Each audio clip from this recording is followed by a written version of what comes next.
Come on, YouTube, go live. Come on.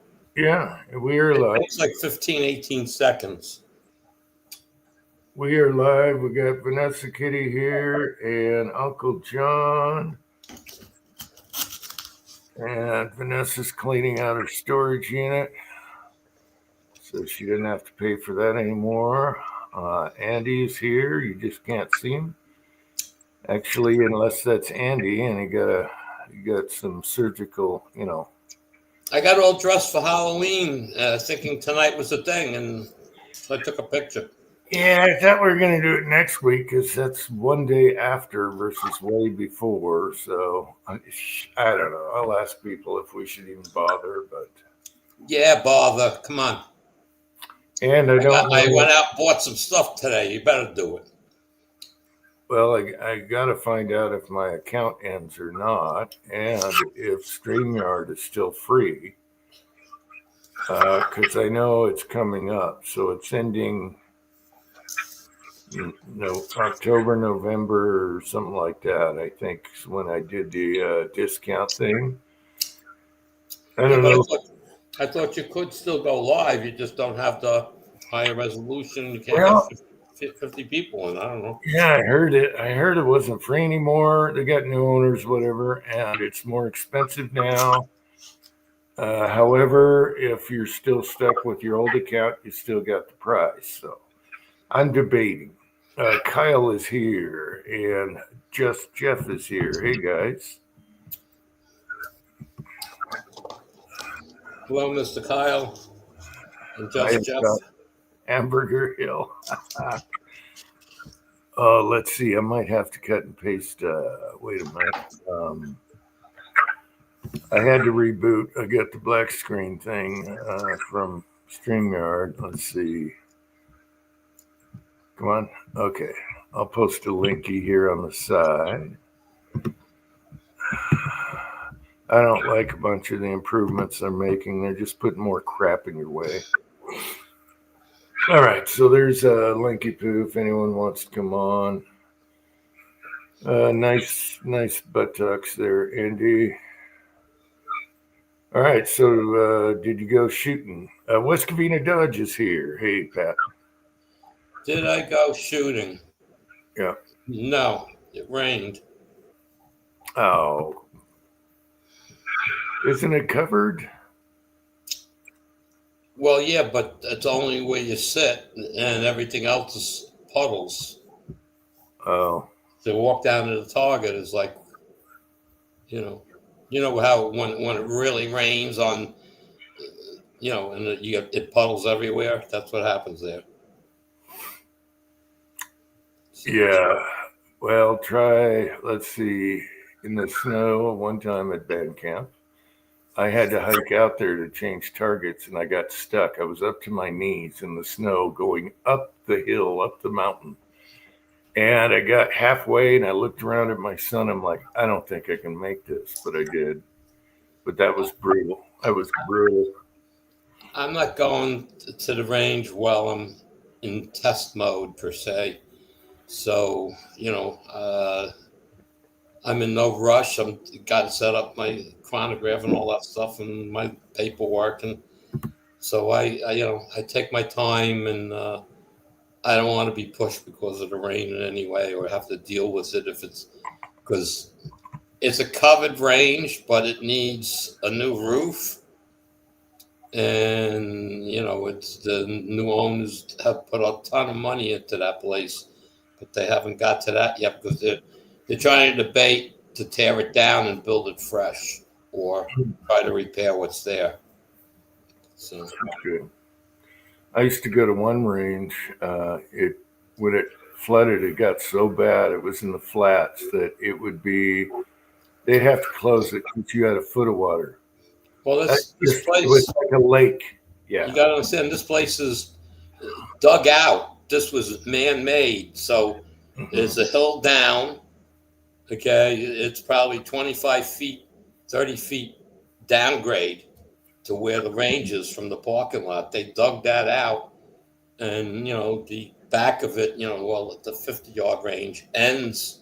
It's a cliff of dirt. Like your back, you like where you were with your truck, back there today, uh, when you were playing with the burn barrel. And so it's cut into the ground. So there is no place for the water to go. It's down to the clay level, with sand on top of it. So you get good rain and it just floods out in there. It's like walking in a swamp. So I went once in the rain and I said, nope, never again. I'm so glad to get the burn barrel back. But I have two new molds. One got here, and I got good prices on it. A 358 311, which is a 160 grain round nose. That one I didn't get yet. That'll probably be Monday. Mm-hmm. I got that for $40 to Cavity Lyman. It looks very clean in pictures. I picked up a 358 156, which is a 155 160 grain semi-wad cutter. Yeah, and that's a single cavity. It was brand new. I got for $40. Okay. So I got two good deals on them. So I cleaned the semi-wad cutter mold. I cleaned that the other night, soaked it in alcohol, and brushed and coated it in. I have the original box, the original paperwork, still wrapped in that whatever paper you want, that brown paper stuff. Okay. Yeah. And the mold was brand new. So nice. So I cleaned that all out. Cleaned it all off and put the whatchamacallit on it. Baby oil. I don't know what you want to call the stuff. I forget what it's mineral oil. Mineral oil, yeah. I use the food safe stuff. Yeah. Yeah, I just use mineral oil, and then all I do is before I go to cast, put it on the hot plate, square it down with a little brake cleaner, and that's it. Put it on the hot plate, and it's ready to go. So cool. So I don't know about this week. We're supposed to be getting another nor'easter up here starting Wednesday. They're saying it could get pushed to Thursday, but it's definitely going to be Halloween, so there's going to be no trick-or-treating around my neighborhood. So I got a lot of candy to eat now. So we'll see what happens. And that's it. I'm just, working the molds. The handles, I have to buy another mold handle, which I can't. I went out. Nobody on eBay they were selling the used ones for $40. So for another $5-10, I got a brand new one. So I wasn't going to buy used. I made people offers of $20. They said, nope. They said, okay. I ain't going to give you $40 for a used one. Well, I have put Lee handles on them. I don't. It looks so funny on a one cavity. It's so hilarious. It's yeah. Little things sticking out the end. I've done it. It works. It works. I have handles for pretty much every mold. So I made the investment on these two molds. My hope was more that the round nose is going to work with zinc. In the rifle. Because, if the semi-wad cutter works, that's fine too. But we'll see. I hope maybe get to cast. If the other mold comes in tomorrow, the handle should be here. I got things doing around the house tomorrow. The weather's supposed to be a little better, so I want to power wash the side of the garage. It's like halfway done. I bought one of those telescoping wands. So hopefully I can do the rest of it with that. And I don't know if I'm going to get to that tomorrow either, but it's supposed to be a little better tomorrow. So if I can, I will do that. And what else is going on? Possibly the other mold should be here Monday. So if Wednesday's a wash, I'm going to be casting because then I get some casting, some loaded up for testing at the next range day. So. Okay, Uncle John wants to see Kyle when he's playing in the band. Kyle, just get someone to grab your phone and do a song or something from the audience. Doesn't matter, if the sound's good or not. At least we can see you playing. Kip is here. Hey, Kip. Let's see. Thorzex is here.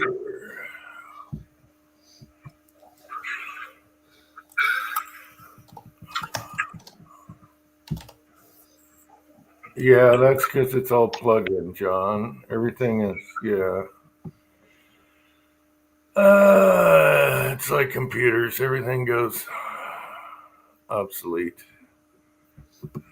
So yeah, I'm very happy to have the burn barrel back. I've had all these bills and personal stuff building up, and then I had a bunch of cardboard boxes in the hallway, and I was saving it to burn out any residue in the barrel, and it worked perfectly. So yeah, so happy to have the burn barrel back. Can't live without it in the wintertime. So especially Christmas time. Oh my gosh. Got to fill that thing 3 times. Yeah.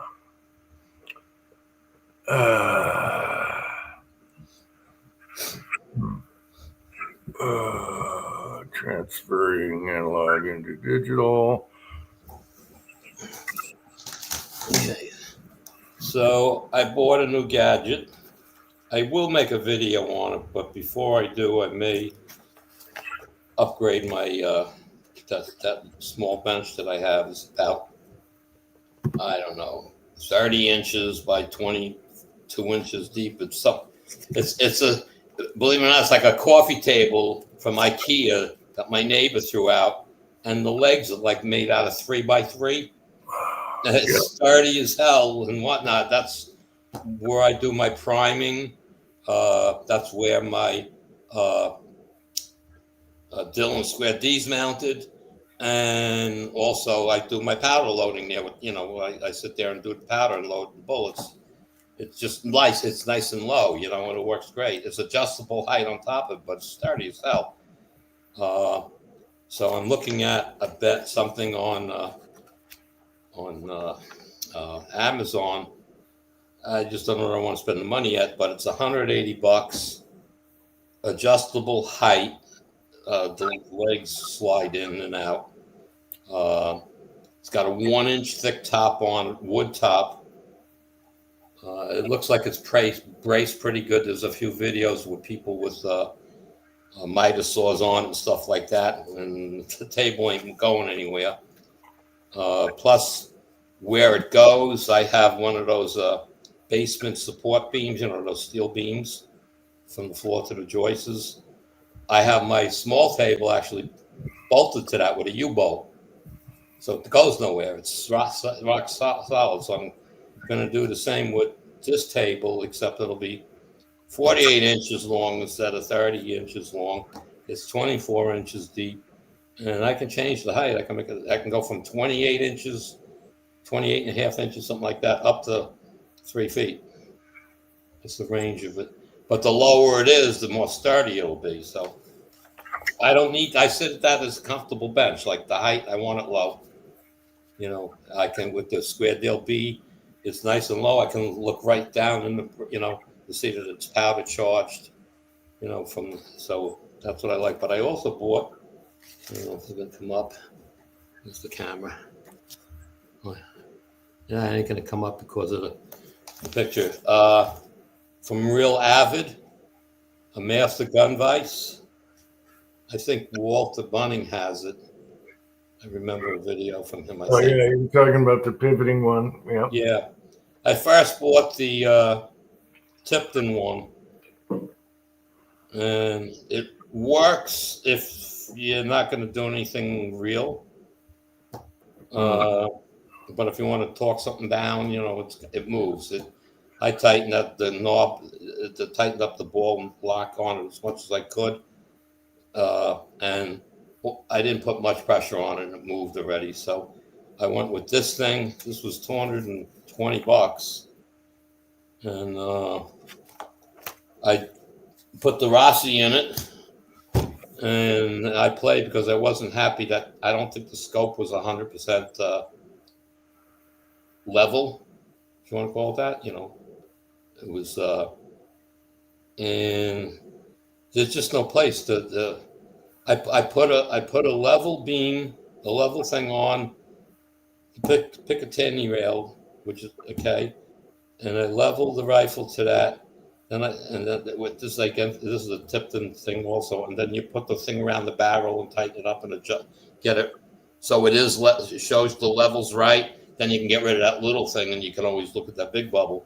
So I do that, and so now I put the little level on top of the flat spot on the scope mount.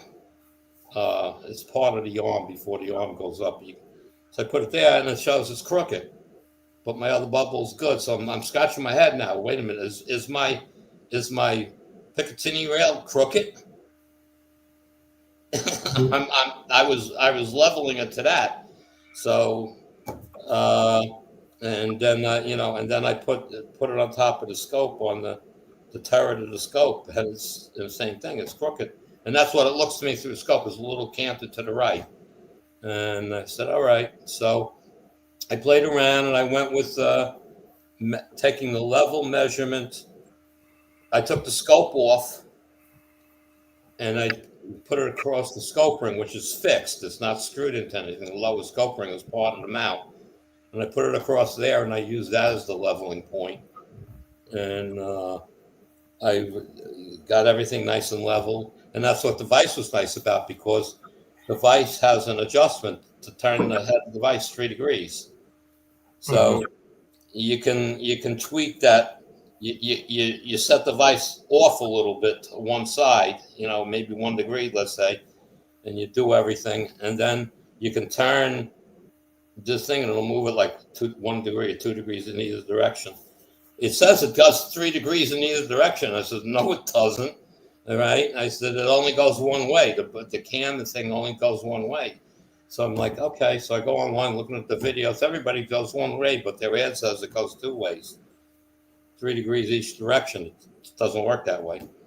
So I got that lined up and whatnot, and I then put the scope back on and leveled it with, to my new level, and tightened up the rings and picked it up, and it looked real straight to me. So it looks good. I think when I originally did it, when I set the level was off because I was going by the top of the Picatinny reel, which was crooked. So I don't know. Okay, we got Rellis here. Michael is asking, is that a mini bike platoon? Okay, those are paratroopers. And what they did was they dropped, apparently it's supposed to be one of the first mini bikes, 1942. And they drop them in capsules, like in a parachute with the paratroopers. And then they had something to ride on. Yeah, and they were 2-stroke, and they all fold out. Okay, they're all folding. The only drawback, it wasn't like properly set up for rough terrain. So if you're on a road, great, you're going 30. But 2-stroke with no low end, rough terrain, no. So it didn't last too long. But yes, those are mini bikes that were used in World War II. By paratroopers, so they could get around, man. I could add some music to that, and it would be hilarious. Anyway, that's what that picture is. So I would have done it differently. I would have had them geared low for terrain, but whatever. And 2-strokes got to be loud. You can hear them coming. Anyway. Let's see.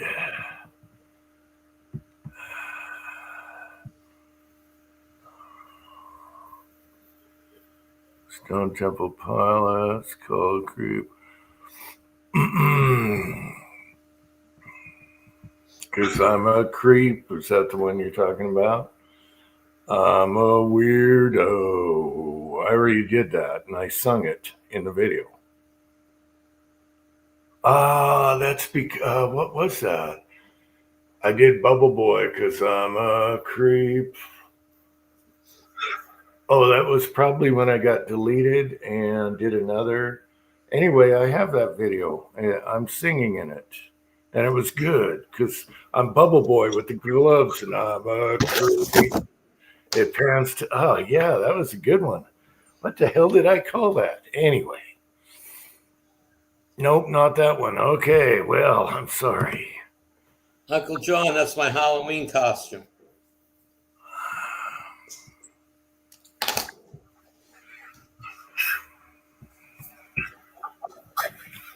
She got nylons on it. It looks like it. Maybe it's just the dark. I don't know. Yeah, she's got them all. Okay, seemed like she's a little compressed there. I don't know.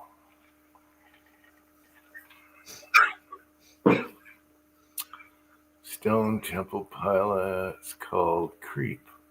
I wouldn't tell her to get out of my bed unless she was getting me a drink.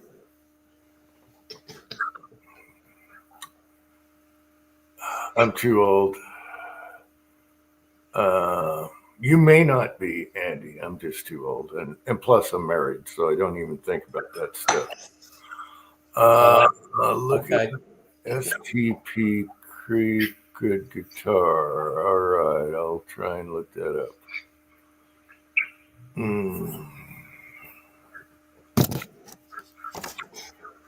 For now, I like Fire. I think it's a burn or whatever he says. Anyway, I like that one. Yeah. One hit wonder.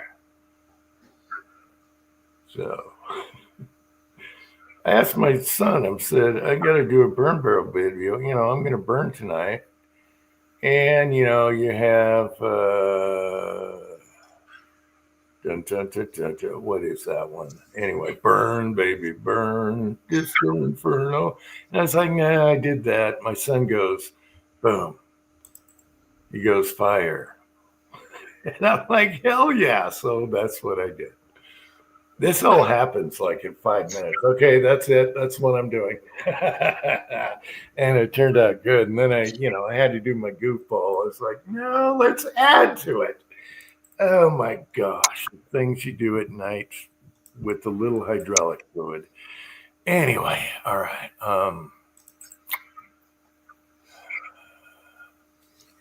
Yeah, no, I'm really happy. It's been a long time since I smashed the burn barrel. And in the tractor video, it looks like that's the top, but that was the bottom that was all crushed out. That's where we had the slits. A burn barrel will last you 10 years around here in all weather, but it's so dry out, you'll get 10 years out of it before it starts collapsing when it's full and you have to go empty it. Because I take it down to that dump spot to empty it. And it just crushed on me and rolled down the hill. And I'm like, son of a bitch, that's not where I want it. So yesterday I gaffed it out of there, smashed it, and put it in its proper place where it could be buried in honor. All right. So there's the story behind that. Yep, Arthur Brown, Jeff. Yep. And it could turn a lot of people off because it says, I am the god of hellfire. And, ooh, that's religious. That's bad. Anyway, people lighten up. Don't get too concerned about it, unless the music's like really bad. It's just a spoof type of thing. And then Cranky said he turned religious and did he went Jewish. He turned religious and he was different in concert after that. So that's hilarious. Anyway, whatever. 60s, 70s. Yeah, you're gonna get some good music or one-hit wonders. But as far as the song goes, the melody, all the musicians, the way they did it, it was awesome. It was perfect. It was perfect. So anyway, don't take it, like anti-religious because it's just a spoof thingy. Rock and roll, Blue Oyster Cult. Me and Uncle John saw Blue Oyster Cult live. It was actually that was when you go through a long concert and you start getting burned out at the end, that was one where you didn't get burned out. You're like, damn, you're done. You weren't burned out. Yeah. Was that Blue Oyster Cult or was that? It was one of the two. What's the other one? Anyway, yeah. John remembers older stuff better than I do, but his short-term memory sucks. Which I have short-term memory, not long-term. Chessboard is here.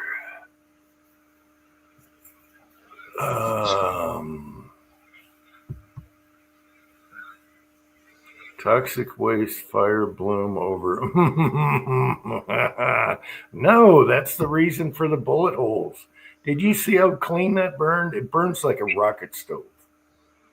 If you set them up right, they burn like a rocket stove. That's the whole point. The one that we used to have upstate was, I can't, again, like the last 10 years, I can't even tell you how long it lasted. Ours was mounted on, there was a boulder that was that big. I mean, we couldn't get it, we wanted to get it out, but we didn't have a machinery to do it and stuff. So it was nice and flat on top, and that's where we put the burn back.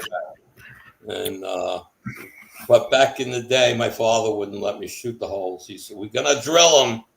So, and yeah, 2 inches off the bottom. Yep. Right.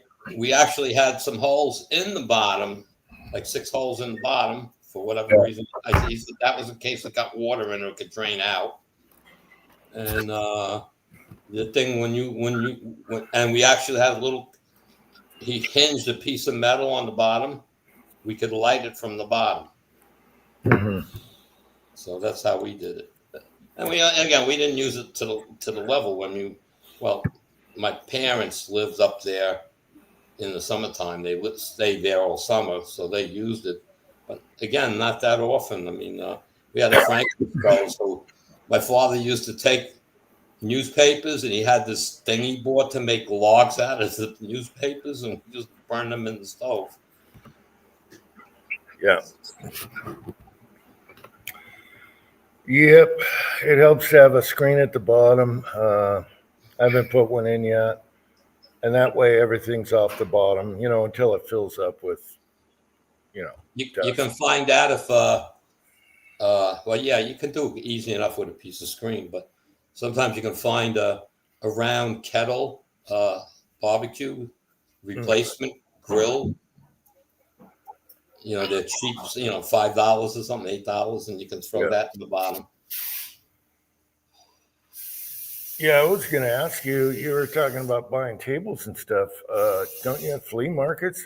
There's tons of. No, this is as far as buying used, this isn't that bad. This is it's steel construction with a wood top, and it's not light steel. I mean, this one guy goes into the video showing you how sturdy it really is and stuff. So it's a little expensive. I can buy one for $50 less, but I don't like the way it looks like when it assembles. I don't think it's as strong. So, it's $180, $189. And I don't mind buying something like that if it's going to, especially, again, they were showing the good one. There were a lot of mechanics with video showing how it was and sturdy and whatnot. And I said, okay, that should do what I want. It'll be a little bigger bench, so I won't have to put. I don't have to put as much stuff away at the end. In other words, like my powder measurer, the Frankfurt Arsenal. Sometimes I have 2 of them on because I'm loading small charge. But when I want to do it quicker than, I'm loading 100 rounds and I want to do it quicker. So I charge 100 rounds quick, but 5 grains of powder, that kind of thing. And that I can do it much quicker, so I can have them always set up. I don't have to put them away. And it's deep enough that if I turn them sideways, I can use the rest of the bench, like when, for cleaning my gun or whatever, or just take them off the bench, either way. Sorry about that, Andy. Your son's welding in the garage, doing magazines. So more. How many more? Two more? I'm on my last one right now. He's taking a break because he doesn't want to make noise while I'm out here. But All right. that's More. that your son's rifle, the one that he made the smaller ones with. Yep. The same And rifle. those are Sten mags converted to AK top ends. Hmm. And then he did the drum, which is AK top end, stag, drum, and then you have the dummies inside that you have to get. He didn't want to show that part, but it works perfectly. The drum, that works. That 10-round drum works really good, huh? Yeah, the 10-round drum. Uh-oh, my battery. Hang on. I got to run in. All right. I might have to reboot. I got to order another battery. This thing ain't lasting worth of smoke. Yeah, convert it to Milwaukee. Oh, let me get plugged in. I'm going to get knocked off real quick. I'm getting a warning. Come on. Get there. Run, Forrest, run. Damn it. Am I still here? Yep. Oh, just in time, son of a bitch. What does it say? 10%. Woo, that was close. You should get one of those little USB power packs Yeah. for $20. I have one, but it's not this plug-in. It's for iPads and stuff. Let's see. Patriot Paul is here. Hey, Patriot Paul. How's it going? Yeah, we made it just in time.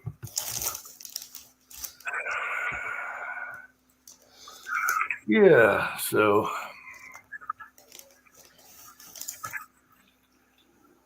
he's getting a kick out of that little AK pistol. So let him have fun. Why not? He likes to modify. He put a charging handle on it tonight, and he's doing mags. Somebody wanted the mags, which are in a legal state, of course. So he's just doing the welding service through his company. So as long as it's, Florida's legal. So anyway, yeah, guy wanted a bunch of those, so he's finishing that off. Get that done. He's not gonna, do that for. That's just a favor to a guy. So there we go. Let's see. Did I say chessboard was here? I think I did earlier. Maybe not. Patriot Paul, Rollis. The gun is Gemus.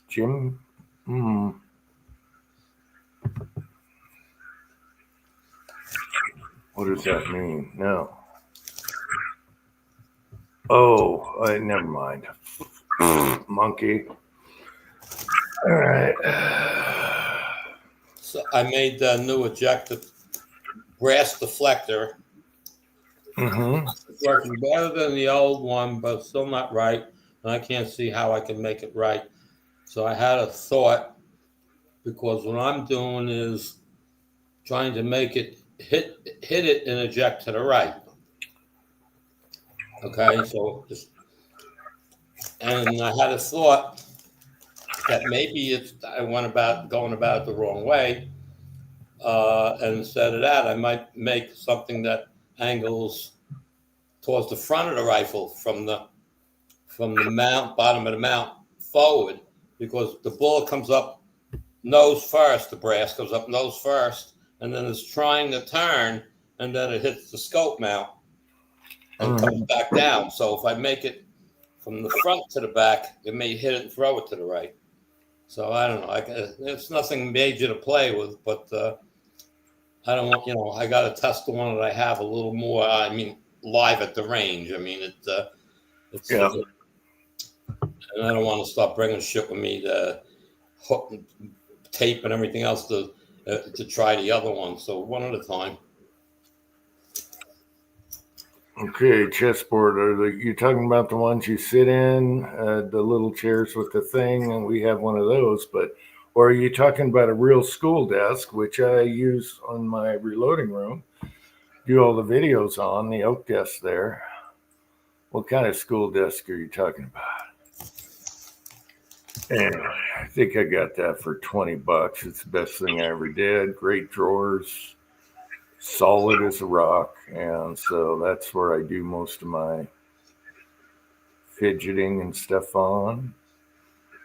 You got to redo the top, but then I thought, then I got to worry about scratching the top. But just leave it the way it is. The bomb shelter. But are you talking about the teacher's desk or the kids' desks? We have both. We're He hoarders. said it's one that he hid under the desk. I guess it's the kid's desk. Yeah, I don't know which one he's talking about. We got one in the cold storage room. I was going to make a rest out of it, but it's kind of short and it's just not right. That way you got your chair and your bench rest all there. But it's just too awkward. Yeah. Thrift store, whatever. It was worth $3. I think it was $3. The one with the inkwell. Okay. Yeah, you're a little earlier than I am. If He you got said 50. He said 50s. if you got inkwells, yeah, but 50s they had pencils. Inkwells is 20s, 30s. Oh, No, I was in grade school, like whatever, third grade in the 50s, and we had a desk that had an inkwell. hmm. And that was only for the kids that could write with a pen. That had clean handwriting to let them write with a pen. No ink. Well, that brings up a funny point because last Christmas, my wife writes really good. I mean, like really perfect, pretty writing, and she wanted an ink pen. So I got her a set, and the one she wanted, you just press the lever and it charges it. She had one in college or whatever. And so I got her full set, and she's got all the different size quills, so you can be like super fancy Christmas stuff, all the way down to smaller stuff. I don't think she's ever tried it yet, and it's been a year.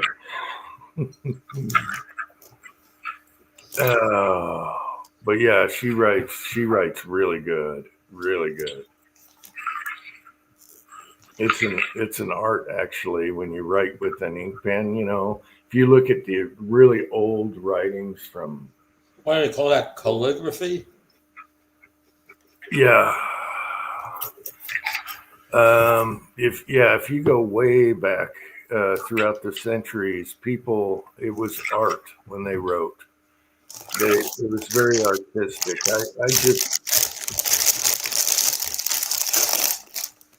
I'll wait for the baggie. I just write to get it done, but my wife can just write beautiful. She's like, damn. So yeah, hopefully she uses it for Christmas cards this year.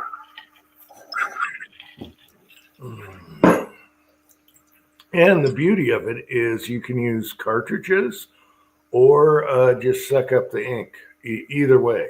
So I gave her, she's got a full giant kit of all the options. Who got really good ratings, and that's one of her Christmas gifts. So yeah, I got a reminder to get on it and do Christmas cards with that fancy writing of hers. No glitter.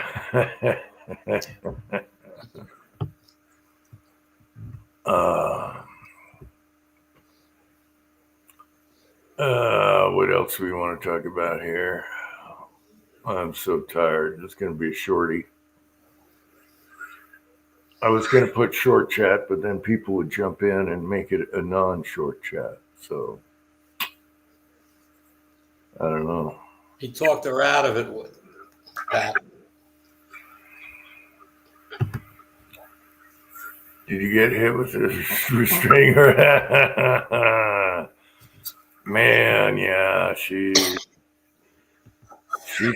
took a hell of a fall in the back door, and one shoe went flying off. Whenever a shoe goes flying off, you know you took a bad fall. When I took the fall in the garden down 3 tiers of boulders, they found both of my shoes in the driveway. So yeah, when you get a flying shoe, you know it's bad, bad, bad.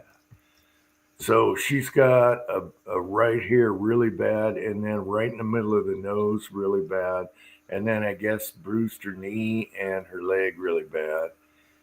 And a shoe went flying. Whenever a shoe goes flying, you know you took a bad dump. But she's doing okay. She's doing okay. She's a trooper. She's been through worse. Wow. All right. Uncle John took a calligraphy class. Wow. Yeah, I just write to get her done, but I don't have the patience to try and do art writing, but it sure is beautiful when people write really beautiful, especially with an ink pen like that, a quill or whatever. It's really cool. Okay.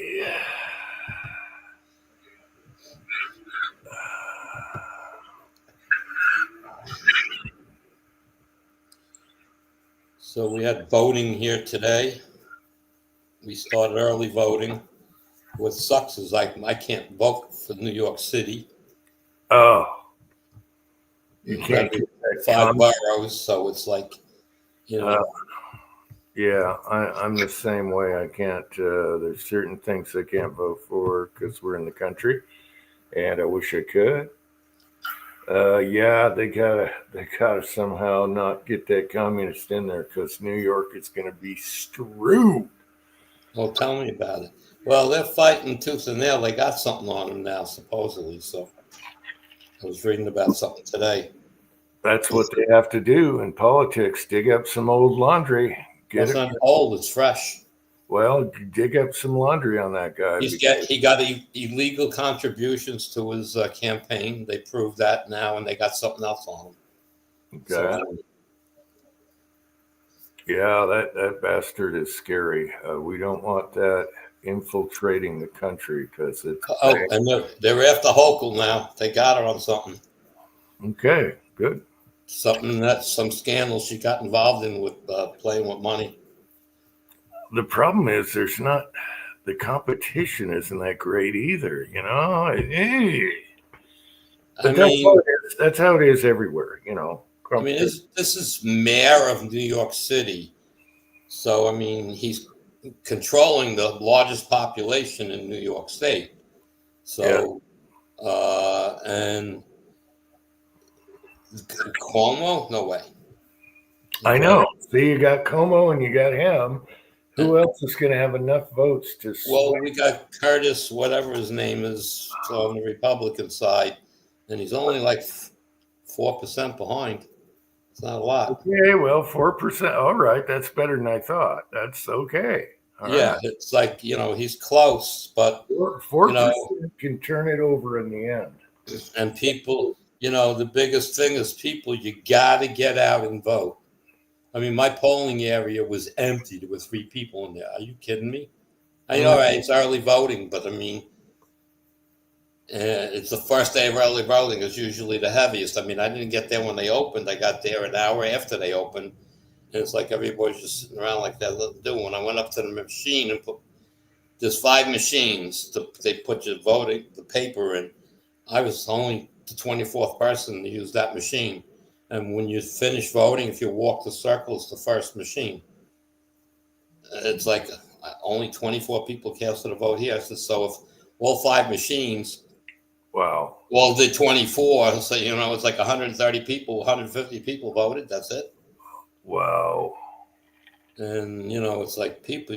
It's like you got to understand the Long Island vote is for local districts and stuff, and there isn't much Democratic even on the bill, on the voting register.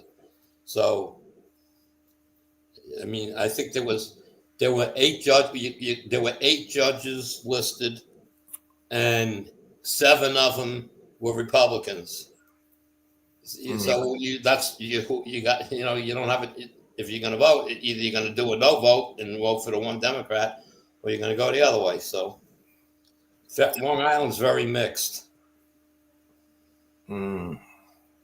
Okay, so I mean, we got local people here where I live that are rooting for this socialist, communistic guy, whatever his name is, but they want him. Are you people stupid or what? I mean, he's going to make a big difference. Listen to what he plans to do. I said, do you listen to what he plans to do? He's going to destroy the city. Oh, yeah. You're going to have, hey, Rollis, how's it going? Hey, guys. Let's see, Fuzzy. Yeah, Fuzzy, I'm not worried about the shutdown is all the Democrats' fault. It's not, they want to have the illegals get all health care and everything else. So that's why but it's backfiring on them. It's backfiring big time. Actually, Trump's rating went up another % after the shutdown. So there you go. Yep. Garage Guy is here. Fuzzy is here. Hey, guys. How's it going, Rollis? Pretty good so far. Been a long day, but productive. Okay. How you doing, Rollis? So far, yeah, I'm doing good. Doing good. I've been seeing a lot of videos where people are saying, well, if I don't get my EBT, I'm just going to go into Walmart and take what I want. Like to see that. Yeah. I don't think that'll be very successful around here. No. The only bummer is like the military and stuff that have to go and get, I don't know, the news, makes it a big deal. They have to go get food and, Well, last headline I saw was that there was like $130 million that went into for payroll for the military. Yeah. They named the guy today. They're going to get compensated anyway, but yeah, keep our military fed and just wait this shit out. It's all the Democrats' thing. They're having their little tantrum, but it's backfiring on them big time. Big time. Schumer's ready to buckle. Okay, Schumer's ready to buckle. Oh, he's got no. He's either got to say fuck everybody and stand his ground or give it up. And I think he doesn't. He's being torn apart by all his fellow Democrats. So yeah. Anyway, it'll work itself out. They have to buckle, and I'm glad we're making a stand on that because there's so much crap that they want that's bullshit. Well, that's it. I mean, if they were at least putting some legit things up, then you can work and compromise and play. But they want, we want illegals to get, Medicaid, medical. They want all the Biden Kamala stuff, and no, it's not what people voted for. So there you go. Well, like they said, the thing that's on the board is been voted for. 12 times already, positive. Everybody accepted it. All of a sudden, they're making a stink about the same exact bill. Mm-hmm.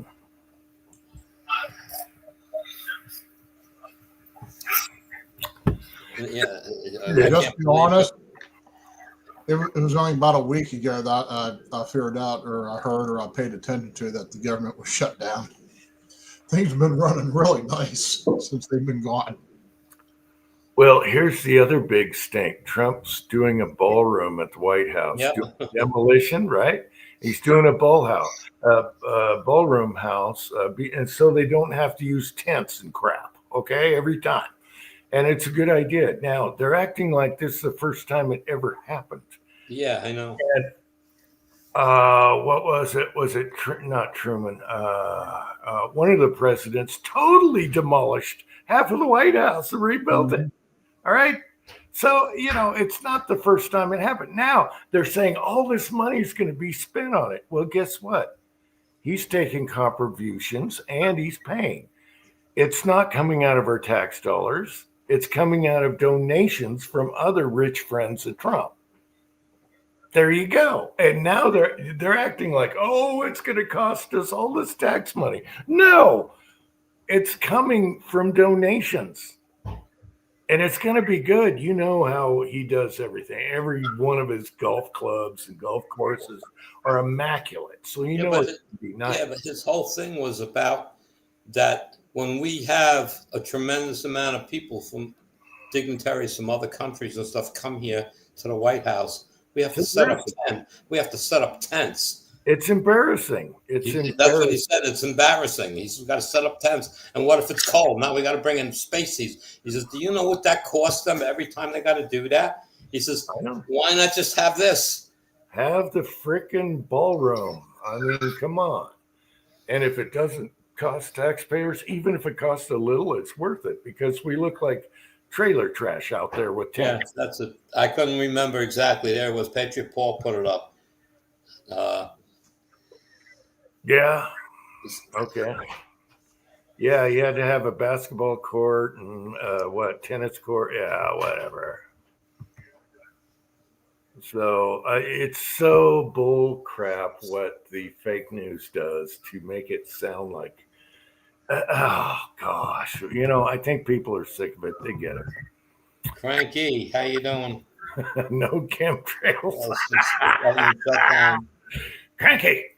Good to see you, Cranky. Cranky.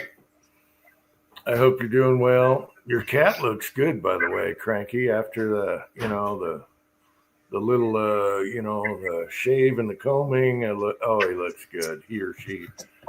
Yeah. Yeah. And the ballroom's going to be awesome. We're the greatest nation and we're having people come in tents that come to visit. No. And that's what he's thinking. That drives Trump nuts. He can't stand crap. Everything's got to be like perfect. His buildings, if you go to any one of his buildings or his golf courses, they are immaculate. He's OCD about that shit. Oh, well, did you read? He's been toying with some other golf course that he wants to buy and redo the golf course. And he's taken all the dirt and stuff from the White House that can't be used again, all the stuff, and they're bringing it down there so he can level the grounds. Yeah. Oh, okay. Hang on, bud.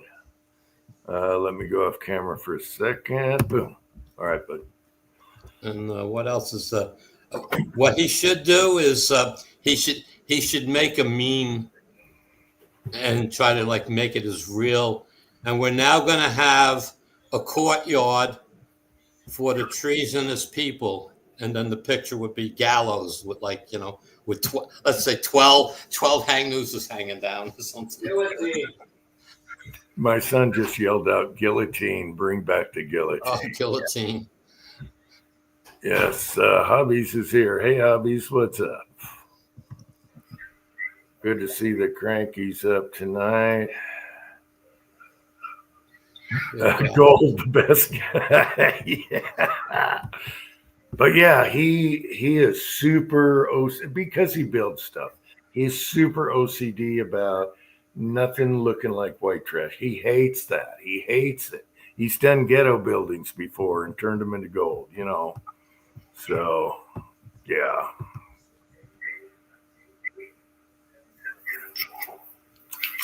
Yeah, I believe they really got the dirt on most of these people.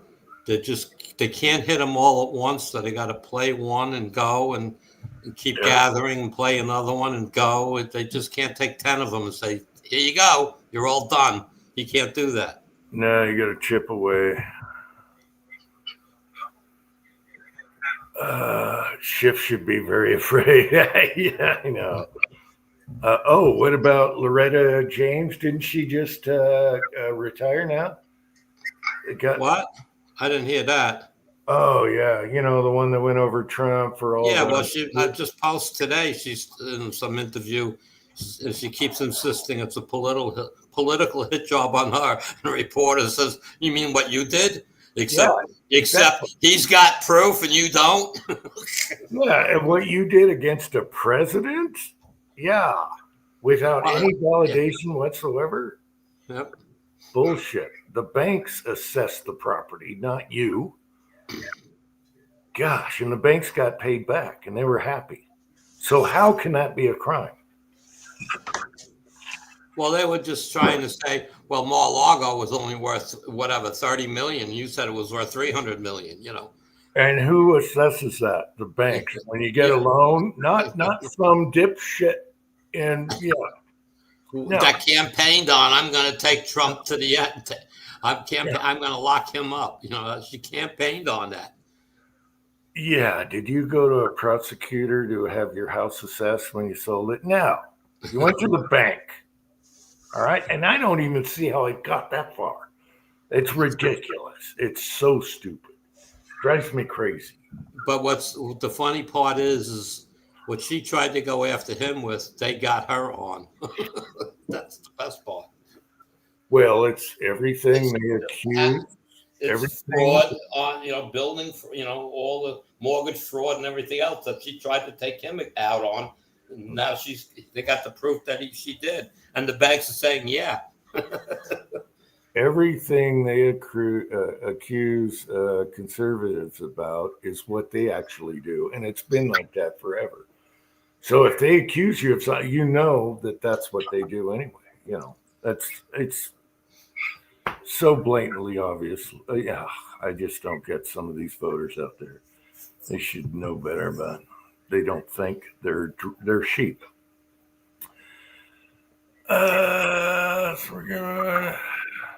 I was just thinking, and Thorzak's touching on something, but what would stop President Trump from having the Treasury Department print money, actual Treasury bills, not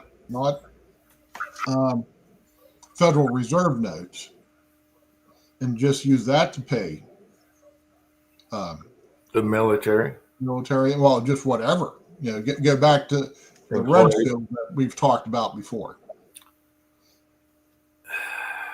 I don't know. I mean, everything good comes from a little suffering. All right. Just like all the tariffs and everything, it's going to take a while for all the companies to come here, build their buildings and all that. It's going to take a little time. And anything good doesn't come easy, I don't think. Name something good that comes easy and fast. Name one thing that's super valuable that comes easy and fast, like boom, other than a lotto ticket. All right.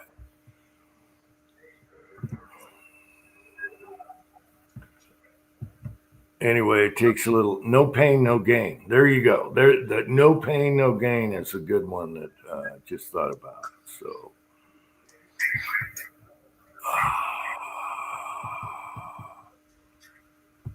it's time for a ciggy. I hope the battery lasts. I keep forgetting to order one. Damn it. We'll take care of StreamYard and then we'll do that. See if you can make it. Well, I could bring the charger out here and plug it in the garage, but don't you have any?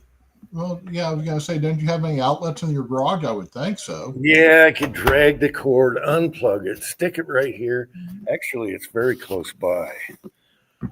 I'll keep an eye on the back. That's not a bad idea. It's not that hard to plug and plug out. Okay. Hell, just sit at the workbench. You can smoke and all you want while. That's true. Like Andy does, yeah. Yeah. Let me go grab that. I'll be right back. Let me grab the charger. Yeah, Thor's. I've been screaming that one for a long time. That was whoever pulled the trigger really doesn't matter. It was the Federal Reserve that, when you come right down to it, who took him out because Kennedy did the same thing.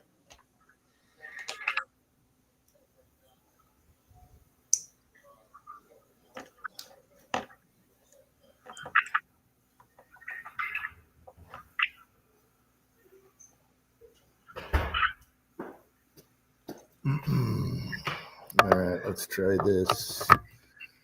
It's just got this big ass thing on the end of it. I'll put it on. Exactly, Thor's.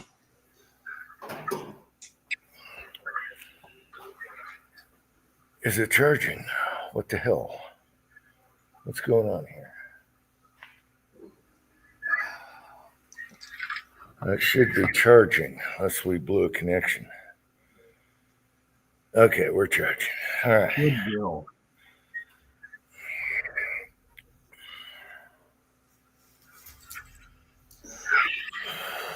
Now, have you figured out what you're doing for Halloween? No, I was going to ask people inside, do we even bother Halloween chat next week? Yes. I mean, it's whether you're going to do a Saturday night or there's a lot of other people on Friday nights. It'd be a Saturday night. Yeah. There's not a lot of us that do anything. There's a so you're doing the audience, either they like it or what we do, and that's it. Oh yeah, but you can wear your dress wherever you want. It's Halloween. It's once a year. We enjoy it. It's not the point of. I got something different a little different for this year, so it should be interesting. And it's tradition. We've always done it. And before I didn't have room to keep people on. That's how tough it was. I had to bail out on the side because everyone was here. Now it's thinned down. Not as many people come on here anymore. But it's not just your channel. It's everybody's channel is down.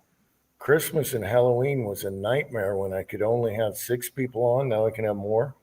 And I'm like, why am I paying for this? Because no one's doing it.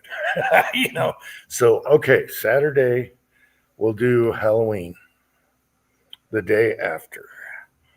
We could call it the morning after Halloween, whatever.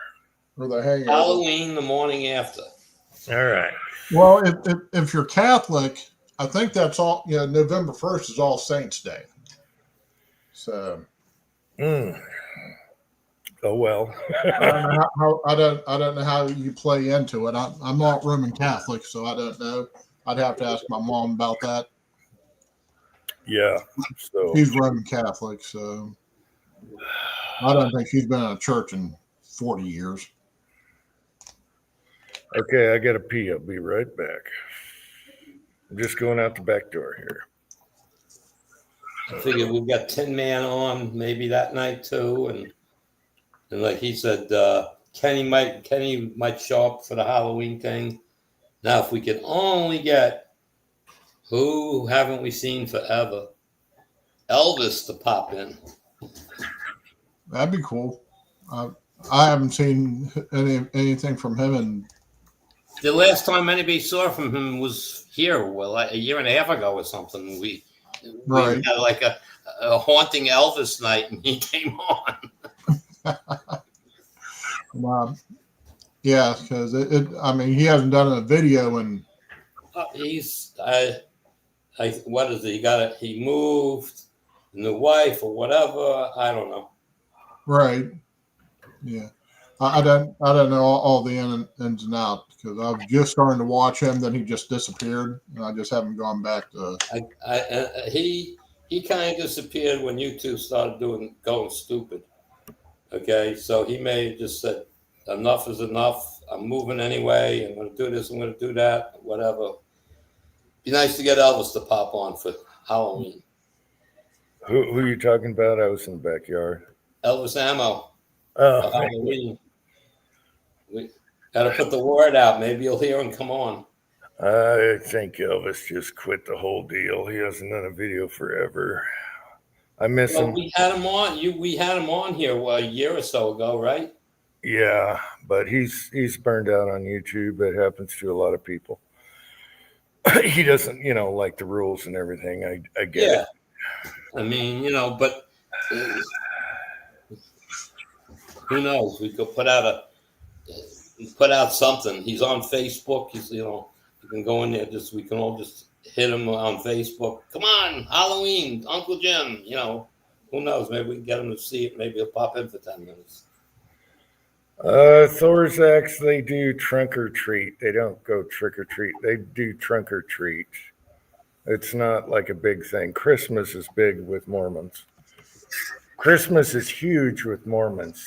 I'm embarrassed compared to, what Mormons do to their houses on Christmas time. That's the big one for them.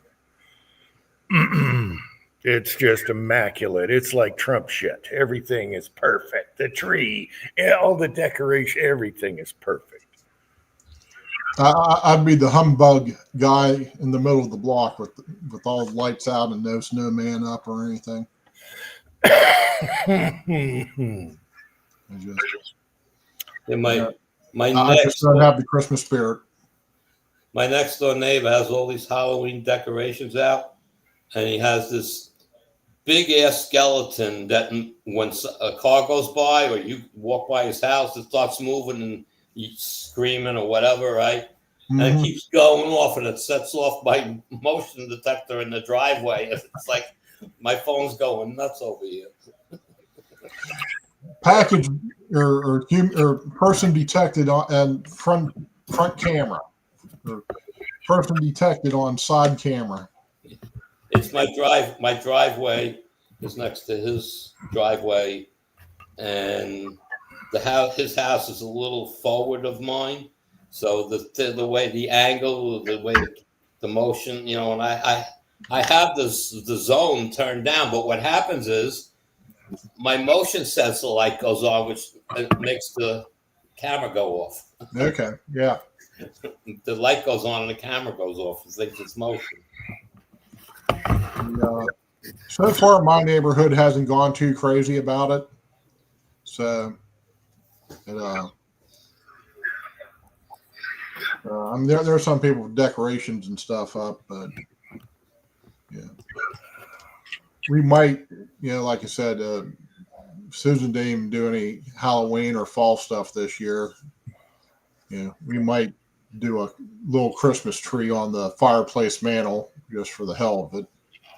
That's about it.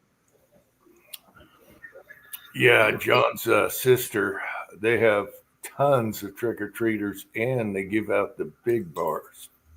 Oh, hell. Yeah, they spend a ton. And then you want to talk Christmas? Oh, my God. Her house is like immaculate, totally decorated. The way she wraps presents and gifts, like, oh, my God. It's like pristine. It's beautiful. It's like writing with those quilt pens or whatever. Yeah, totally top notch. Yep. I might outlast you, Andy. Sorry, what? The way I'm yawning here, I might outlast you. Of course, there's been more than one time where I've sat here like. So yeah, it happens sometimes. I'm good. I'm just I've usually cut it by 9:30. It's enough. I mean, and that's when Tin Man will show up, and that kind of thing. Yeah, Susan and I were in bed 9:00 last night.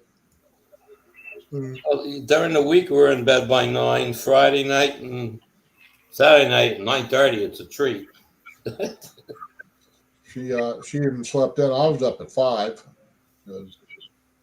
I have to do one run this coming week, and then she and I are taking vacation, which I can request time off whenever I want. But she has to schedule her stuff, and my company, because I'm a driver, they encourage us to take our vacation pay but not take vacation. Yeah. But like my dispatcher, she's going on vacation this coming week because she has to use it or lose it. Well, Susie's the same way. Either she uses it or she loses it. She can't double dip. Yeah. My company used to do that. He used to encourage not to take off. I'll pay you for your time. I had 6 weeks vacation. Right? Yeah. So Wow. at the end of the year, maybe I used 3 to 5 days because I had to for whatever reason. Hmm. So they had the Christmas was 5 weeks pay, and they always gave 2-week bonus. So it was 7 weeks of pay. There you go. They would write a check out to me, and we used to look at it. I said, "You're the one that said don't take your time off. I'll pay for it."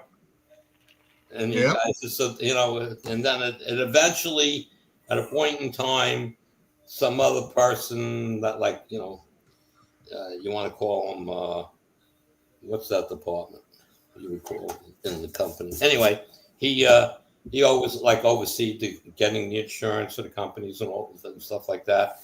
And he talked the owner into don't give him. Let him take off. It's costing you a fortune. He says, and he would argue, "How's it cost me a fortune? I make a hell of a lot more money Yeah, you're by him being there than not being there." yeah. I mean, you're getting paid the money to not be there, or else you get paid the extra money, and you're still generating. Yeah, you're Right. still, That's the thing, and and still it's being like, productive. and he finally caved to it. Okay, because what happened was the company, when you were there 4 years, you only got 1 week's vacation. When you're there 5 years, you got 2 weeks. When you hit 10 years, you got 2 more weeks. Okay.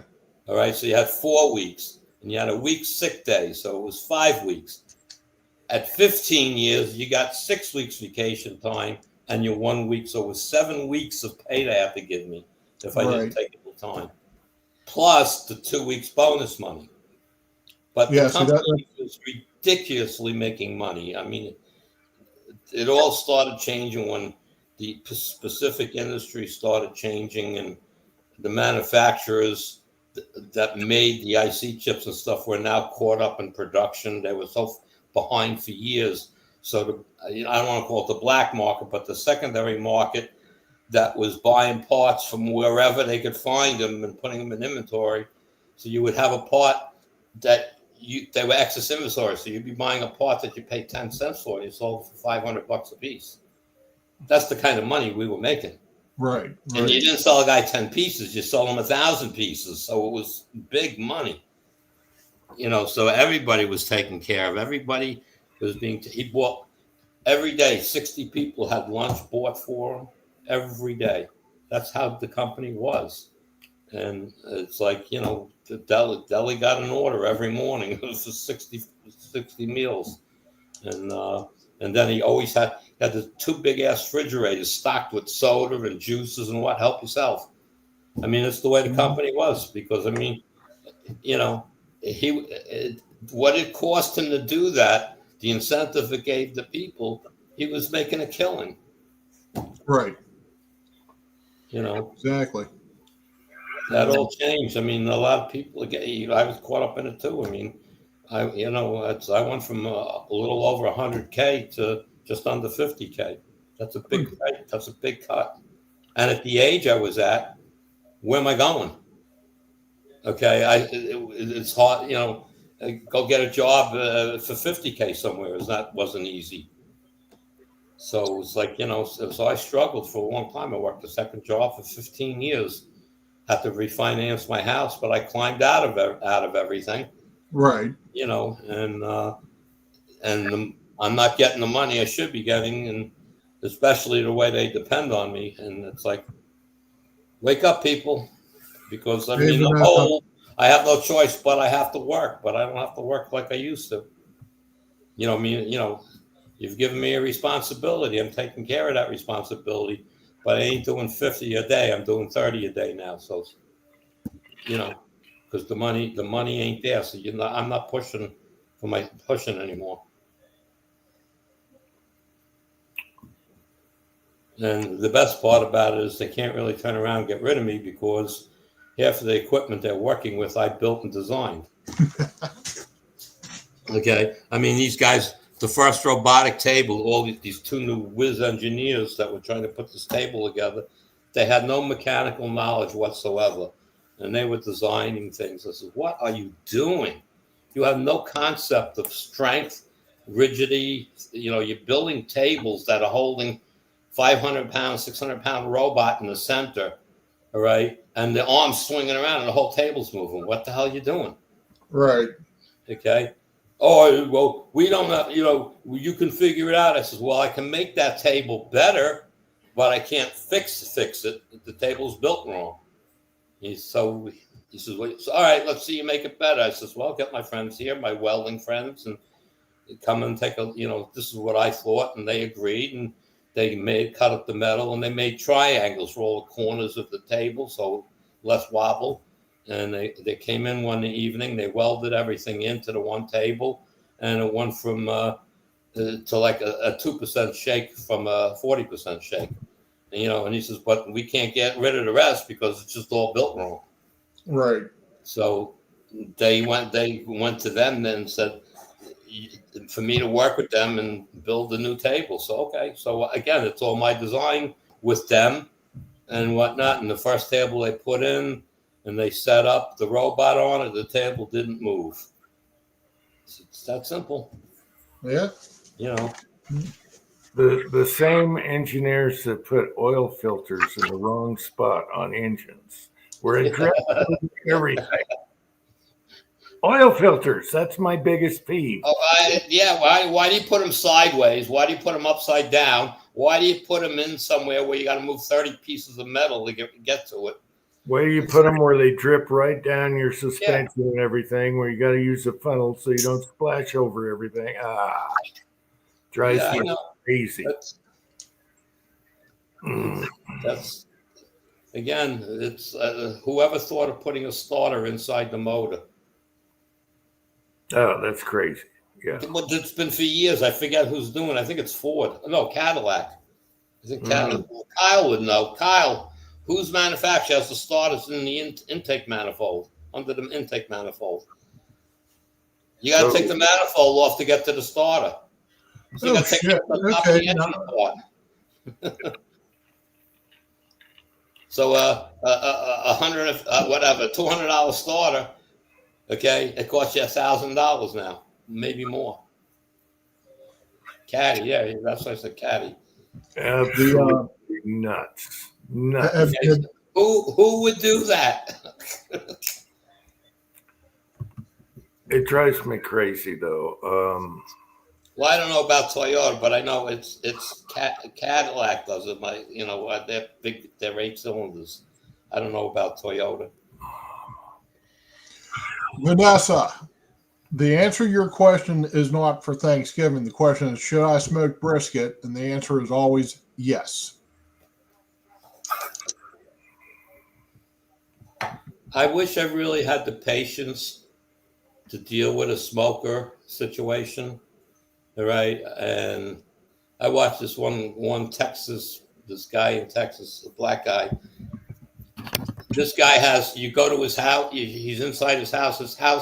His kitchen's like a palace. I mean, it is so big. He's got so many stoves and counters and sinks and whatnot. And then he goes outside into his backyard. He's got like 30 different barbecues out there, all major high-end stuff.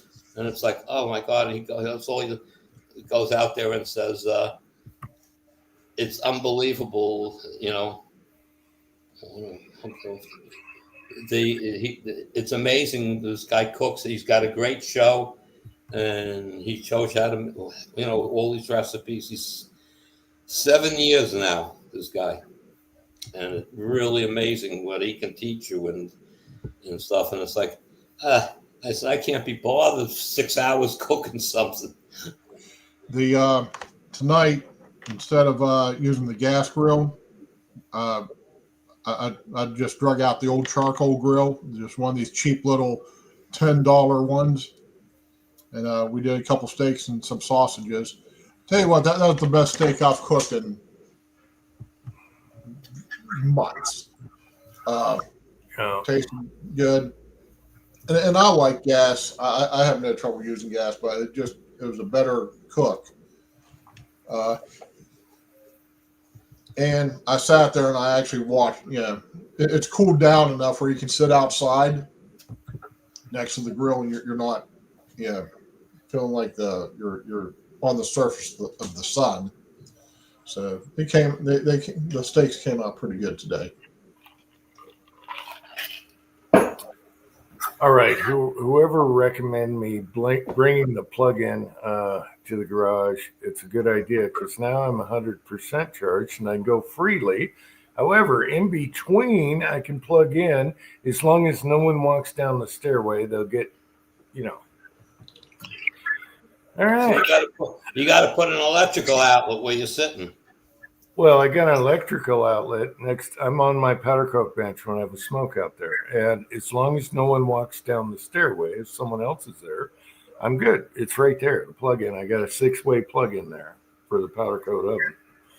So that's a great idea. Whoever came up with decided to talk me into that because I'm fully charged. Now I can go out there on a full charge battery without having to plug in. And we're going out. That recharges pretty damn fast. That The battery. battery's dead. Yeah. The batteries, it's been a while since, but they're cheap. I can get one. I just been putting it off. I'll let my son order one. Okay, now what? I've heard that before. That's a My mailbox alarm. that is a driveway alarm. It's my mailbox alarm. Harbor Freight driveway alarm. I put the sensor is inside the mailbox, so when they open the door, it goes off. I think the battery's getting a little weak. It's starting to go off once in a while when a car goes by. The headlight. Too bad Tin Man's not here because I'm 5 seconds away from everything. Yep. There it is. I bought one of those at Harbor Freight for whatever, $18. And I put it inside the mailbox. It's Velcroed into the back of the mailbox. So when you open the door on the mailbox, it goes off. It's so funny. I had it right here, 5 seconds away. Too bad Tin Man's not here. I always give Tin Man shit. I'm 5 seconds away from everything. Cranky is still here. Rechargeable. Thanks, Cranky. Yes.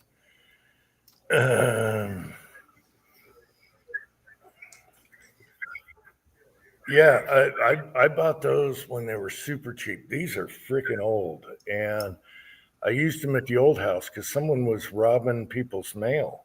And I did the same thing, stuck it in the mailbox. And my wife says I should make the device, put it inside a box, weld the box closed except for a battery port, right? And market it.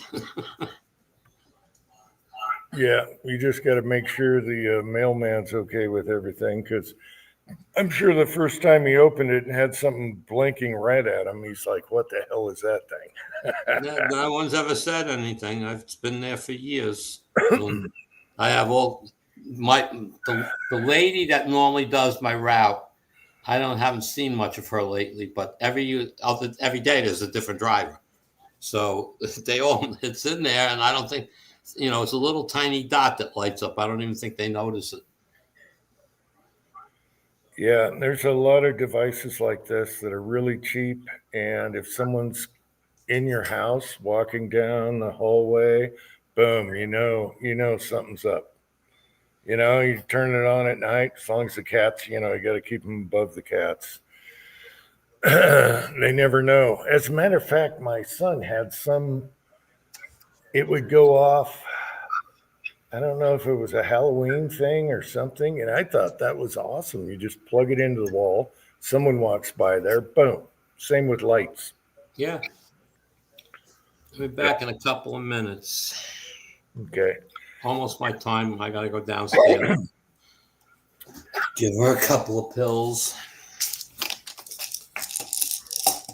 Set the bed. We have one of those movable, under the mattress. You have a platform that moves up and down and stuff to foot the head. She sets it. It's like 3 feet in the air. Yeah, but you don't know. It's like I can't sleep like that. So I got to go down and give her her pills and do that, and then I'll be back. Yeah, I have to sleep level. Yeah. No, my problem She wants the head up about 3 inches higher than flat. She stops snoring. Okay. Okay. And then we both having leg cramps at night. And I kept reading about it. And they said, you got to raise your legs up higher than your chest. Okay. So we started raising that to a specific height and no more leg cramps. There you go. So it works. I mean, we bought the bed, 2 years ago, I guess. And she says, I want that. I said, you're paying for it. Do what you want. I'm not going to argue with you. I said, I didn't see a need for it. Now I'm glad we got it. So, all right, be right back. Turn off the mic so the TV doesn't blast when I open it. Uncle John's been ragging my ass to make a smoker out of a burn barrel, but I don't have a clean one for food, okay? Right. And that's why, because they had shit in the barrel. And I need actually, my son bought a new barrel. What was it? Thrift store somewhere. He's got a brand new barrel, but he didn't want to part with it. There's a guy who does every Friday. He drops a video. He's from Australia, and he does like brass or copper castings. He does strip downs and does the smelting, and he just built a grill out of a propane tank. Or not. I don't know if it's a propane tank or if it's some kind of oxygen tank, but one of the longer. Yeah. Air tank, yeah. Yeah, something along those lines. Yeah. And looked like a pretty nice setup. So yeah. Just to be honest, if next one we buy, hey Mayor. So next one we buy, it's just gonna be one of the green eggs.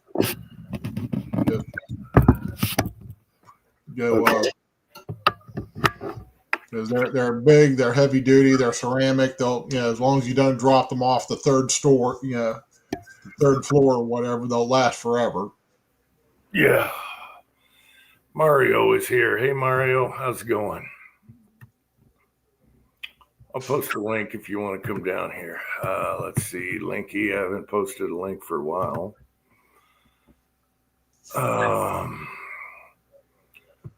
Yeah, I don't know how much I'd use the smoker. I want to do pizzas actually in a stone oven in the backyard with and, yeah. Well, see, that's like, I've talked to a couple of guys who have the green eggs, and they can do pizza. Yeah, so I mean, there's all kinds of.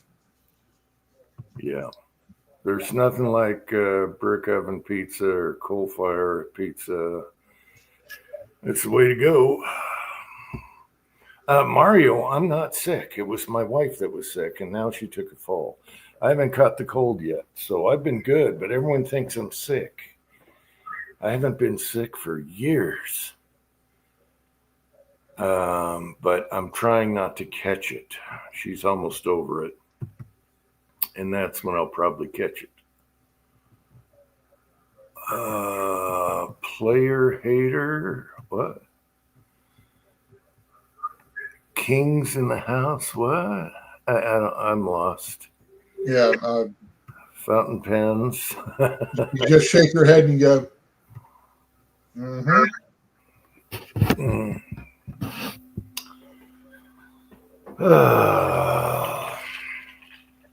Let me do something real quick.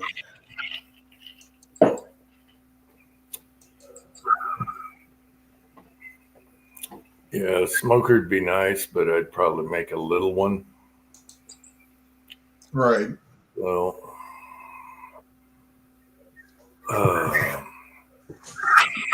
and there's a guy locally that sells the oak that's growing all over my yard to people in other states for doing that. Oh, millimeter spout clearance. Oh, you got okay, you got a 420 pop. Mm-hmm. Good. Yeah, I think I just have have just about everything I need. I think it'll probably be over the Christmas break when I'm going to start doing my first pours. So, Mhm. and see if I get into that. So, I want to get some more lead stockpiled. So, Mhm. Yeah, mine likes between 4.5 to 5, 4 to 5. It depends how, if your pot gets low, you turn down the knob. I really don't need anything that tells me the temperature. I can see by the sprues and how everything's reacting, but right. my pot is usually 4 to 5. So if it's a full pot, it'll be 4 3/4 to 5, depending on the alloy. And then boom, as they get low, and don't run it all the way low. Don't run it all the way out. Leave some in the pot because Right. Yeah. you'll screw up your spout. The, You'll get it clogged.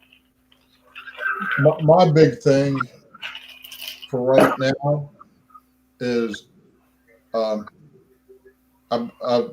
finally, matter of fact, I'm editing a video for it.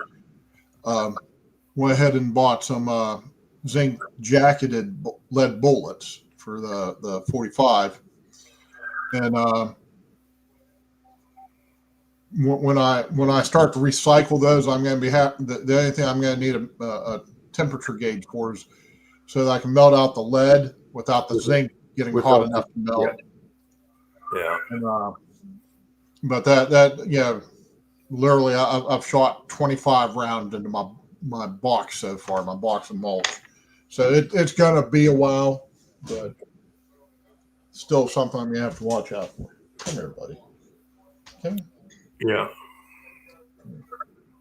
I love casting. I got to get back out there. It's cooler out now, so I got to get back out there and cast. Right?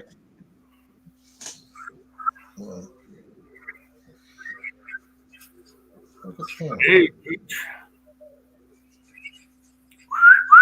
Hey, boy. Or a girl, boy or girl. Well, he used to be a boy. Oh. Sorry, buddy. It happens. LGBTQ or whatever. All right. He didn't ask for it, so. No, they never do. They never do. Yeah, we had Leon neutered. Yeah. Otherwise, he'd be all over Minnie. Yeah, it's like, oh, we got to get him neutered. Yeah.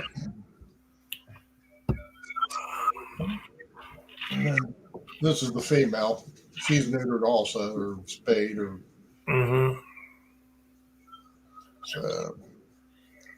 Yeah, we had to do Minnie and Leon after an incident in the living room. I'm like, what the? Oh my God. So yeah, we had to get that done fast. Okay. So, yeah, she's real intense looking. Let me close up. Do it again. Oh. Okay. Here. Okay. Yeah, leave her down there. So, but playing around with those Rocky Mountain Reloading zinc jacketed bullets. Everything worked out nice.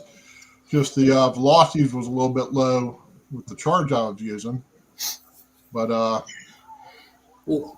they'll shred your ankles, man. So you're shooting a zinc plated bullet? Yeah, instead of being copper jacketed or the gilding metal jacketed, they're doing a heavy zinc jacket, and it looks good. I mean, I started playing around with them this morning. You've been loading. You've been loading up rounds for it then. Yeah, I did 25. I was experimenting with the load using Unique, and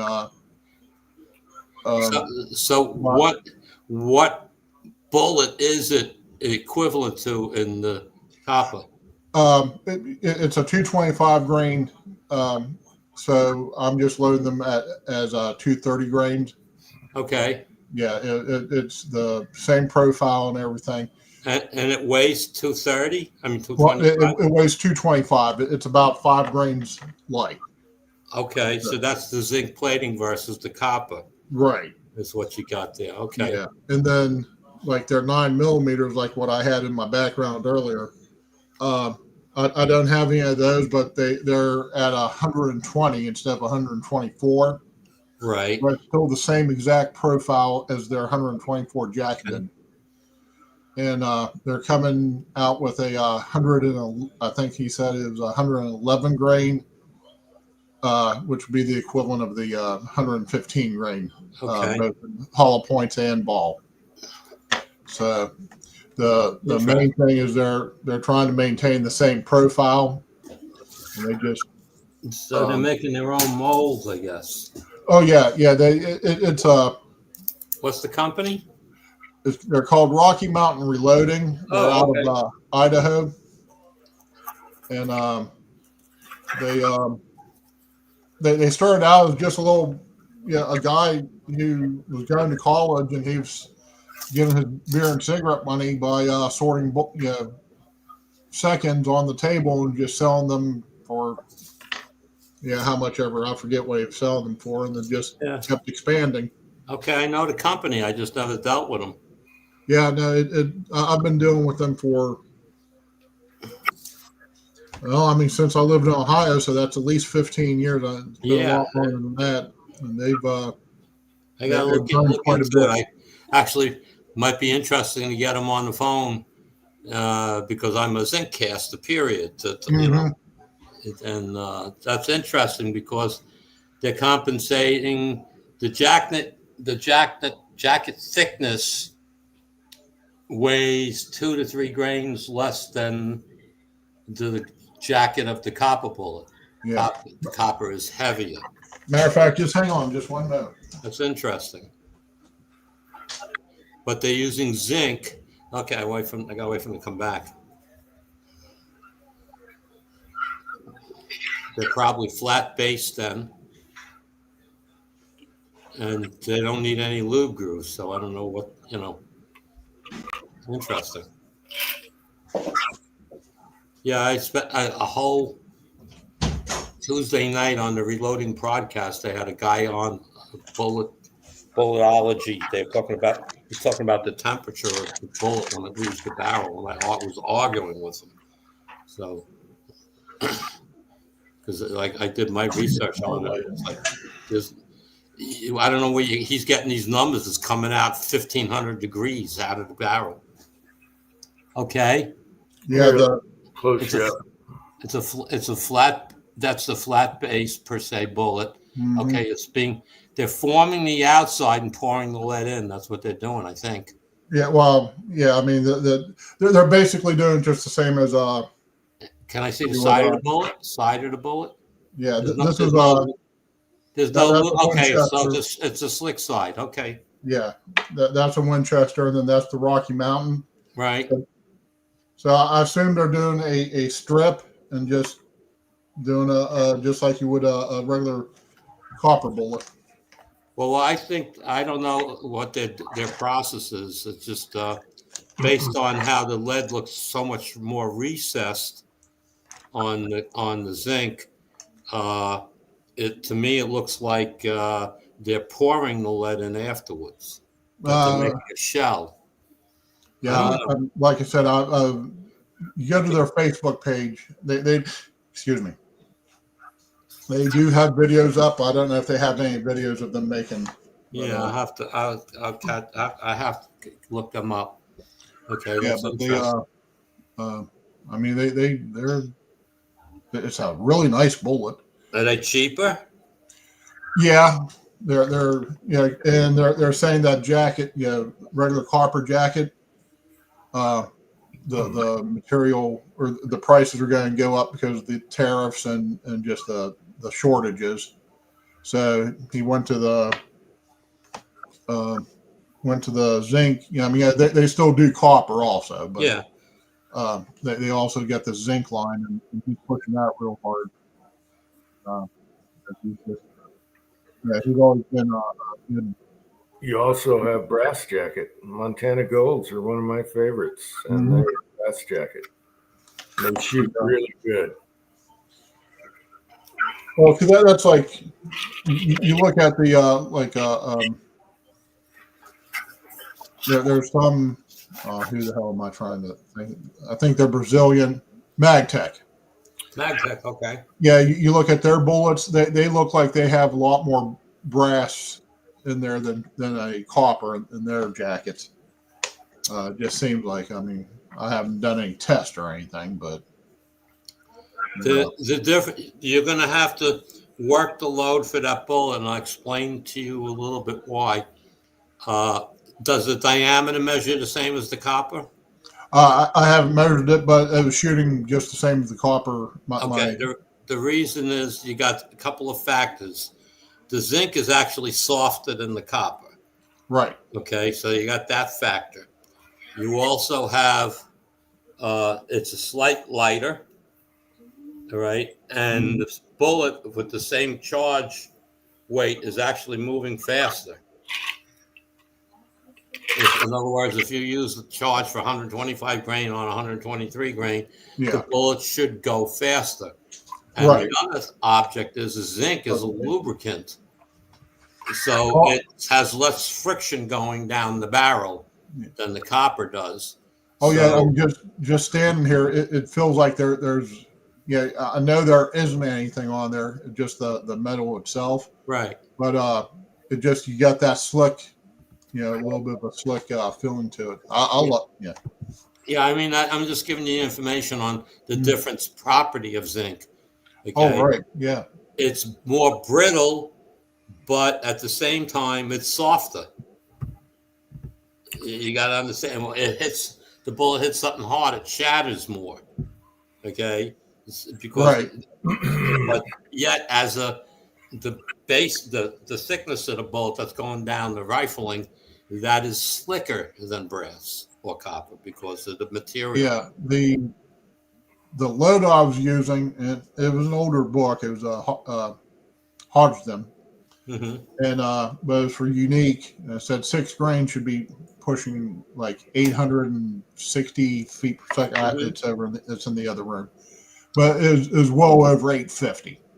Yeah. Well, when I shot these, my average was 788, and I only had like 2 or 3 bullets actually go above 800 feet per second. Yeah, but that's the difference in the zinc. So just so you bear that in mind. Yeah. That you may have to, if the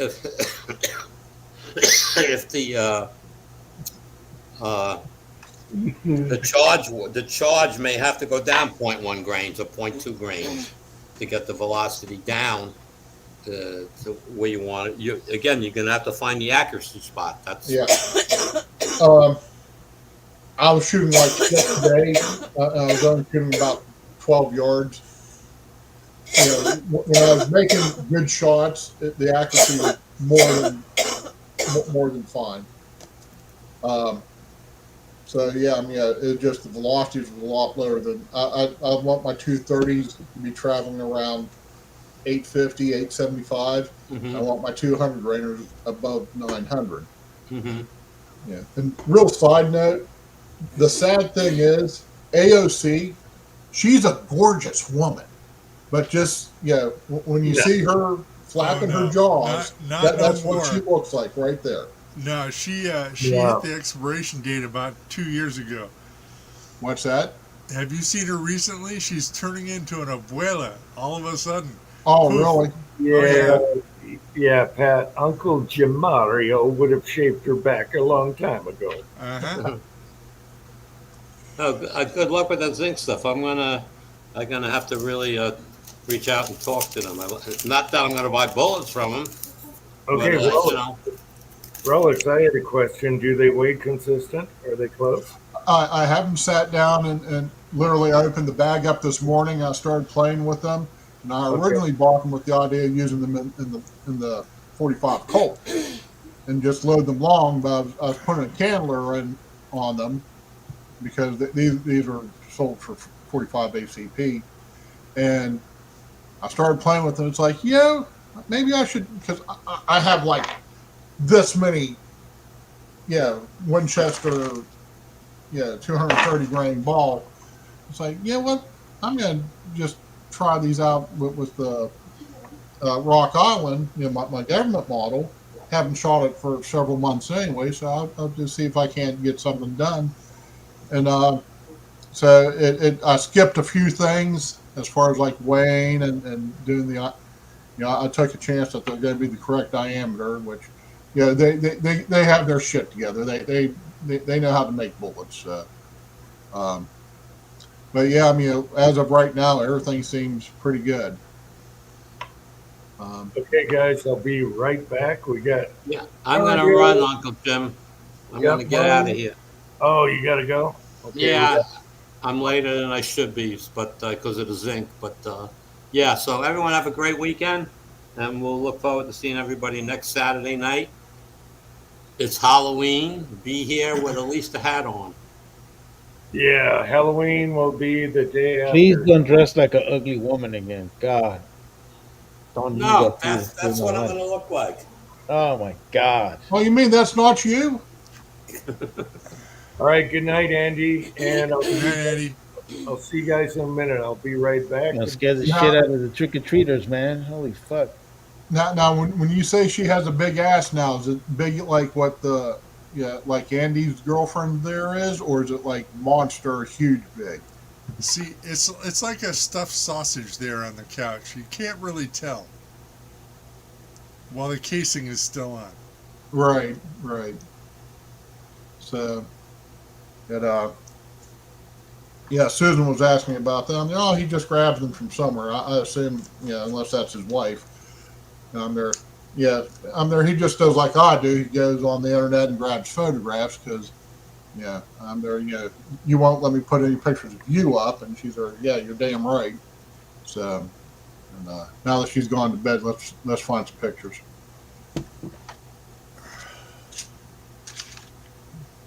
So what's going on, guys? Oh, good to see you. I've been sick. It's little Zoe's Yeah, I'm fault. just trying to survive the nonsense at work. Well, I don't envy either of you. So I've managed to stay not sick, and I don't have to work in management. So Yeah, working management sucks, bro. I don't wish that shit on anybody, although it's sometimes people think it's glamorous. It's not. It's more work than you really fucking want to do, and in some cases you got to make decisions that I have to make pretty soon. Where it affects people's lives, and that sucks. That's something you have to live with. right. Now you work for some kind of trucking company, right? Yeah, I work for a trucking company, man, but yeah, it's been really slow lately, and so yeah, we're gonna have to make some tough decisions soon, and it's one of those decisions that I really don't like having to make, but sometimes it's part of the job, and Well, I'll say this much: if you have to let drivers go, if they have a clean CDL, they will literally be unemployed for about 24 hours. to a certain point, man. Right now, everybody's slow. Yeah. Everybody's But, slow right now, so. Although you might think that, yeah, OTR, yeah, I'm sure they'll get picked up for fucking OTR, but they won't get picked up for local shit because Yeah, local's always a local little shit is- tougher, but yeah. Yeah. So, I tell people all the time, I could get fired. My dispatcher can call me right now and fire me, and Monday I'd have a job.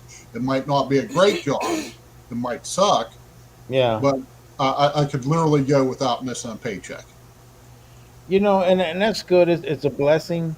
Um, but regardless, you still feel bad because it's not something you want to do, you know. But it is what it is. Yeah, I mean, if they're Because Yeah. they're a good team, man. If they were shitbag drivers, I wouldn't give two shits about them. They're right, good fucking drivers, you know. and they work their asses off for me, and it's kind of sucks. That's the biggest problem. When you have good people, then it's not that's when it makes it tough. When you have piece of shit people, you don't give two shits. Those are the first ones you want to get rid of. Right. Exactly. You start salivating when that shit happens because you're like, oh yeah, I'm gonna get rid of this fucking shit bag and this other one, and I don't have to worry about it. Yeah, but when you have to let go of good people, man, that's where the problems lie.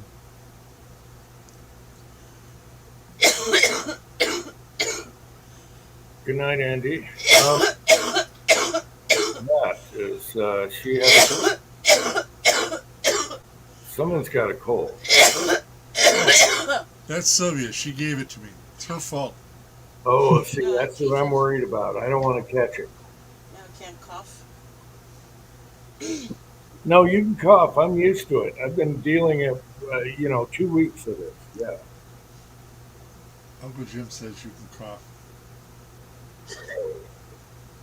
Well, otherwise you're gonna have to take your group chat elsewhere because I ain't going someplace else. I wasn't complaining. I was just mentioning that you gave it to me.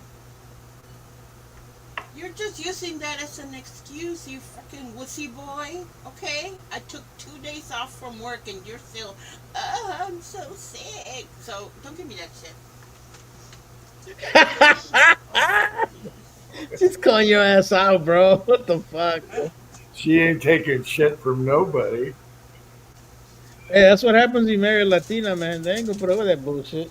Hey, Pat, tell her that Uncle Jim says you're not taking shit from nobody. Uncle Jim says that I'm not taking shit from anybody. Right. No, that she's not taking shit, Oh, not you. You're not taking shit from anybody. Not me. I don't. Oh, we got Tin Man here. Hey, Tin Man, what's up? Man, you're the hardest working guy I know there, Tin Man. I know he's young. He'll burn out when he gets older. Yeah. And he can weld like a son of a bitch. I'll tell you Yeah, I that. got 40 hours of sick time, so that shit starts hitting, man. I'll use that shit. Fuck that.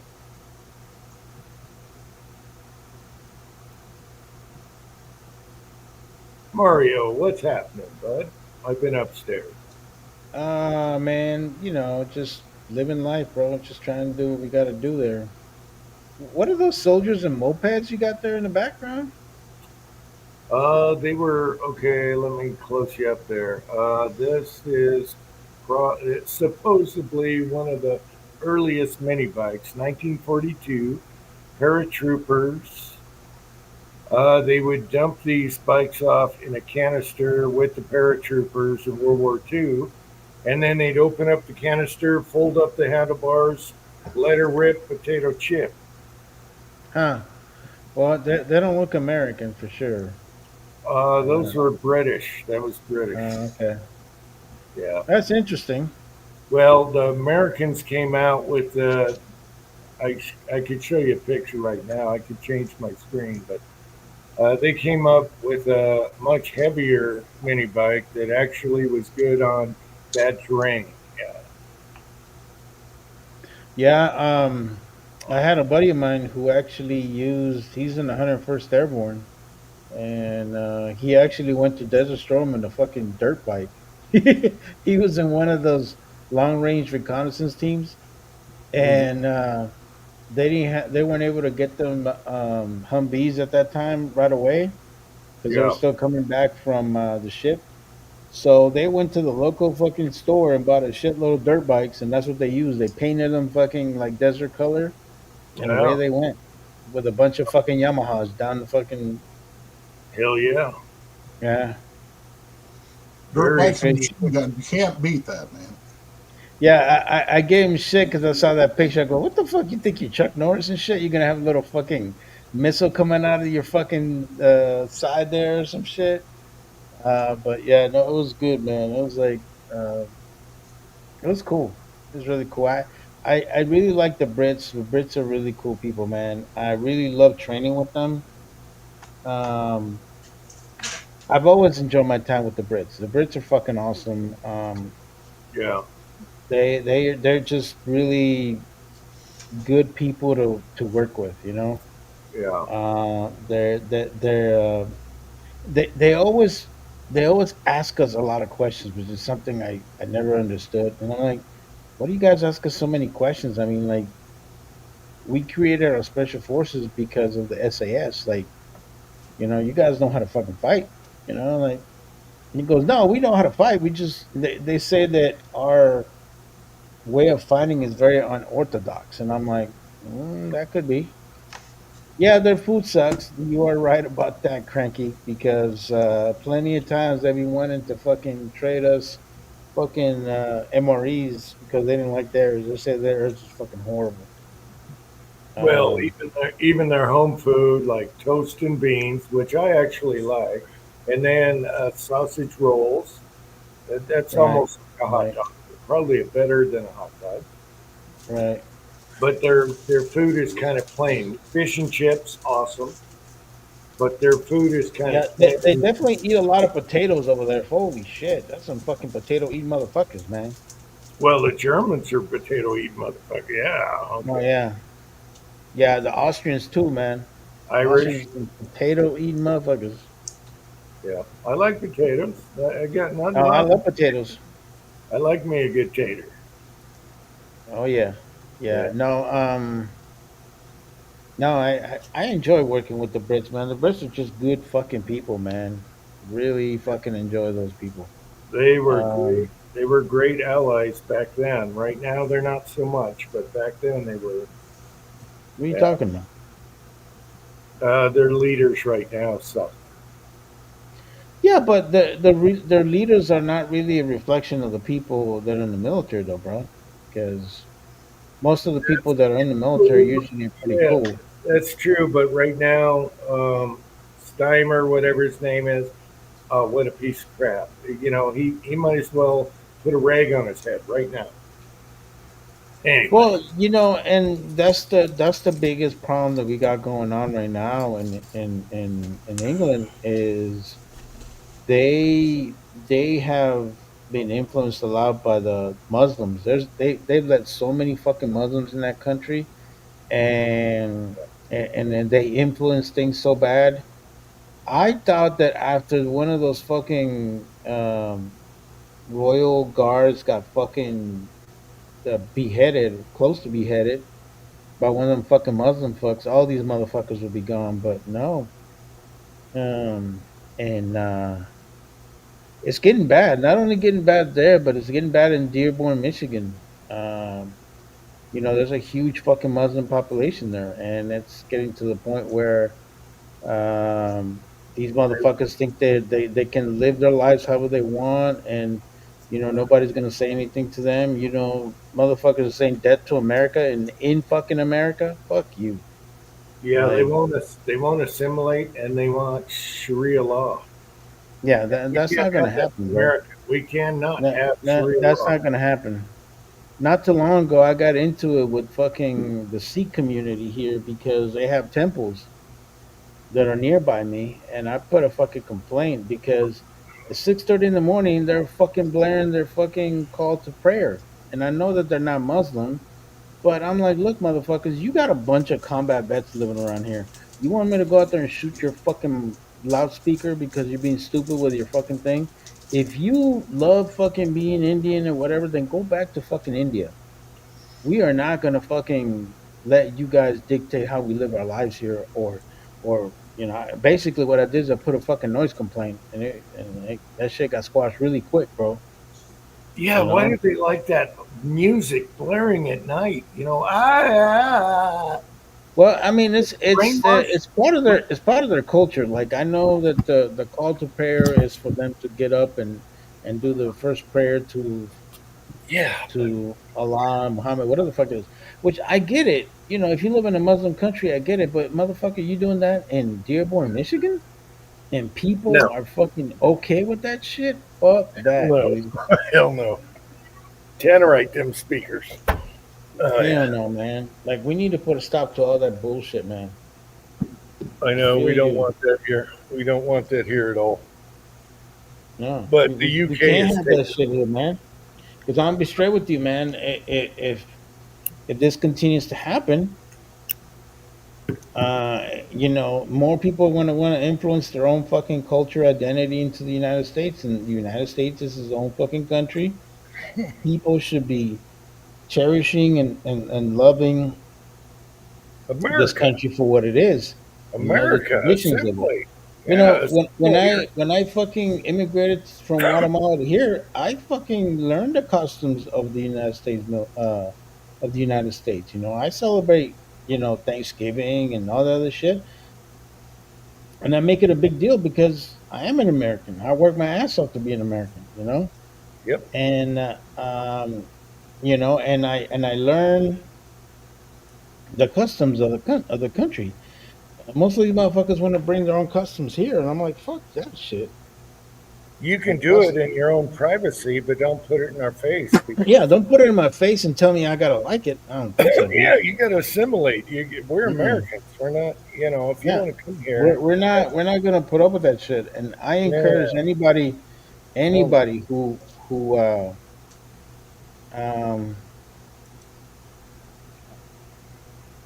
yeah, cranky, but I mean, you can't really stop people from praying, bro. I mean, it is what it is. But what I'm kind of concerned is this whole thing um with the whole call to prayer, and then trying to change their way of thinking into our way of thinking. That's where I have a problem. If some motherfucker wants to pray in the middle of fucking New Jersey and you get run the fuck over, that's your own fault for being a dumbass. That's the way I look at it.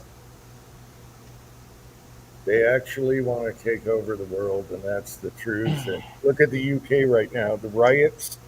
The people are pissed, and they actually. What happened?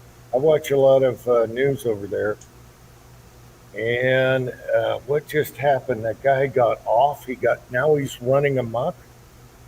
That a 10-year-old girl that he tried to molest, and the people are pissed. They are Yeah. pissed. Where's that? The girl in Scotland? No, well, Scotland also, but the UK the same thing, and they're trying to actually take over and make Sharia law everywhere normal, and that's not Oh, going to yeah. happen here. Not In, by breathing, it's not going to happen. in the actual, England, if one of them go up there and rape little girls and stuff, they just say, never happened, didn't happen. It can be on video and it'll say, didn't happen. Well, look at Sweden. Look at what happened to them. Yeah, Bad, Sweden is is bad. uh is to a point now. Like all the Scandinavian countries, they got a bunch of people that were Middle Eastern, and they're starting to kick all those motherfuckers out because they're kind of trying to change the way you know people are doing things in in uh, in Sweden, all those countries that have the biking background and shit like that. Like you really want to go into a fucking biking land and try to tell them how to do their fucking job? You crazy? Like you're stupid. Yeah, I love Sweden, and they got ruined. They just let them in by the bucket loads, and now they're really there's so much crime and stuff going on, especially with the children. It's disgusting. And now the UK, Ireland, everywhere. We Yeah, cannot let that happen here at all, yeah. at all. Nah, man, it's and here's my thing. I don't have nothing against people that are Muslim. There's a lot of good people that are Muslim, but they follow how we do things in our country, and the customs and courtesies and stuff. It ain't the other fucking way around where you're gonna come in here and try to tell us how to do our job. Fuck that. Mm-mm. Don't try and change our country like they Nope. did with other Nope. countries. Yeah. Nope. And in reality, that's not gonna. It's only gonna alienate them even more. Like I'll be straight with you right now, and I'm gonna say something, and it's gonna sound racist as fuck, but I don't give a fuck. But you know, this whole thing with the Indian fucking truck drivers and killing people, I Yeah. saw this shit coming a long time ago, bro.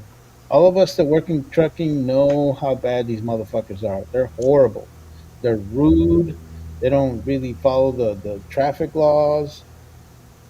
None of us in the trucking company in the trucking industry like these motherfuckers at all. And it's just because the way they are.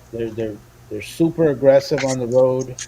They don't really give a shit, you know, and They they can't. really don't follow the laws of Department of Transportation. Like many They, of them, what they do is they do paper logs and shit. They don't do electronic logs because if they ever did electronic logs, they know that they can't run more than 14 hours. Some of they these motherfuckers are running like 18 hours straight on a fucking road. And that's the reason why these things are happening right now. and they can't even read the signs. How the fuck do you give somebody a fucking CDL? Like this is the main thing that we talk about in the trucking company is if you hold a CDL, you're a professional driver. You can't be a professional driver. You can't read the fucking sign, dude.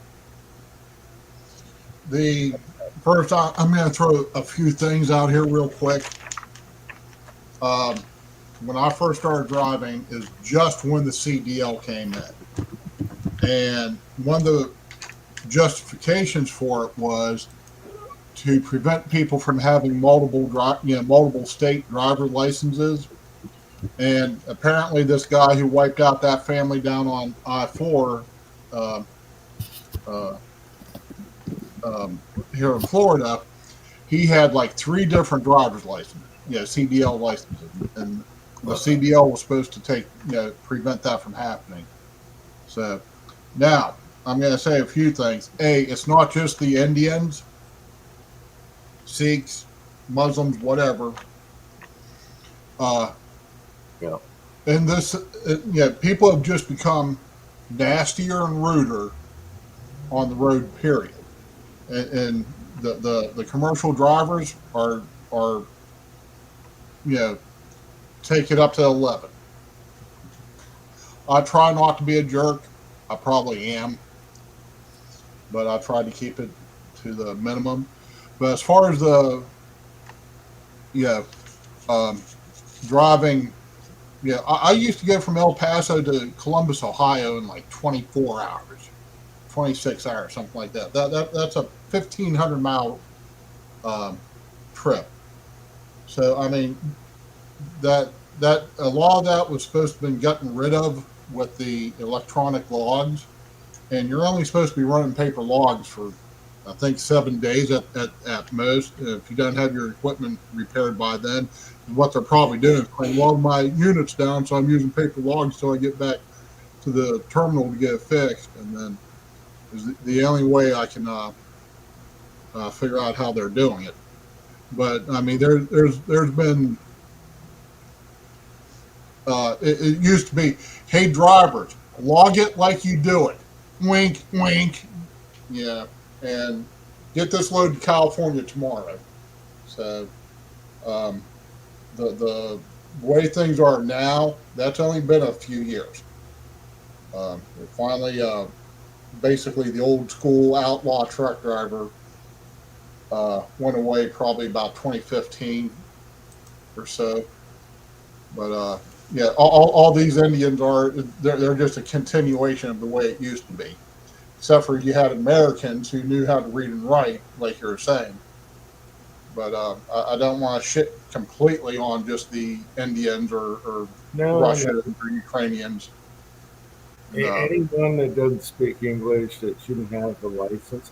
And the news doesn't show it all. There's one that happened a month ago where the guy smashed three cars, totally crushed them, tailgating, and rammed him into another truck. Looks like we got a bunch of people checking in. Hey, everybody. So, no, in the last 6 months, the three big ones was, and I think it was just west of Dallas. The guy took out about a half dozen people. then, like 2-3 weeks later, up in Chattanooga, the guy took out 2 or 3 families, and then the guy down on Interstate 4 here in Florida, the guy was doing an illegal U-turn, and a minivan went under there and killed a family of 4 or 5. And there's another one on 35 in Texas. The guy just rolled right through a bunch of people. And Oh, God. All right, we're getting trolled, and we have 2 people that tried to come on here. I can see them. One has a nose ring, and that's where I draw the line. If you got a nose ring, You learned from last Nose time, ring. buddy. bring nose him ring, on. Gone. You're gone. No nose Bring ring. it. Bring it on. Where's my nose ring? Anyway, now you're gone. Lazio, I agree with you. I don't know about Mike Morris here. He doesn't have a nose ring that I can tell. He's trying to look regular, but we're getting trolled right now. But hey, It's not so much a troll, just a raid. All right, just block him, Uncle Jim. It's all good. No, you know? bring them on. Hell, I mean, they're just having fun like we are. we've done this before, and what I know. Just keep your finger on the button. you get a pure crotch shot. You know what I find? You know what I find fucking funny is all these dumbasses that go free Palestine and their own people are fucking having their own civil war in Gaza. Hey, they just How ironic is that?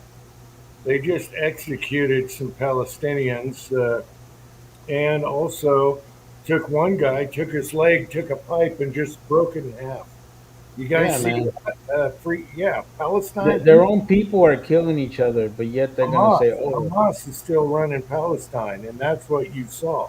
If you Mhm. haven't seen that, you don't know what's going on freeing Palestine, okay? you know the other fucking group of people that are so fucking stupid because they've never been to the Middle East. They don't know how fucking Middle Eastern people work.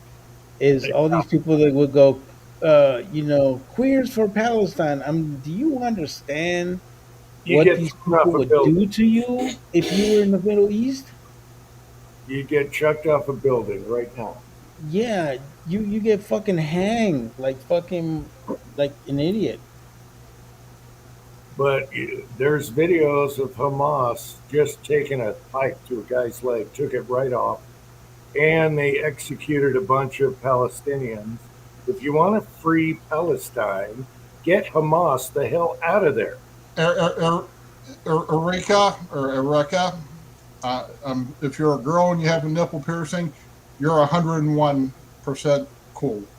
So, just saying. All right, we're getting different people trying to come on. Man, here. you got a bunch of people, Uncle Jim. What the hell? Yeah. Now, You're popular all of a sudden. we're getting trolled right now. Now, the newest guy that showed up he almost looks like MMA Guru. Man, The nose ring guy left. I cut it off at the nose ring. I guess it's a new thing now. Everyone on TikTok has a nose ring. Missing in action.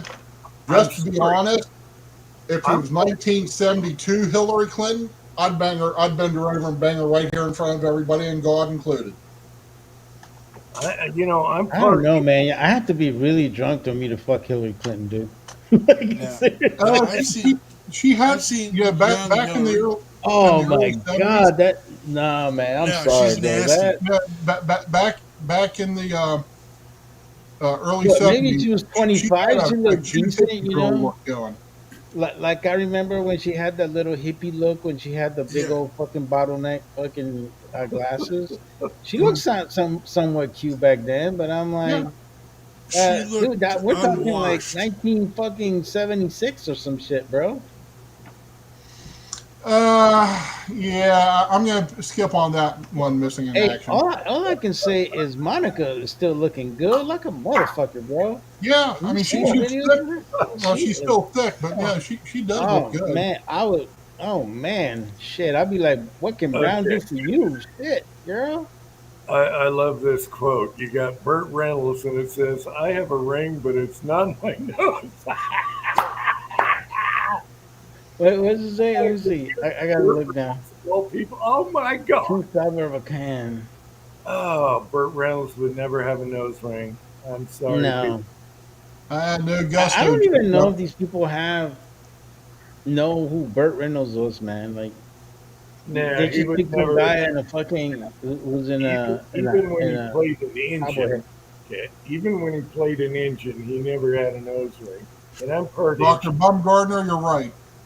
No engine in America had a nose ring unless you went to South America. All right. You're Oh fucking my Aborigine. God. That might help too. Trolls.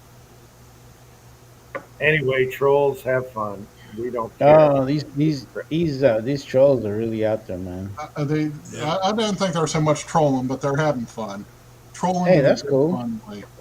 Yeah, You he know, says I'll bang Hillary when with a 9. What the you guys hell? remember when I did the TikTok video with the nose ring and this wig right here? Where is it? Oh, you whipping out the Dankenstein, fucking. who's Oh When I man, did the TikTok video with this wig and oh, man, I'm you so looking like a troll. yeah. All right. No, wrong side. This side.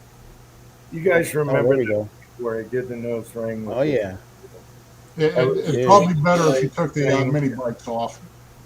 Oh yeah. Anyway, Anyways, nose ring hate.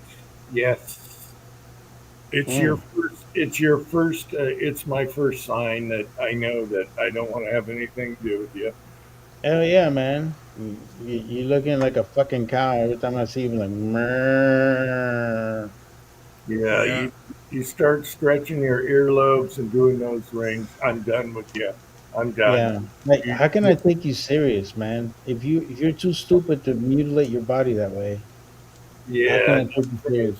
Like, I actually had a fucking guy that came into my true fucking story, came to my fucking interview wearing that bullshit now, and I asked him 2 questions, and after that, I was like, I didn't want to continue the interview anymore. I was like, all right, man, we'll let you know. Like, I don't want to deal with you, and it's not me being fucking this discriminative, but it's just how can you be a professional driver looking like that? I don't understand it. Cranky, He, it depends on the belly button that's pierced through. uh, how are you going to get a real job oh, if it's in a yeah, pot shop? I don't know, a little belly button fucking ring that is cute. I ain't gonna lie, that is cute. Pierced nipples. I had an ex that she had pierced nipples, and it was just watching them sit there rocking back and forth, and it was just like You're starting to get a little too graphic there, man. what's that? Uh, He even had the hands up like everything. They'd sit there and start to rotate, opposite directions of each other. Oh my god, yeah. Dr. Baumgarten, I do like your logo there. It's pretty funny. All right. Mm. Yeah, just go to a job interview with a nose ring and It's not stretch gonna out go well for you. the ropes, and you tell me if you get a proper job. If it's not a tattoo parlor or a pot, a place to buy pot. All right. Well, there's always future in you and fucking delivering food or some shit like that. Maybe DoorDash is definitely gonna be your fucking career. Well, when he asks for a tip, I'll rip out his nose ring. Cranky, congratulations on that, or congratulations to her also, to Maria. Hmm. What happened? Well, Cranky says that Maria, I'm assuming that's his wife or at least girlfriend, was a gymnast, so, and she still has a six pack in her 50s. Yeah, Oh, man. nice. Hey. A rippling belly. Yes. Way to go. Yeah, and Pat definitely knows how to treat cows. I am very Yep. deadly with those motherfuckers. You have not heard me shooting a cow with an M1 tank story. Yeah, for the trolls that don't know, he took out a cow with an M1 tank. All right, in Yeah, Iraq. great. Yeah, Did, there you go. did it have a nose Free ring? fucking steaks for everybody. Instant hamburger. Instant hamburger. Didn't fuck Now around with they that shit. they used to put nose rings in bulls. Yeah, what's up Yeah. with that? I think that was literally so you could grab it and guide it, and Yeah, move it around. Yeah. Okay. Yeah, man. Lead it by the nose. That's the nose rings. Your sheep being leaded by the nose. Man. Ditch the damn nose rings. I don't know why it's a fad. It's a TikTok thing. People don't have legs anymore. the nose ring the nose rings have been around. Well, they've been around for thousands of years, They've been around forever, yes. but it's been the last, I don't know. Yeah, but think about it. If you really think about the like the nose ring back in the day, or like it used to be like when you wear like with something fancy, like in a fancy dress, and you're wearing all this fucking gold, like Indians do, or even Muslims, But it's like a traditional fucking thing like that. But Right. you wearing that shit every day with jeans, yeah, I'm not gonna have any fucking respect for your ass. Yeah, but most women from India, they had a piercing, not a nose ring. They had a piercing. Well, you're Right. saying the Yeah. septum ring, which Yeah, but they do wear a thing on their nose that has like a fucking. It looks like it has like a little chain that goes to your ear, or some shit like that. I've seen that before. It's like really fancy looking. It looks like the trolls gave up. They couldn't take it anymore. Oh yeah, Yeah. it's kind of like that dude in 300. You remember that motherfucker that wore all that shit to the side, the Persian guy, yeah, whatever his name is. Yeah, it's like that. I mean, I know that a majority of that shit comes from Persia fucking culture, Persian culture, shit like I, that. I like India culture. They have a fashion. Everything is awesome. The food's a little spicy. I have no problem with India culture. Well, you Don't be, must have a different perspective than I do, because I live among them motherfuckers. well, just don't be a truck driver here without reading English, okay? All right. Oh shit, seriously, good bro. luck. You But can't their throw a rock and not Listen, hit one here. hey, their culture goes way back. If you look at the old buildings that were done way before when they were smart, really smart, you They can't were do smart. stuff. Hey, God damn. I'm going to tell you something. Uh, there's plenty of white Anglo-Saxon Americans, born, Native Americans, uh, who can't read fucking English anymore. Can't read the signs. Believe me. I have to deal I with blame them the every day. education system. A lot of kids can't write cursive anymore. No, they can't do that no more. I gotta, What is I gotta with train my that? grandkids. I gotta train them how to do that They shit. can't 'Cause, write cursive. It's all texting and what? yeah, Kids yeah, can't they, write cursive. they don't know geography anymore, Uncle Jim. Like back in the day, we had to learn the fucking state capitals and which state is where, and they don't know shit where everything's at, because all they do is they get on a fucking phone and they Google shit Yeah. because they're too fucking lazy to figure shit out. Yep. Can't read They, an they- analog clock. yeah, they don't know what the fucking encyclopedia is either. Like, what is that? Yeah. We had about fucking 6 or 7 or 8 of the motherfucking books and shit. That's how we found out about stuff. Now, as far as the clock thing goes, if the parents would put an analog dial clock in the house in a couple of suspicious, or not suspicious, but in a couple of places where they'd see it all the time, they'd become used to it. If all you got is digital clocks, and like you said, it doesn't get taught in school anymore. But yeah, that's something that could easily be taken care of in the house. Yeah, but we can't put all the fault at the education system. We have a lot of parents that in reality you're just not fucking doing what they need to be doing, and that's Right. just being real, you know.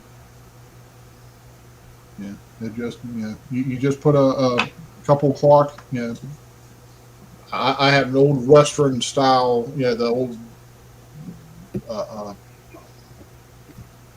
couple of them here in the house just for more for the aesthetic, but people want to see what time it is. They have to look at it. They have to learn how to decipher that stuff. Okay, Pat, you've been patient. I love your take on things. Let's go, Pat. Give me your take on things. Boy, I don't want to get. I don't think you But- can keep it PG rated with Pat. Yep. So, look, all of us came from somewhere, and some of us didn't assimilate that well right off the bat either. But at least we were all Christians. Amen. Yeah. And through. Pat, I Yeah. never assimilated as a teenager. Well, how many of us? No. Yeah. Okay. No, we all did what we were supposed to do as teenagers, rebel, and so that's what I'm looking forward to now. Because the status quo is a bunch of liberals with this weird fucking shit going on, and the youth is, rebelling against that. I think it's going to be great. Oh, you should have seen the people that tried to get on here. Oh my gosh. Nose ring guy out. The other guy had a baseball bat and he flipped me off and said, okay, screw you, I'm out of here. Anyway. Man, you get all the wonderful people in this place, man. That's what you get on free live chats. Free live chats, man. I'll be right back, gentlemen. All right. Oh, So, well, what else is going on? Let's see. There's some interesting movies on YouTube. I watched What do a you few- got? What were you watching? Well, there was The Adventures of Baron Munchausen. There. I That don't know was if that was interesting. Mm. Brazil. We've got Brazil. We got Repo Man. Okay. What else? There's a couple other ones. Not High Plains Drifter, but the other one with the preacher, Clint Eastwood. Okay. Yeah. That's a new one out on YouTube. Yeah. Where you had the quick change cylinders. Okay. Pale Rider. Pale Rider. Yeah. Yeah. What was it? There's a new John Wayne film I just started seeing this week. Was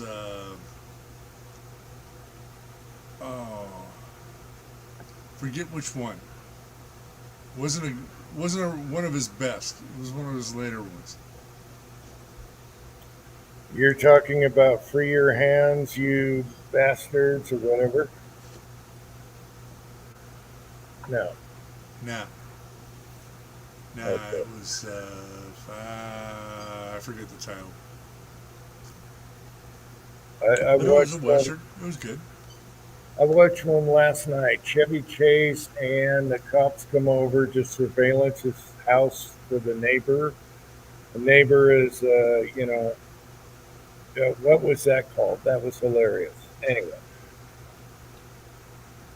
So Stakeout or something, I think.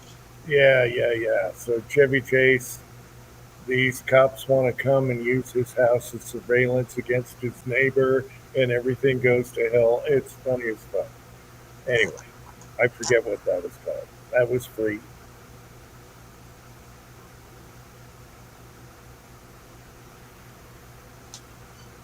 Yep, a lot of good stuff. And the other thing I've been watching on YouTube is I stumbled across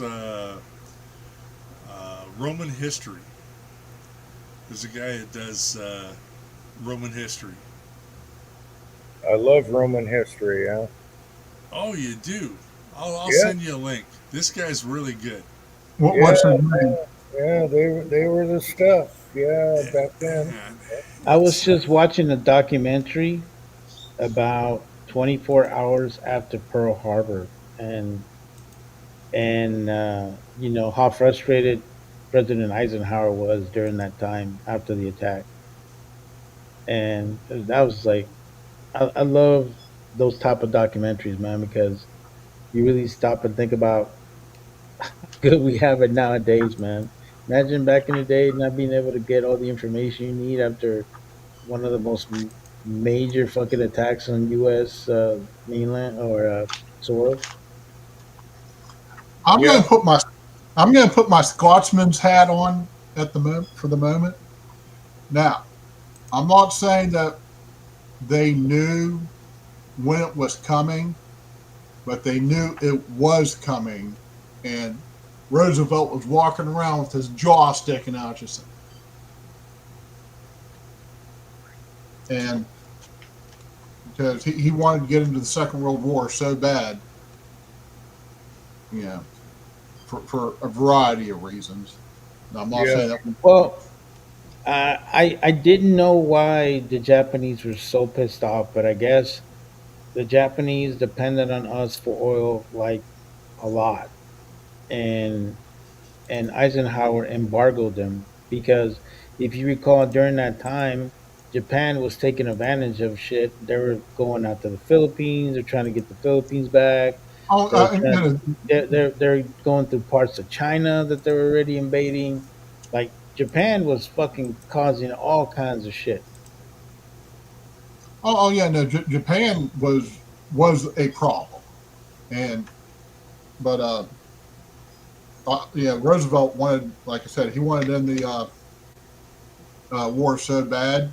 Yeah, so he was just walking around with his chin sticking out, like I said, just saying, right here, buddy. Yeah, and he got what he wanted, so I guess that's good. Uh,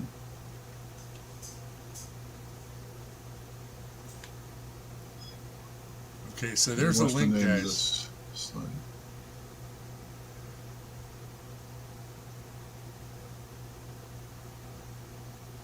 Yeah, I love Roman history, man, and Yeah, I haven't seen this one before, so I'll subscribe to him because I'm. yeah. Oh, he hasn't put a new video out in 3 years. I just stumbled across him, but it's like 12 episodes of 2 hours each on up until the Great Schism, and then he's got another 6 on Byzantines and I was just a couple saying, more. I'm looking at the Byzantine history that's like 6.5 hours long, which is shit I love. That was just a live stream he did one time, but his his 1 and 2 hour little episodes, that's the shit. There's who's this? There's one guy. If I can find him, I'll post him up there. You guys maybe. So I just put the name of a channel I think a lot of you guys should need to check out. This guy is a former medic in the army. His name is Popo Medic. He put some badass freaking videos, man. Like he talks about the rooftop Koreans in '92. He talks about the North Hollywood shootout, the Miami shootout, all these like historical things that happened, law enforcement and stuff like that. The best one for me was the Rangers against the Crips. You guys got to watch that one, man. That it actually happened in Tacoma, Washington. Okay, that's Popomedic, huh? Yeah, Popo Medic.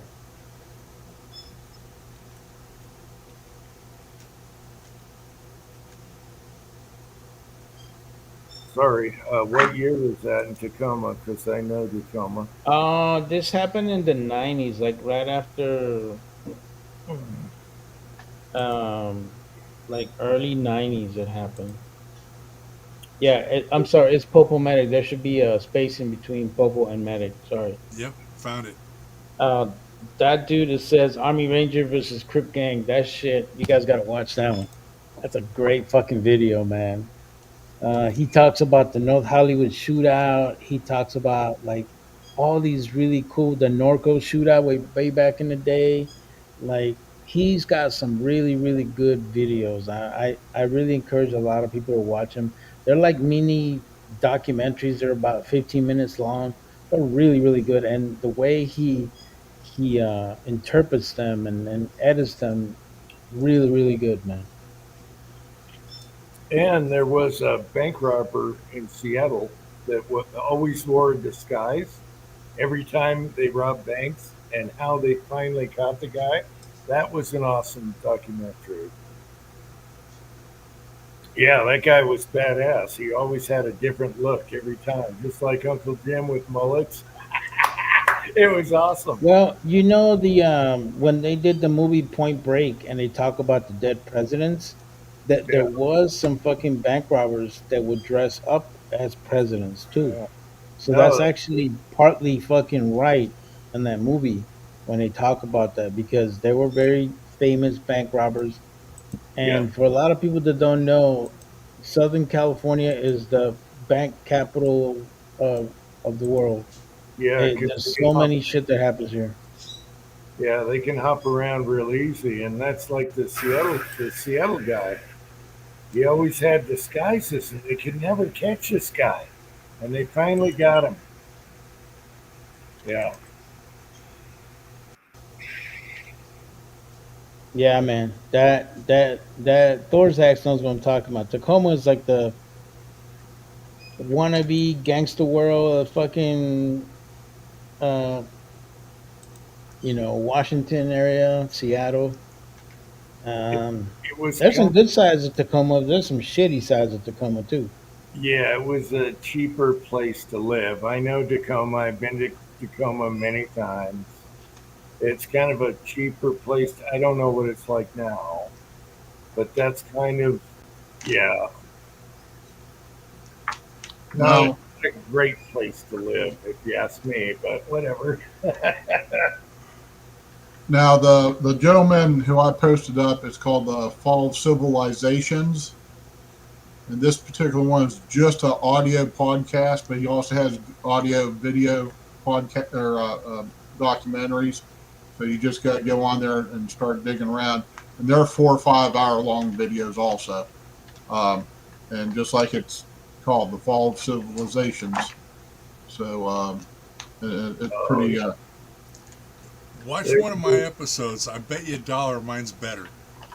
I'm not. Yeah, I'm just saying he does a really good. He does good ones also. So, but There are so many good documentaries on YouTube on history, archaeology, all that stuff. There's so many good ones. yeah, I cannot go to sleep at night listening to them. So, yeah. yeah. No, I'll find one of these nice 3, 4, 5 hour long ones. And just have it running while I'm driving, and just glance at it once in a while. That's why I don't watch porn while I'm driving, because I'd be distracted. I can watch a history program and just glance at it every once in a while. Yeah. So And there's tons of good FBI files out there, FBI file documentaries.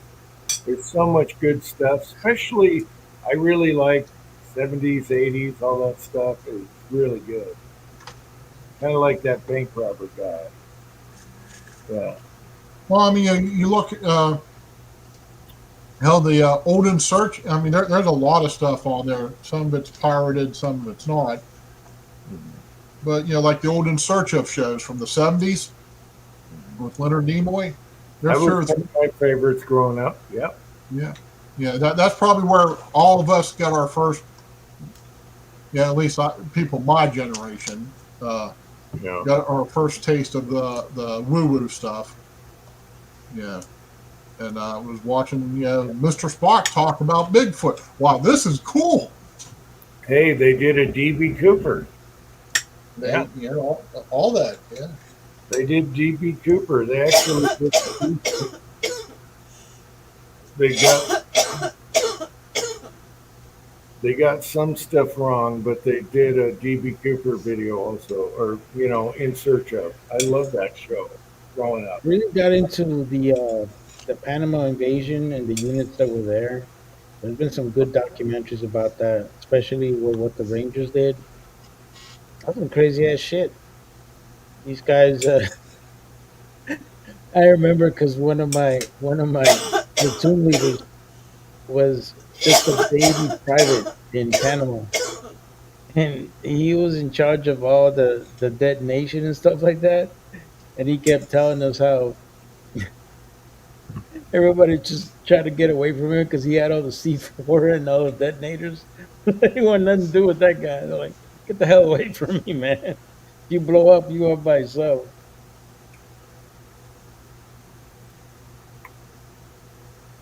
Yeah, there's another free movie. It's Tom Cruise. I'm sorry. However, it's about when he was a young buck plane. This is a real true story. He rode, planes, and they talked him into smuggling drugs. What one's that called? Pat? Anyway, that's free on YouTube. It's actually pretty good. I mean, they make him do all kinds of crap.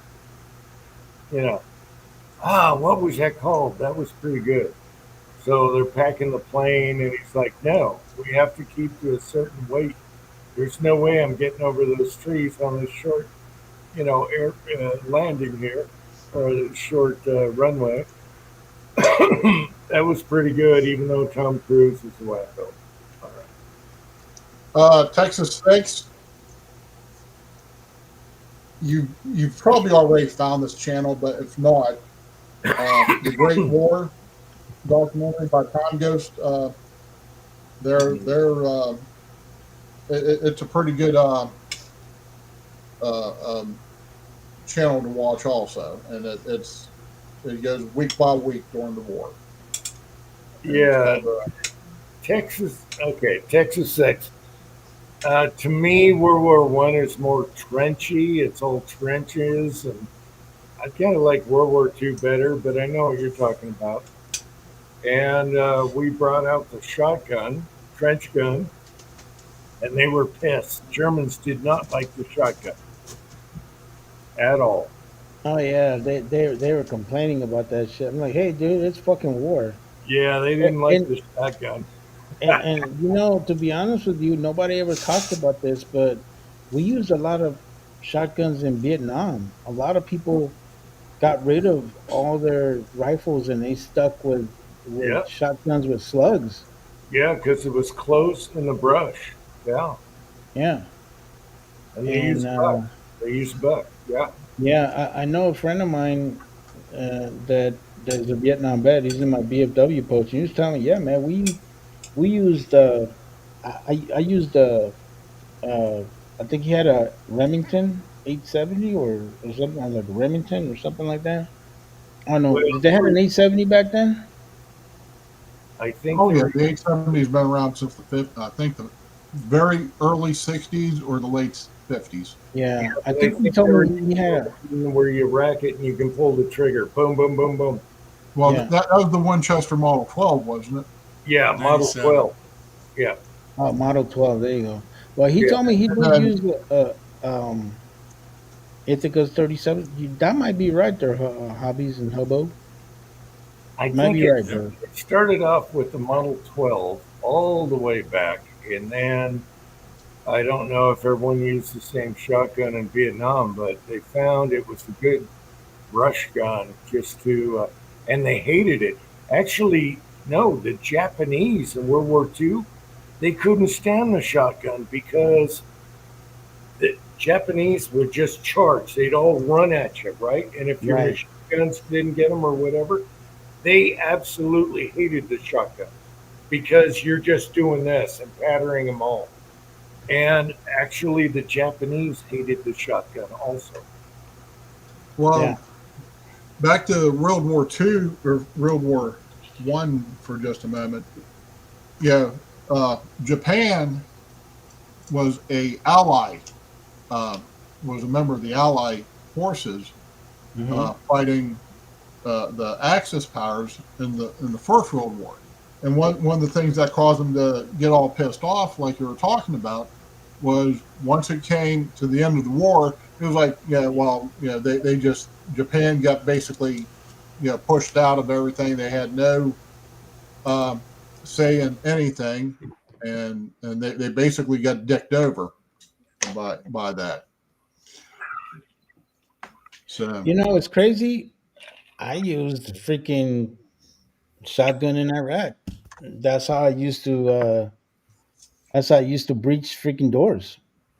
Yeah, it's good for close up I stuff. I used my I used the Mossberg 500 the first deployment. The second deployment we ended up getting the 590, and the 590 was a much better shotgun. It had more bells and whistles than the 500. Yeah, Um, that's what's next to my bed. It's got a bayonet lug, everything. I got the 590 you guys were using. yeah, the 590 is amazing, man. I love that freaking shotgun. Yeah, it's Uh, it's on my nightstand. Yeah. I'll be honest with you. That's the one fucking thing I don't have in my collection right now is a 590 because I really don't shoot that much shotgun now that I'm a civilian, which is weird. I used to shoot it all the time when I was in the army. Oh, We you shot got it every year. Every year I shot it. You know. yeah, you got to get one or at least a 500. 500 I love also. We have Yeah, I, I, 500. I mean, the closest thing I got is a freaking Maverick 88, and I love that thing, but The it's not the Maverick's same. gonna the Maverick's gonna do just fine. You just can't change the fore end, like you can on 500. Well, it's You just the know, thing is that I got used to where the safety's at. I love where the safety of the 500 is at. It's towards the on, top, so on the you can top. grab it with your thumb. Yeah, righty or lefty. I Yeah, love exactly, and that's why I love that. going I forward. love that shotgun, man. I'm Yeah, telling you you, don't man. have to. That's what I No, love we didn't have about. to. We didn't Yeah, have to finagle with it. It was is that's why I love Mossberg, man. yeah. They work. You know, I mean the Maverick Remington 870s. 500, Maverick 500, 590. I don't care. You can go out and get a cheap Maverick and be totally protected. Oh, I love absolutely. the safeties up front. You don't have to move your trigger off of anything. It's ready. Boom, boom, boom. It's right there. Yeah, Yeah, and you and don't. and, You and see, even the Navy used their fucking 500. Yeah, I know. I I have a mean, shotgun in my freaking loading room loaded right now. yeah, I love those things, man. They're great freaking shotguns, man. They're just I do man. too. I do too. I love me in Mossberg. I used to have 590s and everything, crossbow, hold less rounds. Give me a Mossberg any day. I don't care if you buy a cheap Maverick or a 500 or a They 590. work. 590 is going to be heavier. They're going to work. They're going to freaking work. Yeah, and it was like what I shot in the army. I shot double a buck, but sometimes we would just have straight freaking Mhm. uh, what do they call those things? The just that one straight rod. I forgot the name of it. Um, it's just a straight piece. Um, What part are you talking about? Mark? the round. When because you have the double up buck and then you have the one the slug. Slug. We have the slug sometimes. Yeah, you got to carry a few slugs on the side or in your pocket. Yeah. Yeah, yeah, slugs are great. Yeah. I remember I shot this freaking little Toyota truck with a slug. That fucking went down quick because it was trying to come into my checkpoint a little too fucking fast. And I told him like, you need to slow down. And we had the interpreter yelling him on the microphone, slow down. and he pissed me off. So I just shot him. I had a slug in my fucking shotgun, and I fucked him up. I fucked up his truck 'cause I didn't give a shit. Yeah, I always carry a few slugs on the side saddle because if they're hiding behind the couch or whatever, you're going through it, you're going to hit it. It's you got more penetration than double up buck. Yeah, Yeah, I always have slugs on the side. Yeah, yeah. Slugs are amazing, man. and sometimes I think the Marine shotgun 590 that I got in the loading room has slugs in it just in case. Yeah, Yeah, and they always do. I think us in the Marines, we always had a combination. I think every second round was a slug, if I Mhm. recall. Every Yeah, second. I think I go boom boom on that one. I think I go boom boom. Okay, he's got a Like, penetrate. boom. You're hiding behind a wall. Boom, there's your slug. Yeah, and it was crazy because I actually on a couple of missions, especially doing raids, man. I had a fucking M16 A4 with a 203 grenade launcher, and I had a sling back in my fucking back. I had a fucking Mossberg with me, and on top of that, I still had a fucking pistol with me. I'm like, I'm carrying so much shit, but I fucking loved it, and it was good to have that much fucking shit because there's times, man, we got into some firefights that man they lasted a while. Yeah,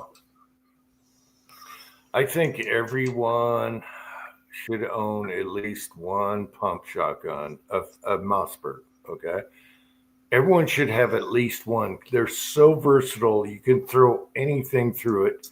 It's gonna work.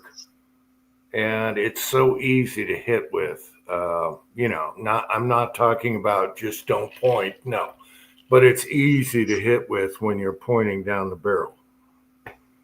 A lot of people think, oh, just aim a shotgun, it'll hit anything. No, you got to aim down the barrel, of course. But if you're looking down that barrel, you're going to hit something in your house easy. And then you can go do that at 70 yards also. Yeah, using the sights. And I don't like pistol grips on a shotgun. I want my shotgun slim. Okay. Pistol grip is gangly. It's in the way. I don't like that shit. I want a smooth, slim shotgun. Man, I'm over here watching a video of Trump. He got fucking he landed in Malaysia, and all these dancers are dancing. His ass starts dancing too. I'm like, what the fuck? Wait a minute. Trump went to Malaysia just now? Yeah. Really? And yeah, they're welcoming and they have like all these dancers and they're dancing. And he's like, well, fuck it, I'll dance too. And he starts dancing. Did he do this? No, he did the yeah, he did. Oh, but now he did it kind of slow roll, man. That shit's fucking hilarious, dude. He got crafty with that one and shit. Uh, Like he's doing like a slow roll and then he's giving a high five or some shit. It was pretty fucking hilarious. I'm sorry. I like the guy. He's way egotistical and everything, but I like what he's doing. I know some people would disagree. Do you know how much drugs we recovered under Trump? Do you know how Oh many yeah, bro. loads of terrible You know, drugs? you know what struck me as odd, bro, is that Bernie Sanders actually praised Trump on the border. Did you see that shit? No. I was shocked, and I was like, even like that guy Fetterman, the guy that's from Pennsylvania, the Uh, Democrat. uh, Like, even though as weird as that motherfucker is, he's like more on the president's side than he is on the Democrat side. no, Fetterman got out of he wants out of the Democrat Party. He's done with them. That's not what he said last time. He said he still No, wants to be no, a Democrat. no. Last I heard, he was done with them. He's so sick of their Dude, bullshit. I don't Wait think I want to claim that motherfucker, dude. No, check it out. A side chat. Let me know. But I think Fetterman is totally done with Democrats now. I don't know if I want to claim that guy.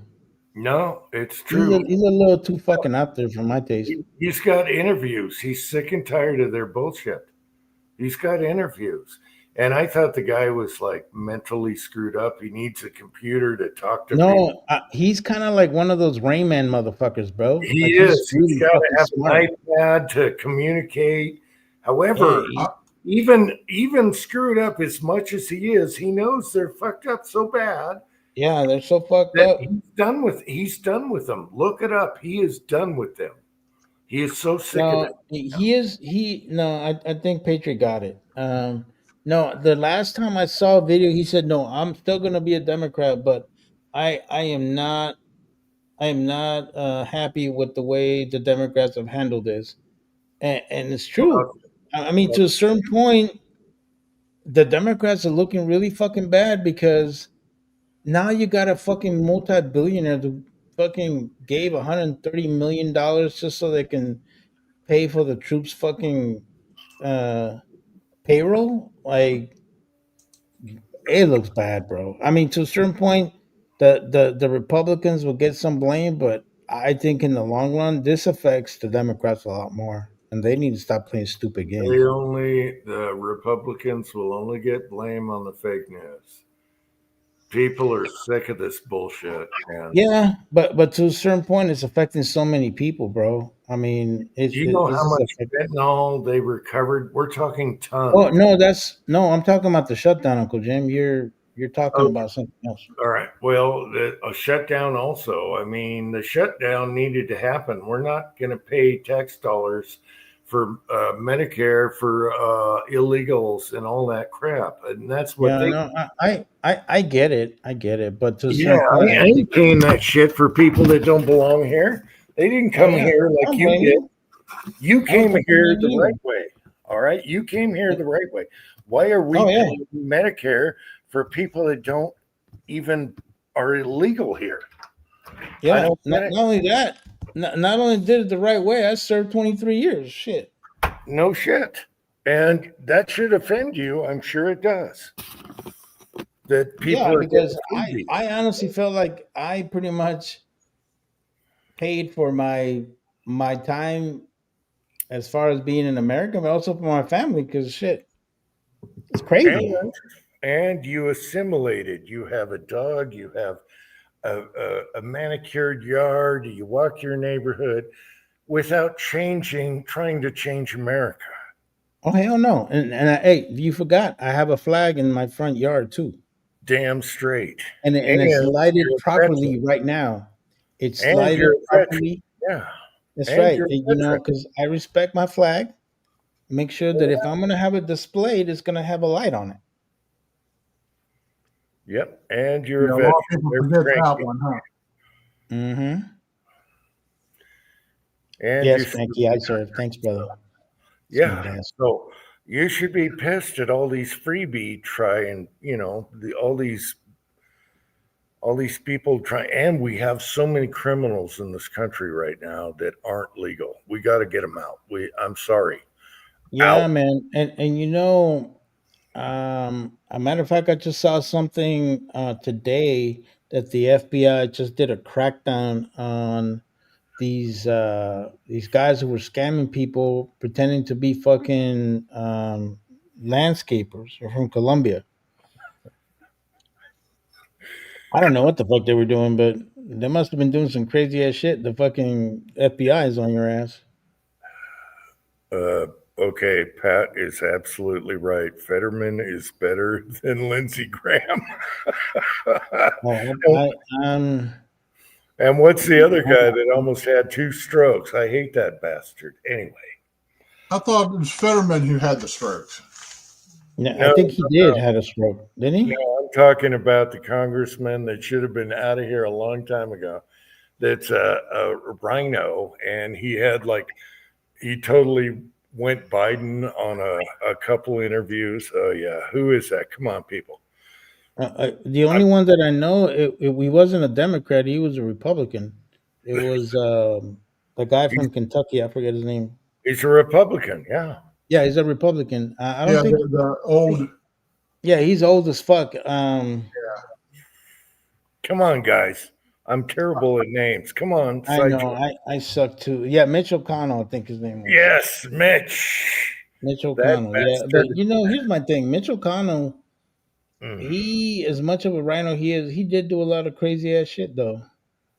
Um, but I'm glad he's fucking out. The guy that fucking has me rolling, especially with all this meme fucking videos, is Dollar Obama fucking homie. Oh my god, those fucking videos are hilarious. Sorry, Kyle. I'm trying to catch up. All right. Read your side check, damn it. That's my Hey, impersonation of Kyle. Kyle, why don't you come on here and correct Yeah, me? why don't you come on, Oh, Mister oh, Cranky? oh, yeah. You're not playing in a band tonight. Come on. Come on. Mm-hmm. Come We're on. an American band. Come on, fool, get in there. I'll send you a link. You got no excuse You got now. Linky, Linky, linky, no excusey. I'm, Linky, I'm ready. Linky. Yeah, I'm ready to combat anybody right now. I love Yeah, Kyle. yeah. Come on, Kyle, me Kyle. and Kyle are on the same page. Kyle is a good boy. He's a good boy, just Yeah, like he's also a veteran. He's Leon. also Good boy. he's a Army Ranger. Yeah, man. You gotta be a bad boy to be an Army Ranger, man. You really do. Okay, Cranky's fading. Good night, Cranky. You're fading on us, bro. Kyle, you got to come on for Halloween chat. Day after Halloween. Oh Mario, man, come on. Mario, come on. I will try, man. I will try because I'll have the grandkids with me. I don't know if I'll be able to. Okay, I get it. Kids, grandkids are awesome. Yeah. All right. Dude, my grandkids, it's all about Papa, bro. They don't, yeah, they're Papa boys, man. So I'm enjoying this because I'm gonna tell you something, man. Like 8 more years from now, they ain't gonna want to hang out with me, so I better enjoy that shit now. They get older, they want to do their own thing, man. You're damn right. I wish I had grandkids. Damn it. Yeah, they're The great, sun, bro. the They're they're sun used to. All they're right. amazing. They're a blessing, man. I'm so thankful for them because they really keep me sane and they really keep me, And wanting to spend more time with them. same with your pooch. Your pooch is keeping you, all Yeah, comfy. no, it if it wasn't for Bruno, man, I don't know how I'd be Yeah, doing. He is Bruno, it's your he is goat. next to me right now, and he's snoring his ass off because pretty soon it's gonna be Mimi's time for him. Yeah, Bruno is awesome. You and Bruno, damn right.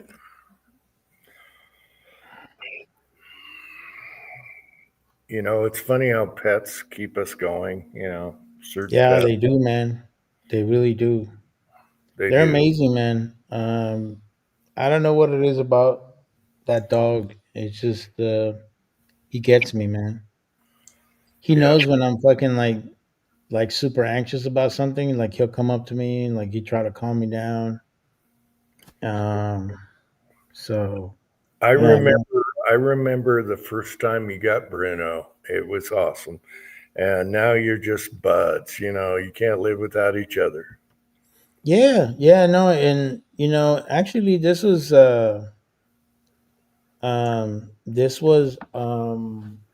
supposed to be my daughter's dog. It's supposed to be my dog. My daughter got it and she kept complaining that she wanted a dog and I was like, all right, cool. So we got the dog, but he likes me more than her. He does. He does. He likes me more. Yeah, you always got Bruno around, even Yeah. in your chats Yeah, and everything. Bruno's always with me. He doesn't want to go anywhere. He wants to hang Yep. out with me. Bruno's your boy. But then it's kind of crazy because when I have the grandsons over and he gets jealous and he wants to be playing with them too. Or like because like in my lazy boy, he always sits next to me, right? Like he lies next to me. And when my grandson's there, he goes over there and he pushes them out. It's amazing that how they know these things, man.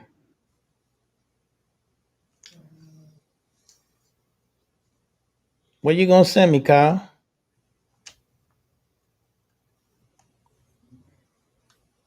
Yeah, man. No, the yeah, man. Dogs. I'll be honest. I don't know where I would be if I didn't have Bruno. I'll be straight with you because when I got Bruno, I was probably in my worst stage, like really, really bad, and he helped me out a lot. Like you know, it's just this weird how to really explain it. They kind of sense what you're going through without really telling you anything. So yeah, yeah, he's an amazing companion.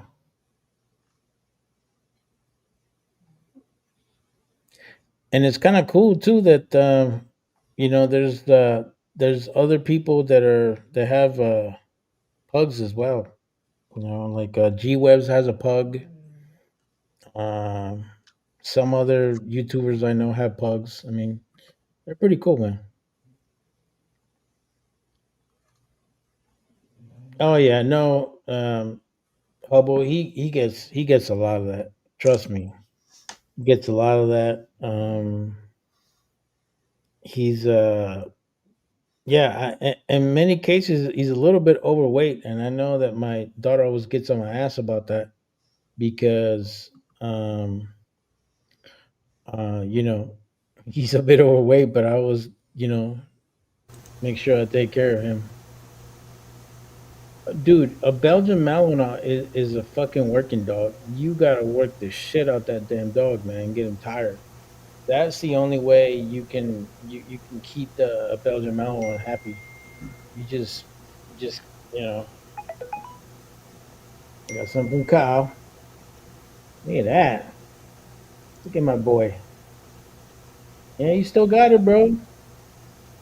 You still got it. Showing me what he did at 300 yards. I'm like, dude, I know what you're capable of, fool. I know what Rangers are capable of. They're pretty badass. Damn, he Uh, has a bad battery. huh? Uncle Jim says, yeah, he jumped on Uncle Jim 3 and said, hang on, battery. So, Oh. yeah, doing enough. man. You forgot to charge his battery, man. I mean, What he's is charged it he like use? 3 times during the show. What is Is he using his iPad? He's I, using I don't. an old Lenovo laptop.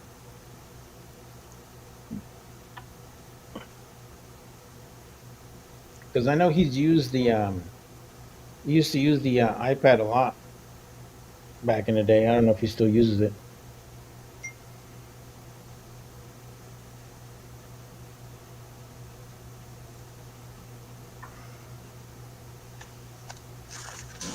Hell.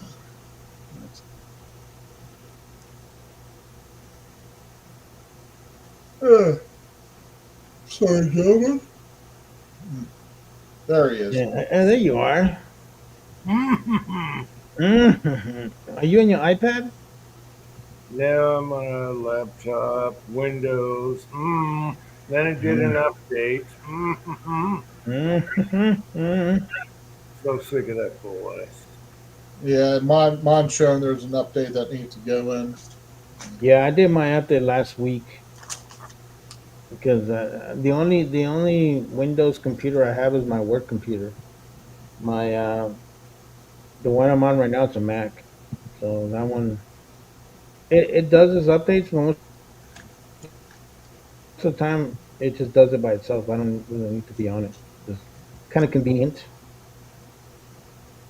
Oh, should have brought the cord. Should have brought the cord with me. What Man, my boy Kyle, man, hey, one of those Kyle, you that was your breathing, bro. Other that, or you jerked the shit out of the trigger. One of the two. Cause he's sending me pictures of him shooting at 600. I'm like, bro, you ain't gotta tell me what you do. I already know what Army Rangers do, man. That must have been your breathing. if I can find a computer place around here that's not going to charge me a kidney and a lung, I'd like to What get state a. you live in? Well, I live here in Florida, but just finding the right place. But I'd like to try Linux. See if- Oh, I'm not Okay. familiar with Linux. I think it's a, no, I don't know, not really familiar with it.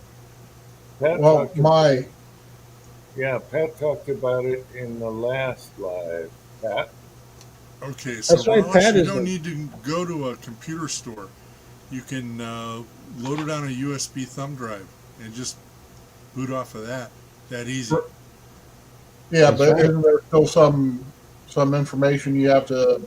I'm a computer retard. Just Well, Pat is not, so he can teach you. yeah, I know that's Okay, that's so if you've got if you want to screw around, have fun, uh, a beginning one would be Ubuntu. right. So I've heard look of up it, but you look up Ubuntu, you download the ISO image, and then you use a utility called Rufus to make your thumb drive. okay, Okay, so download Ubuntu, load it on a thumb drive with Rufus, plug it in. When your laptop boots, I think you're going to hit F10 or enter or whatever brand you got. It's a different key, but it's usually F10. That'll let you select boot from the USB.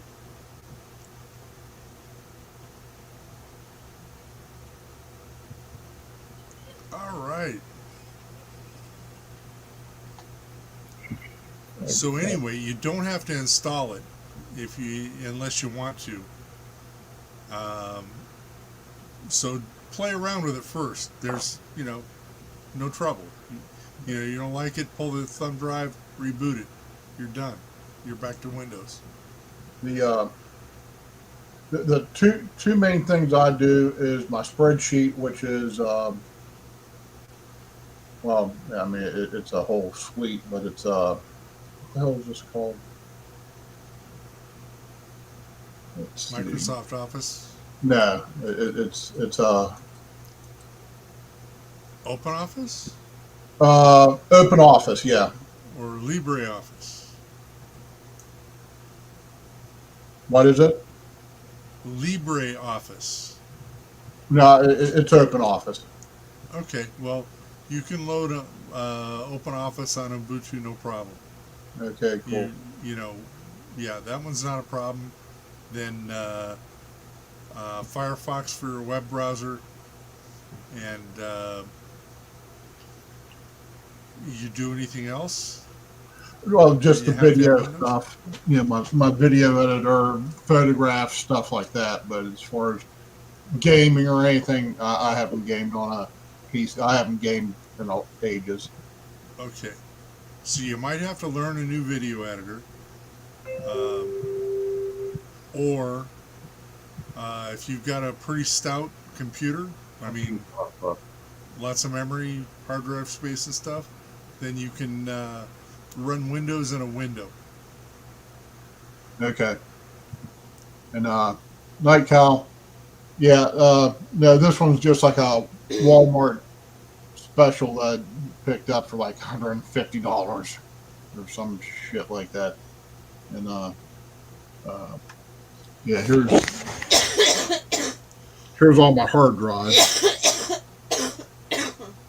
So, I don't know if you can see all those or. So, yeah, there's the memory on this thing is about that long.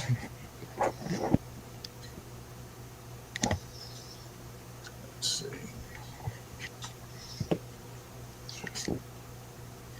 Yeah, like I said, it's about. I think it's going to be about time for a new system because everybody's saying the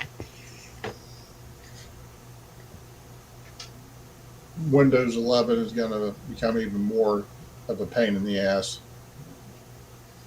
Yeah, I switched about 6 months ago permanently, and I've been fine. Good deal. I'm on a cheap Chinese webcam on Firefox, and Linux, no problem. Right. So, It used to be, drivers were a pain in the dick, but now everything just works better than Windows sometimes. Good deal. So,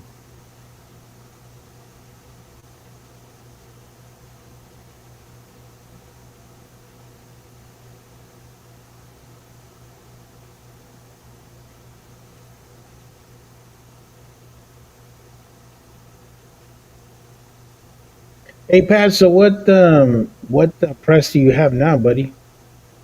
What press? Same press I've always had. I That got single the stage? yeah. That's all you're using? That's all I use. I never moved up to a turret or anything. Just that single stage is fine. So But most of what I most of the stuff you reload is it's large primer, right? no, I reload 223 and 9 millimeters, so those are small. Oh, okay. Um, but yeah, I go out blasting big stuff, and you don't shoot a whole lot of big stuff, so you don't No. need a turret press if you're not mag dumping. Well, I just think it's whatever makes you happy and whatever you're happy Yeah, with. You know, you're not the only person I know that all they use is a single stage. I know a lot of people that that's what they prefer and that's what they like. But I also know that a lot of my friends that also use a single stage, a lot of them are just rifle shooters that they don't really need anything else because they like the single stage because they can become very precise with their rounds. And I mean, I love single stage. I still use it, especially when I'm doing like rifle rounds that I'm that are kind of new and I'm trying to test loads. Yeah, that's when I definitely use my single stage a lot, and that's when I really enjoy it because I take my time with it and get it dialed in the right way. so up in Vegas, I've got an old Hollywood, um, and a rock crusher. But no, all I use is the classic cask single stage. Jim's got one too. You can't kill them. They're No, those things are they're good for robust, anything. bro. Yeah. I got a little cheap Challenger, and it's an aluminum single stage, and that thing is solid, man. I never have to worry about it. I still have Willie's old lead that he gave me, a C press. Uh huh. I still have it. I still use it once in a while. I I I get a little nostalgic when I use it. It makes me a little sad because we all love Willie and he was a good Yeah. dude. So yeah, I still have once in a while. I reload on some of the 308 dies that I bought for him. Remember when he had that big ass stage sale and he was all crazy about it? And he was selling all these dies. I bought one of those RCBS's 308 dies, and yeah, I still use it once in a while. I use it with the C press whenever I'm doing like 308 stuff like that. So that was cool because it reminds me he was a good dude, man. Yep.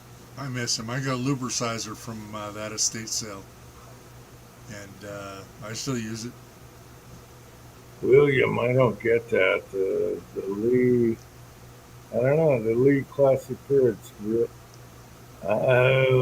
I don't know. I sit next to the single stage, the turret, and the Dylan. I just go from one to the other. And Yeah, I'm no, it's great.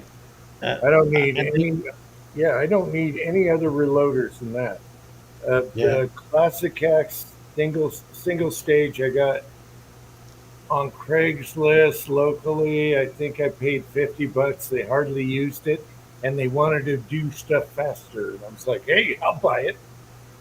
And then I got the turret press, and Dylan I had first. I bought it from my uncle. Anyway, William, I don't get the ruck chucker over the no. I don't get that. Better primers, dump system. I don't know. To each your own. I Whatever like the floats elite. your boat. Yeah, whatever floats your boat. I prime on both the Lees also, and they prime beautiful. But whatever makes you happy loading, it's just like cars or anything else. Whatever makes you happy, do that. Yeah. Don't you guys agree? Just do what you like. Well, and sometimes it's just fun to switch up too. Now, like those 45s I was doing today, Mhm. I they'd been sized for a couple years, but I primed them on a hand primer. I seeded the bullets using my single stage lineman, even though I also have a Hornady progressive press set up for both 45s and 308s, and I do 30-06 on them also, do certain jobs on it. And the when I sized and primed them, I used my Lee APP for it. That's basically why I use the only thing I use the APP for is just sizing and depriming, and I like it for that setup. Everything else is just like, eh. Well, you're going to love it for bullet sizing. Once you start casting, you're going to love the APP for bullet sizing. Yeah, You're going that's to absolutely love that. other than my lead that I need to start getting accumulating, because like I said, I want to do this over the Christmas holiday. Mhm. Other than accumulating my lead, I'm trying to figure out if I'm going to lubicize or powder coat. I'm pretty sure I'm going to go with the powder coating, Yeah. and it looks so much simpler in the long run. If you're not shooting black powder, then you're better off powder coating. Yeah. So Yep, you won't get lead on your hands. You powder coat. You know, I cast and powder coat the same day. Once those bullets are there on the desk, I can handle them all I want. There's no lead on them. right. Yeah, or wax or whatever. I got rid of all wax bullets. Yeah, I actually melted a bunch down just to recast them. I like working from loading trays in a batch of 100. Well, why not use the APP then? Now, Cranky, uh,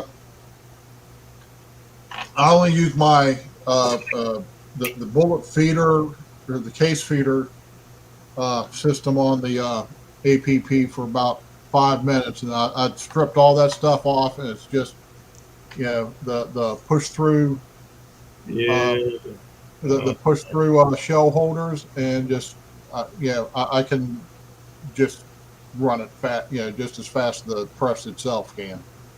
Yeah, I love my APP. Every time I use it, I will say cranky, cranky. I 'Cause know. that's Me too. Me too. Some people have a issue with the APP, but I'm not sure if they're. I don't know. I love the APP. there's some people that don't like. I mean, I guess with the APP, when you're first getting it started, you got to do a lot of tinkering. A lot of people like messing with tinkering, and I think that might be the reason why a lot of people don't like the APP press.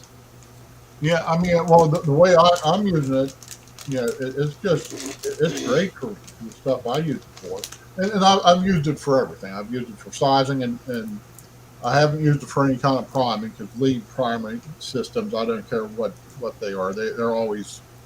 But Lee is awesome, man. I'll be honest with you. Lee, to me, is one of the best companies out there because their stuff's affordable.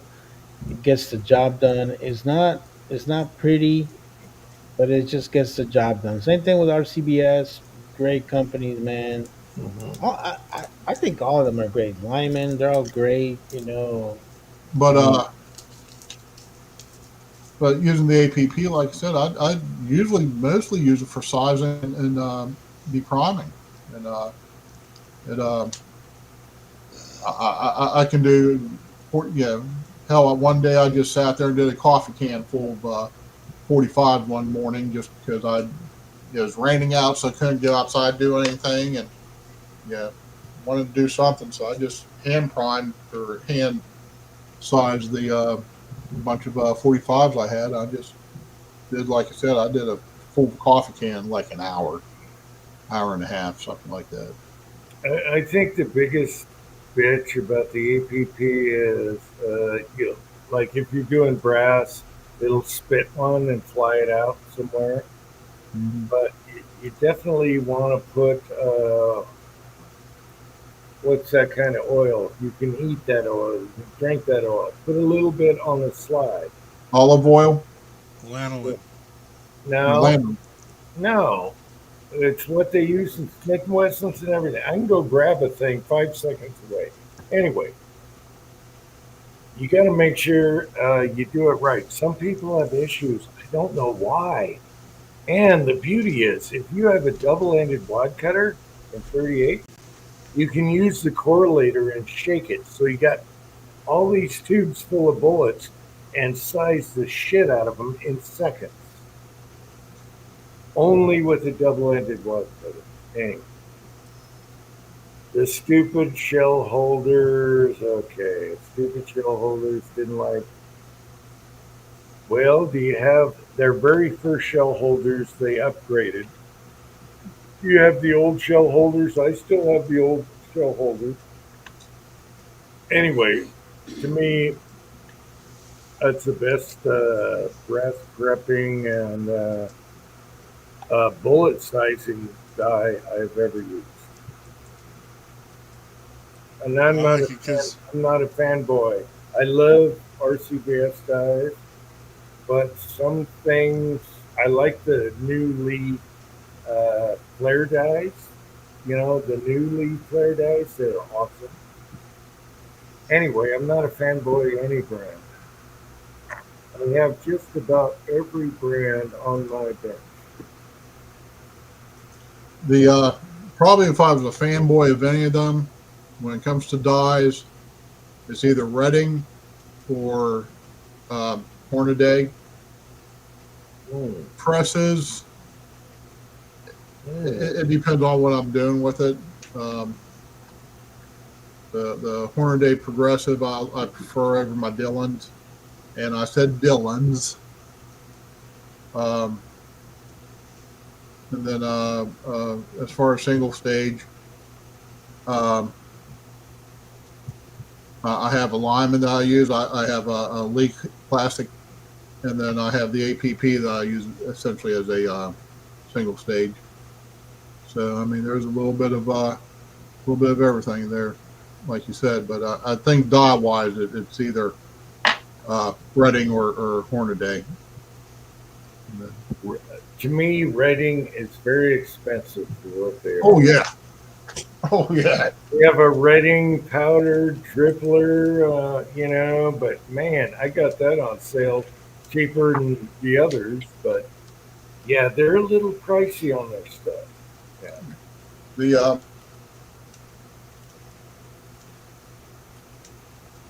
I'm not crazy about Hornady, especially when I have to buy their shareholders. I'm like, come on, man, you guys couldn't include that shit on the fucking die? Like, that bugs me. Yeah, and their dice are a little different, I don't know. Whatever whatever works for you is it's just like cars. You can argue about cars all day long or trucks. Whatever works for you. exactly. And if you like it and you're happy, be happy. I don't care. I'm not a fanboy of any brand. Believe The Hubbies is still here. Hey, Hubbies. Same with Paul. yeah, I need to go back and look at hobbies. Um, stuff. Yeah, I just need to look at a lot of stuff, but yeah, unfortunately, YouTube has Cranky, cranky. Cranky. Every time I pull that APPU handle, cranky.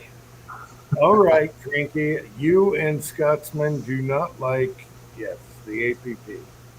But I'll tell You you guys what, are some impatient assholes, is what it is. I will never, yeah, if I'm slicing powder coated bullets right now, I want that APA. I just slide it on my desk and boom, bang, pow. Yeah. Cranky. But hey, whatever floats your boat, Cranky. And me and Cranky both have a Dillon 550 and we love it. So we got to agree there, don't we? Oh yeah, the 550 is way more gooder. We got to agree on the 550, Cranky. And I got an old one. It's all worn out. As a matter of fact, I got to shim it. It is so wobbly and crooked right now because it's ancient. It's one of the early ones. Don't those And things have a lifetime warranty on them? the son of a bitch still puts out perfect tack driving bullets. But I do have to shim it up. I'm going to do that over the winter time. I might do a video. I'll take it all apart because mine doesn't have grease fittings, none of that shit.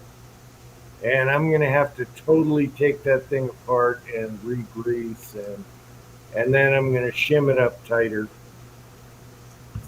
on the Okay. old 550, but I still like that old 550. Dude, that old 550, it don't matter you have a 550B or a C. Those things are awesome, man. I make some great 45s in that bad boy, man. Oh, I've done a ton of different calibers of that. Yeah. I just started doing 380 on it, and it was kind of weird, but yeah, crank them Yeah. out like no tomorrow. Mine is all getting out of whack and worn out, and now Dillon doesn't have the same service they used to have, where you just No, boom, send it, they'll redo it and everything. no, Now they want to charge the shit out of you for everything now. they're not the same anymore. You're not getting the same Dillon. And I talked to him. Well, I said, I've heard differently, Uncle Jim. I heard that if you bring the press to them and they do it for you there, "Yeah, what then state? What state? Yeah, you're in Utah, it's in Arizona. I know, but I talked to the tech and I said, hey, mine's really wiggly. It's all worn out. It's from way back in the day. It's an early one. Is it a 450 or it's a 550, right? It's a 550. And I started talking to the guy. I said, what about if I just shim it? Like you put a little bushings in there and shim it. And he goes, well, that's what I did. And I'm like, even though. And so I caught him on that. And he's like, well, that's what I did. And I was like, yeah, that's what I'm going to do. And he said, save your money on all the shipping costs and back and all the charges we do now. He was honest with me. He said, shim it And just like I and did. it's true He because said, shim it just like I do. they only use FedEx for everything, and they Oh, charge a grip for fucking shipping at Dillon. So they if I need to buy anything Dillon wise, I go to Shields and I buy that shit over there because I get free shipping over there at Shields.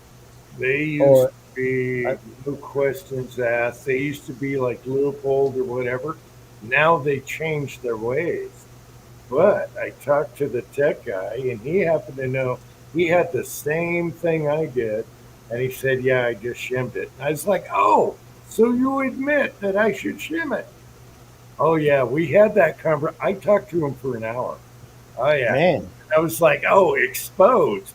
man, Exposed. you became best buddies. You talked to him for an hour. I know, but he knew what I was talking about because he had an old one like I do. Mm. Yeah.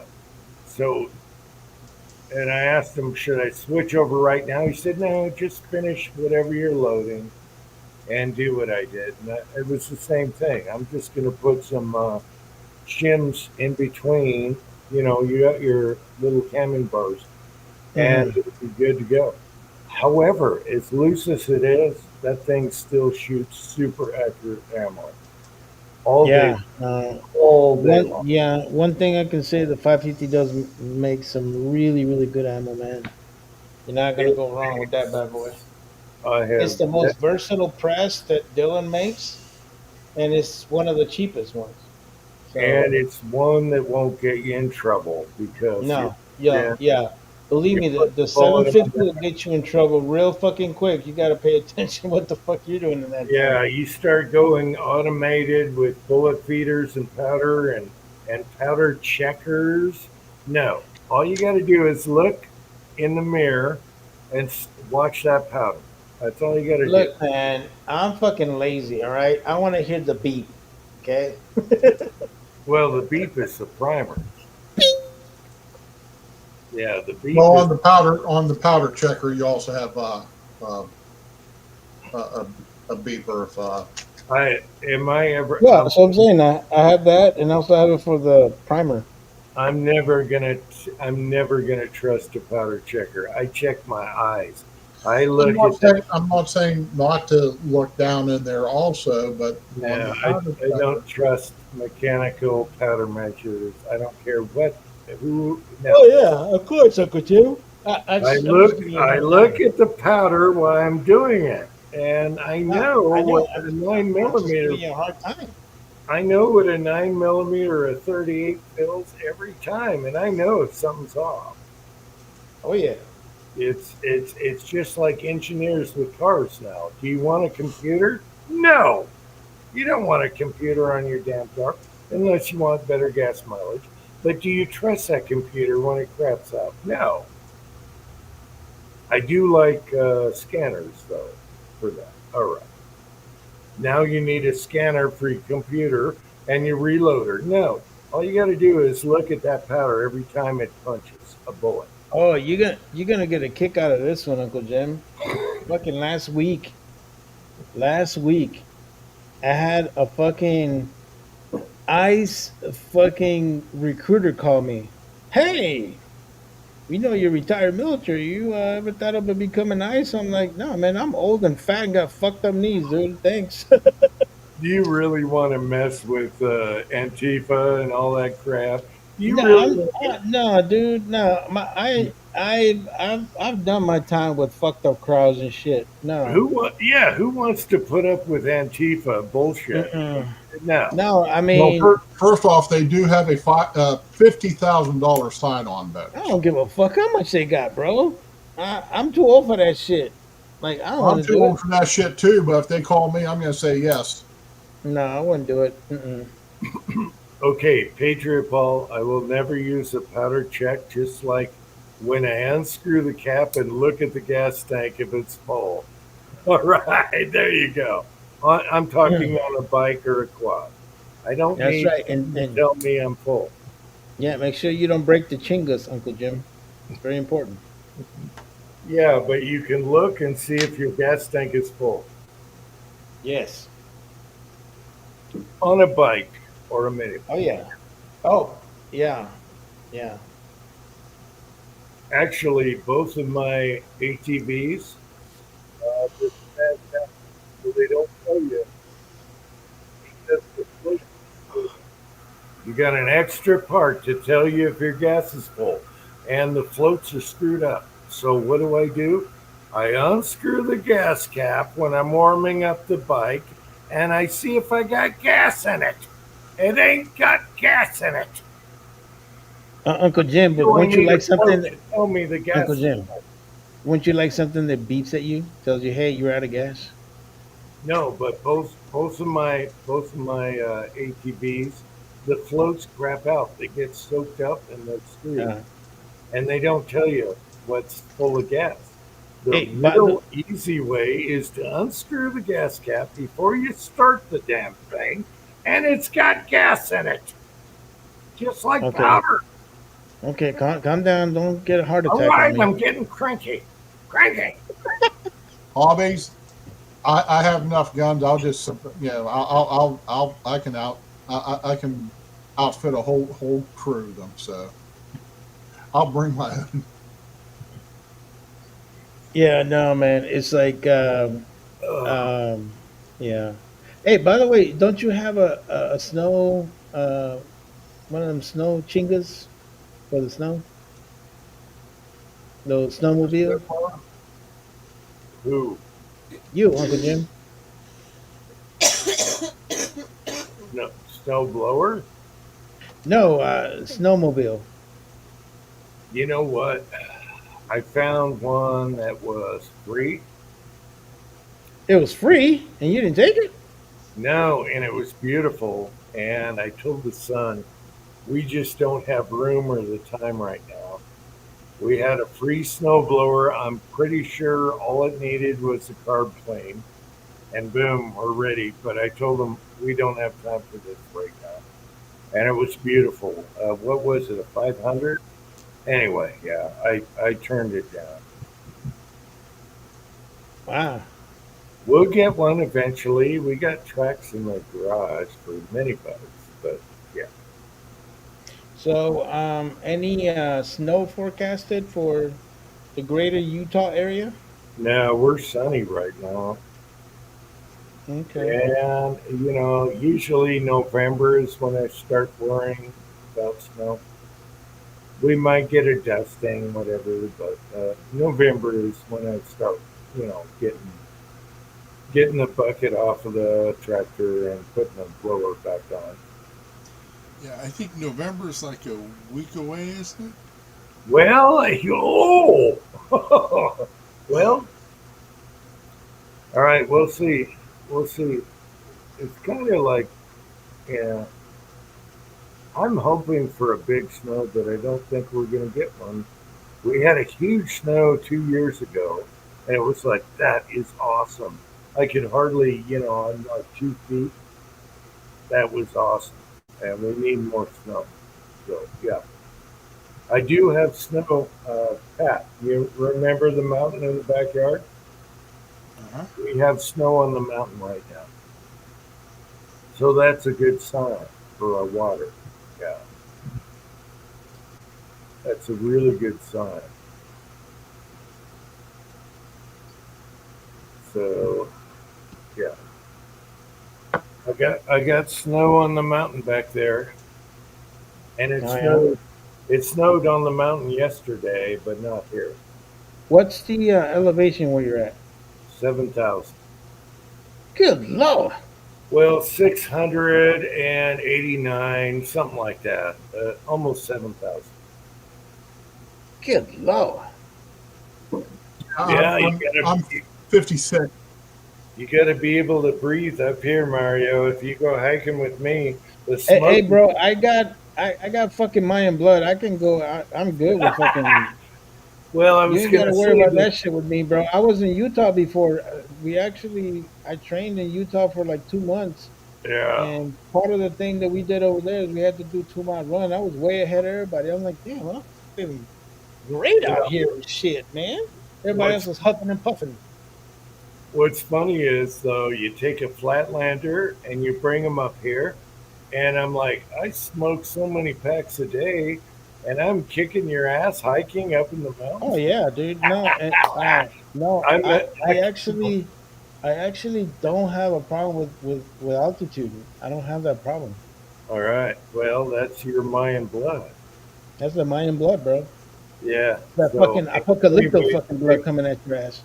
the big joke is people get winded out here. Once they get up to altitude, and then if I go somewhere really flat, like sea level, I'm like, damn, I feel like I'm 19 again. No, But and you you get know that, that yeah, I'm telling you, and I love the air and the Utah air, man. It is so pure, bro. It's like yeah, how to fucking explain it, but yeah, I'm telling you, man. I trained a lot in Utah. yeah, I actually trained with the 19 Special Forces group that's over there in Utah because their headquarters is in Utah.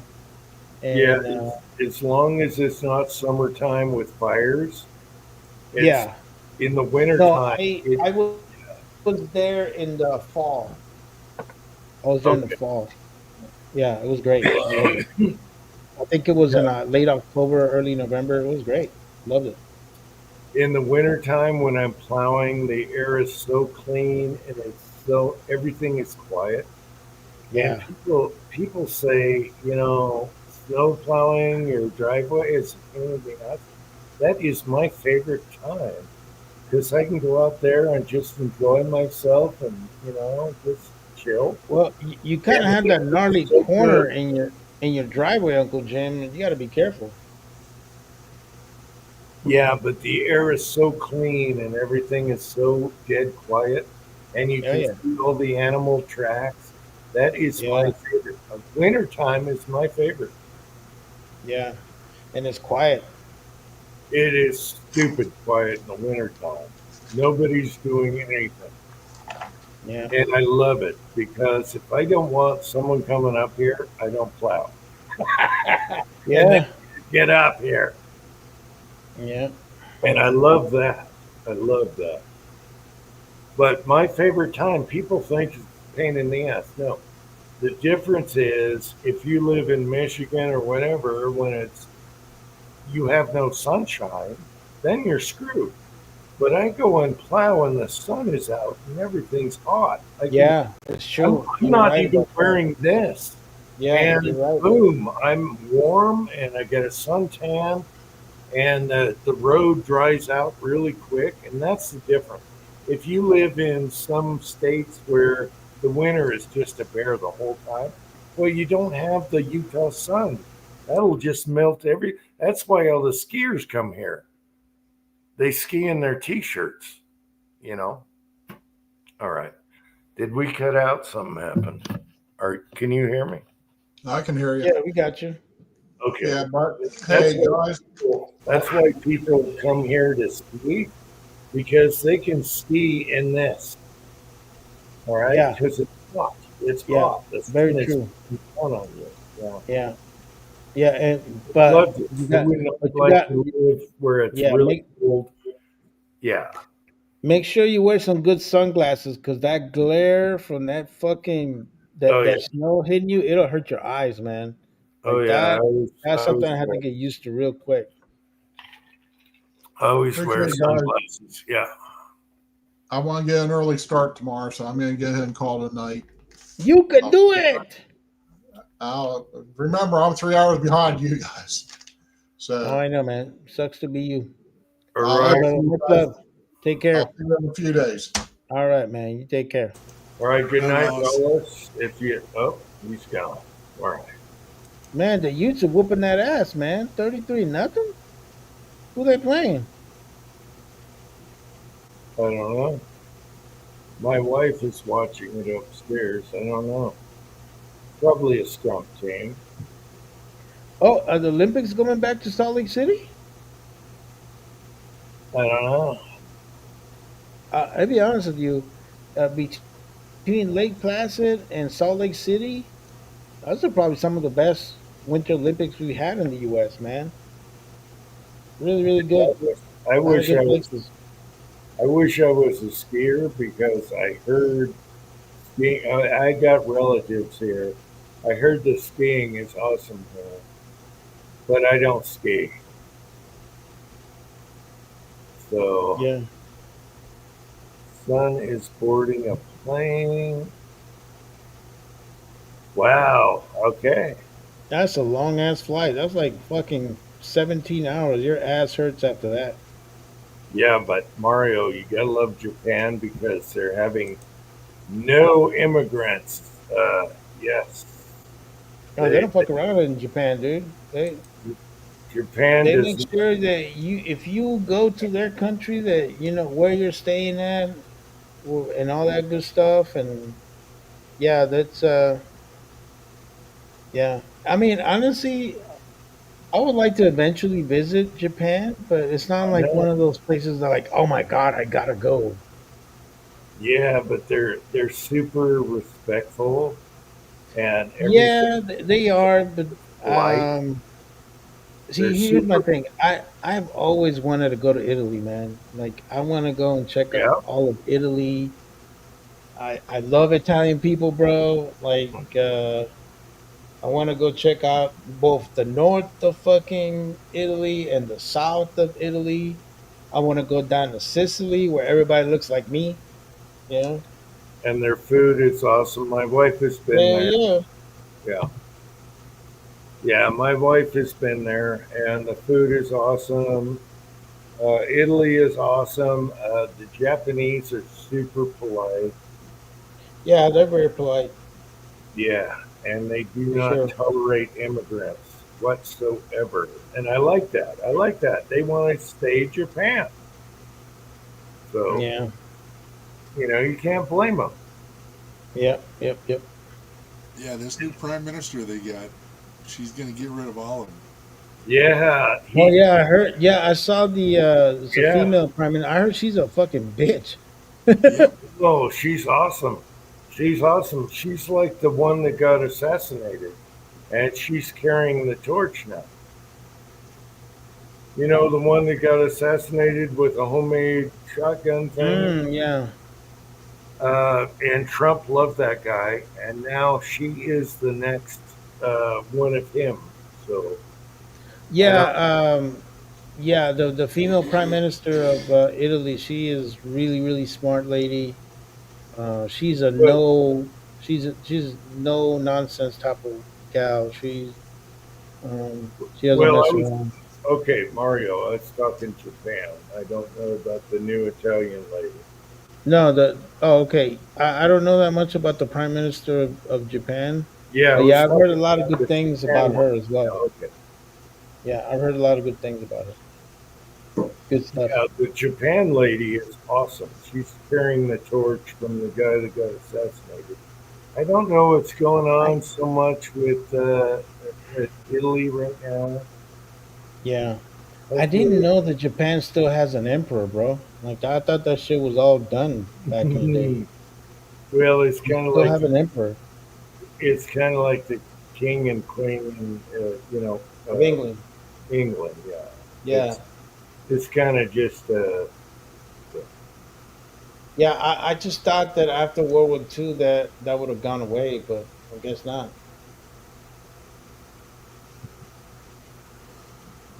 oh, come on, hobby, come on. If you move Come to on, man. We love Canada too, bro. I love Canada, hobby, man. all you got to do is flee the border and come to America. Yeah, bro. Hey, bro. Hey, Jeez, if you you get don't rid of have. all your fucking wacko fucking leftists in Canada, you'd be a Yeah, great country too. just cross the border and way out in the wacky and way out like Yeah, over Canada or I love something. Canada, man. Canada's fucking awesome. Every time I go there, people are so nice.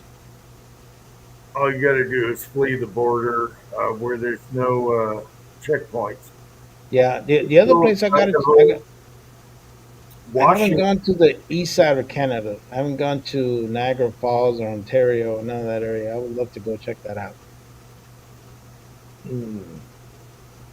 Been to the west side, been to Vancouver and all that. It's beautiful there. But hobbies, all you got to do is walk over Eastern Washington and you're good. And then claim whatever, or don't get a card, whatever. Yeah, I mean, you're Canadian, bro. You're basically fucking American, really.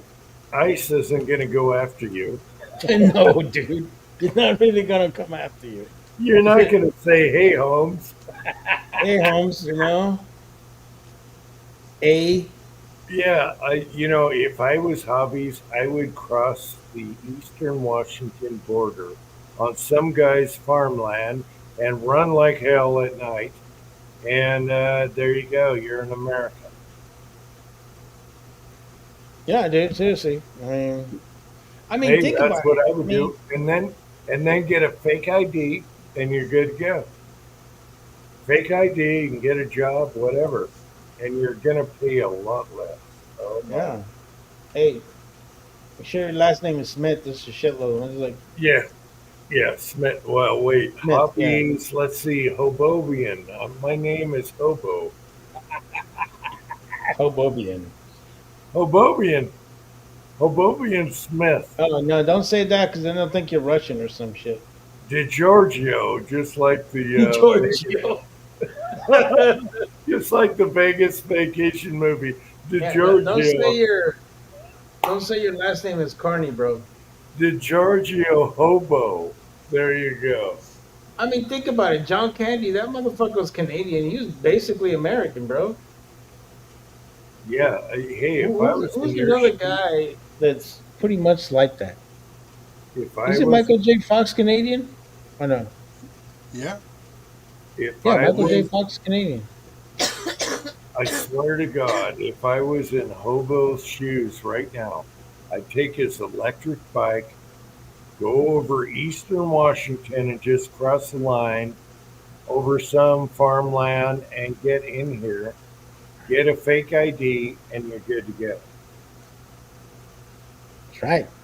That's what I would do if I was in your shoes right now because you guys are screwed unless things change. Yeah, no, I mean, and they're paying a shitload of taxes in Canada. Hobo McLovin. Oh, hell yeah, bro. See? McLovin! That's what I'm talking about. Hello, my name is Hobo McLovin.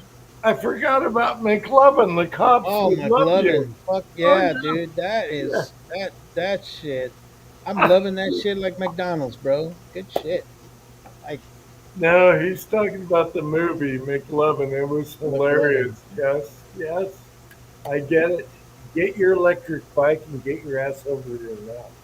That's right. Run your way down to Utah where you can be safe. Yeah, Hey, hell yeah, that's you hilarious. know, Canadians are pretty much like fucking white Mexicans. Because every time they talk like A, you betcha A, and I'm like, y'all motherfuckers sound like you're Hispanic. The hell? And they say a boot and all that instead of a Abu, mouth. yes. It's a boot. You Yeah, know, don't say that. That's gonna give you right away, bro. they tried to say that D.B. Cooper was Canadian. I'm like, no way. If you listen to him Ooh. talk, if he says about, you're screwed. It's a boot and all this other stuff. So no, there's no way D.B. Cooper was Canadian, even though they tried. And it Yeah, makes sense, but no. I can spot a Canadian a mile away if I talk to him for 5 minutes. yeah. I hear the difference. I Oh, love.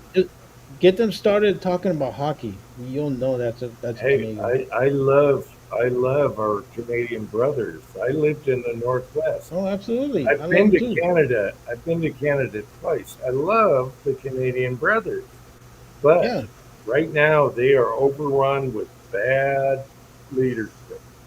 absolutely. It's like Biden. It's like Biden, and it's bad. It's bad.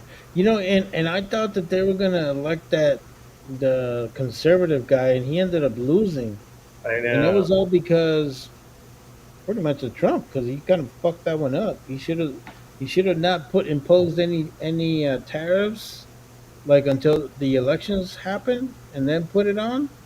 Because what happened is the Carney used that shit as a leverage. Like, oh, I'm gonna fight Trump and I'm gonna be tough on him. And of course, people are freaking the fuck out in Canada and shit. And that's how that douchebag Carney got elected. Yeah, what really sucks is people can't afford houses there. It's No, way phenomenal. I mean, there's no way you can buy a house in Canada right now, the way things are going. yeah. And I Well, even really, here, even here. I mean, my kids are millennials and they haven't. They just they're barely putting an offer on a house right now. well, it depends on what state. There's a lot of states where it's cheap. Well, they live in Nevada, and even there, it's fucking expensive.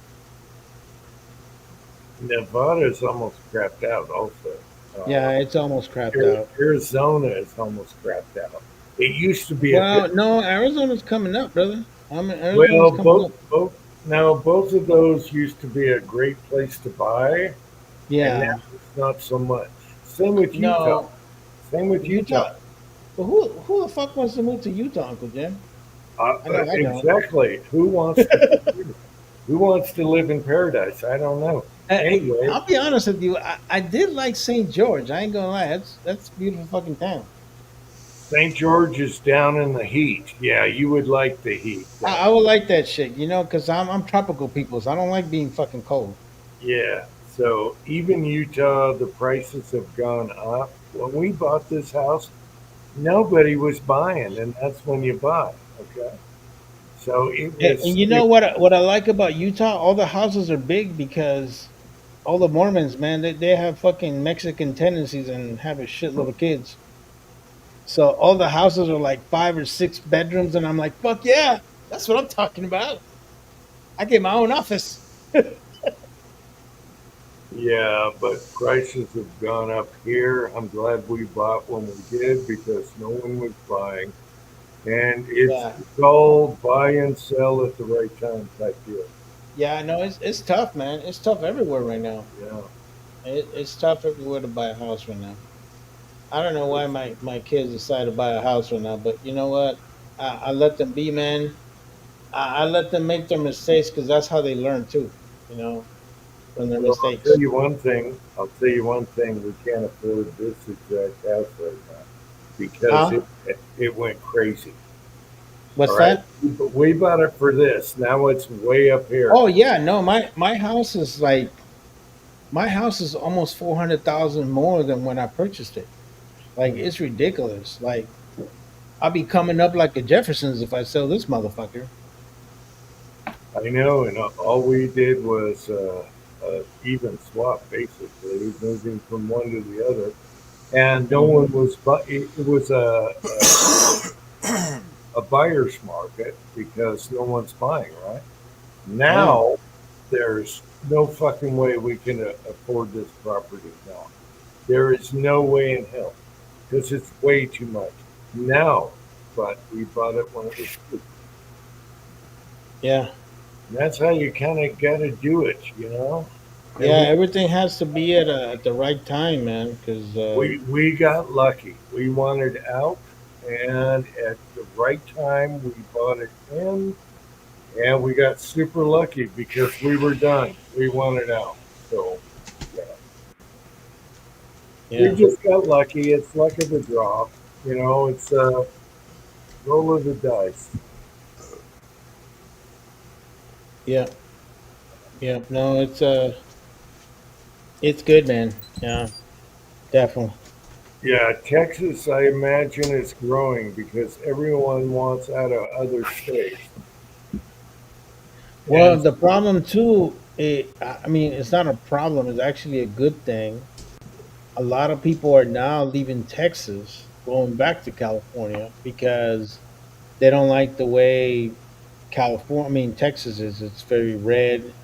It's very, although it's really big on businesses and stuff like that. I'm glad that people in Texas kind of started pushing back on a lot of that fucking nonsense that's been going on lately, and a lot of hardcore liberals don't want to live in a red state, so they'd rather move back. But okay, now they're running into the good. problem that California is starting to become more red every fucking time because now the like every politician that's going to be applying for the that's going to be running for governor, they're really trying to advocate for the conservative fucking vote because they know that we're starting to run the show around here, man. It'd be great to see California go back to being a red state. Like I remember when I was a little kid, when Reagan was president, this used to be a red state. Well, if you looked at your counties during the Trump election when he won, Yeah, there's no, there was not enough red, especially where right. you live. No, there was It's there all was red. 11 new counties that went red. Yeah, yeah. No, there's a ton of red. You live in a red area, and it comes down to voter ID. Okay, you got a voter ID. I'm sorry, Pat didn't like that. I say voter ID. Absolutely. And you're going to get a lot more red if you get voter ID. 314. So we'll see what happens. I had a chocolate bar, Yeah. and then I had fruit. So I'm thinking, oh yeah, I Did I, should have some. did I put through these? Uh, Esau is here. Hey, Esau. Yeah, man. How you doing, Hisa? Hisa,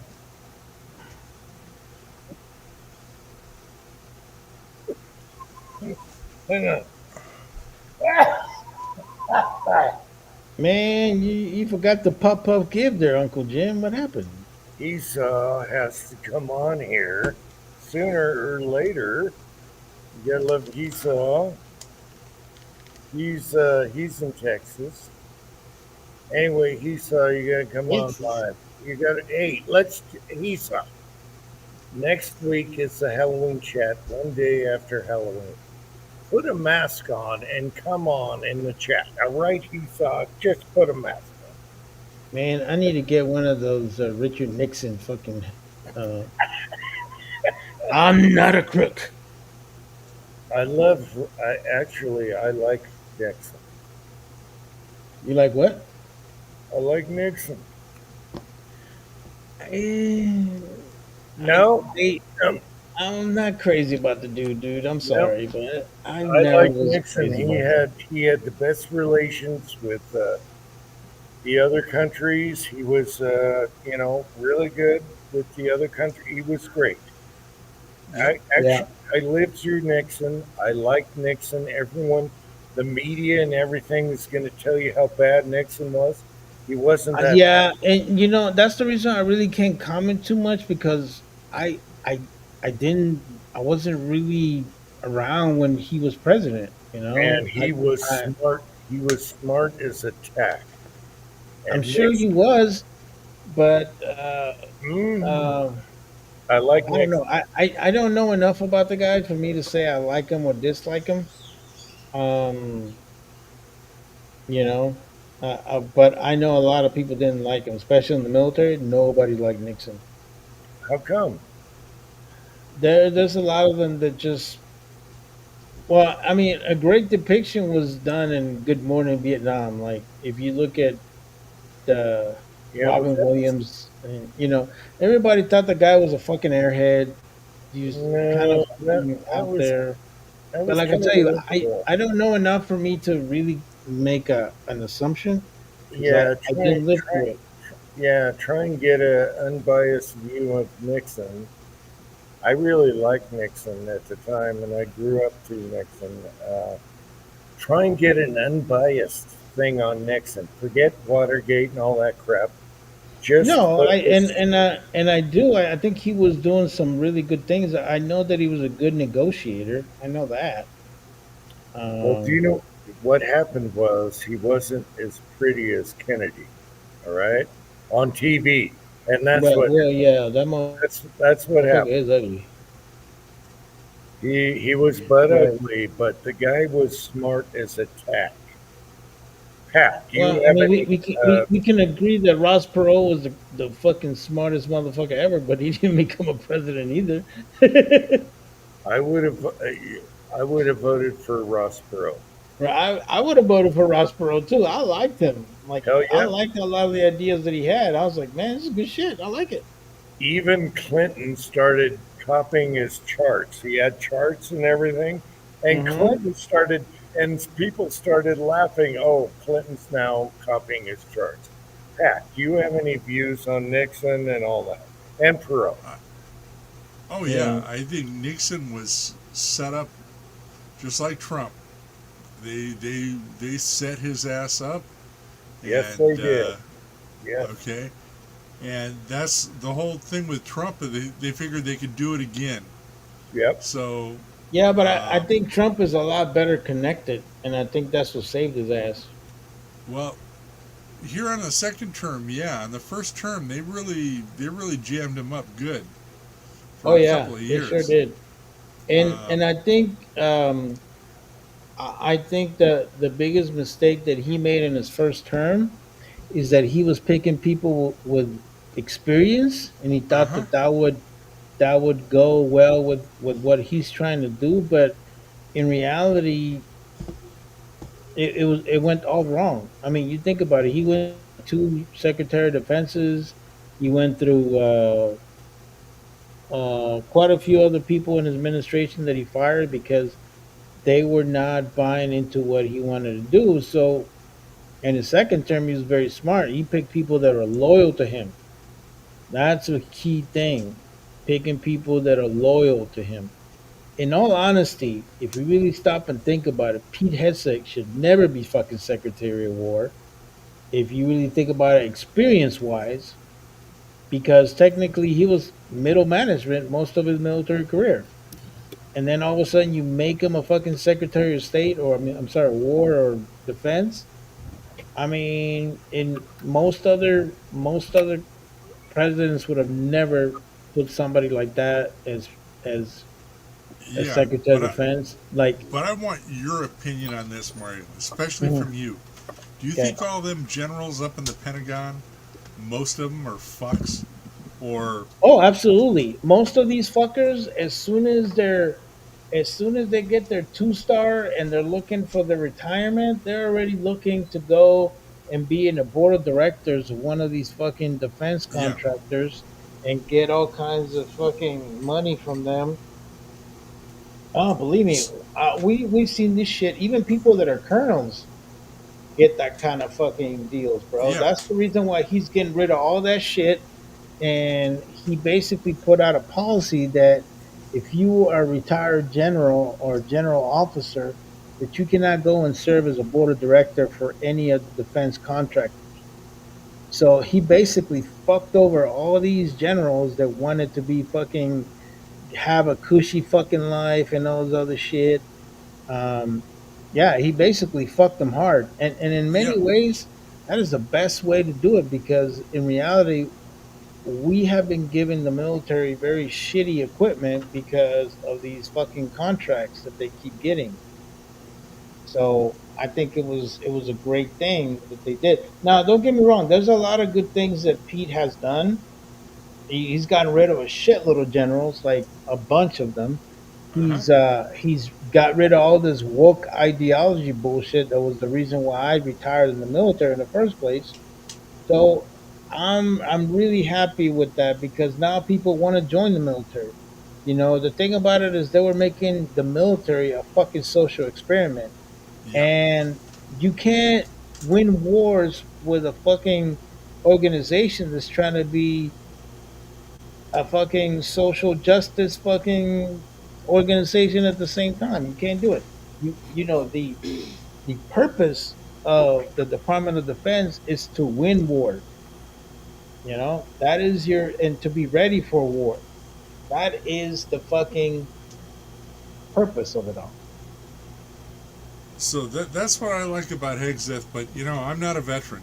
But all I can see is that sometimes you got to bring a retired major in instead of a retired 4 star if you want to Oh get yeah. shit done. No, and I'm not Patriot. I am not questioning the man's integrity. I think he knows exactly what he's talking about.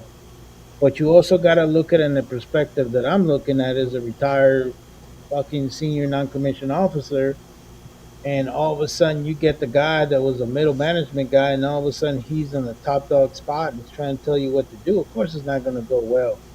You know, it's like you're going from being let's say you're in a big fucking corporation, you go from being the area manager to all of a sudden being the CFO of a fucking company. Now you're telling all these other motherfuckers what they need to be doing. Not gonna go well. And I, I, I for the longest thought that that would be something that would affect them, that could drag some issues within the military. But one thing that we gotta understand too is the military is very versatile and it's able to deal with those kind of nonsense. Where it's more of a professional warfighter fucking type of uh, military. So I'm glad that it didn't become such a distractor like we thought it would be.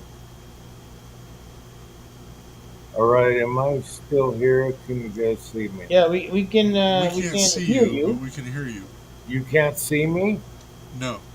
No, Son of a bitch. All right, let me log out. Bastard. okay. Hmm. All right, I'll be back. And I think I think another thing that Chicken Patriot just kind of brought up is that Biden pretty much gave away so much of our fucking ammunition.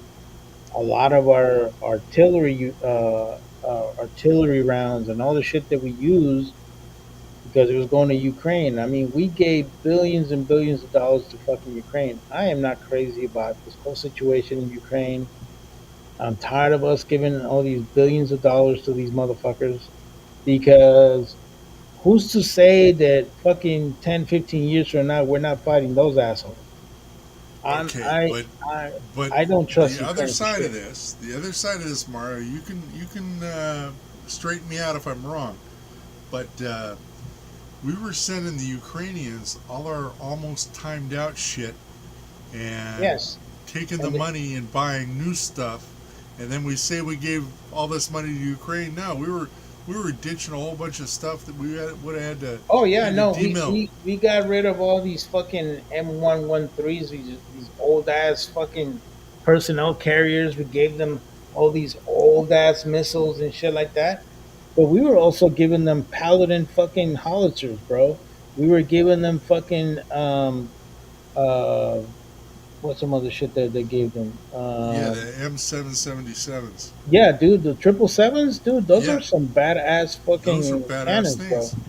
And it's like, Uh, it's not like they had those, helicopters. yeah, those things They, have what they call the, I think it's called the Excalibur system, which is uh-huh. basically you can put a GPS fucking guided fucking artillery round and fucking shoot it exactly where you want to shoot it. I was not happy about that.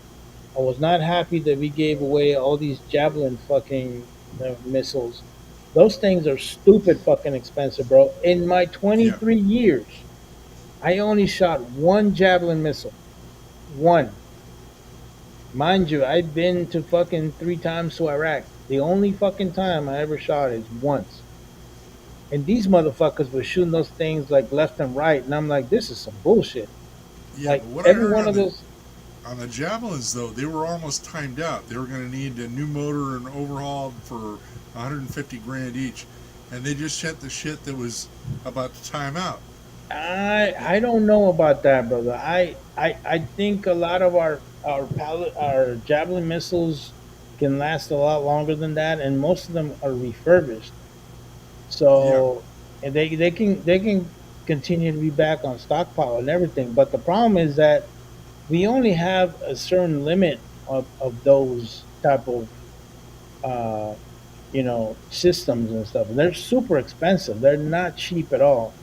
oh And the yeah, fact that they also wanted like Zelensky wanted Tomahawk missiles, like you're out of your fucking mind. That's a fucking one point. I think it's like $2.3 million fucking missile. One, just one, and he wanted like 100. And like Trump is like, you're out of your fucking mind. I'm not giving you fucking Tomahawk missiles.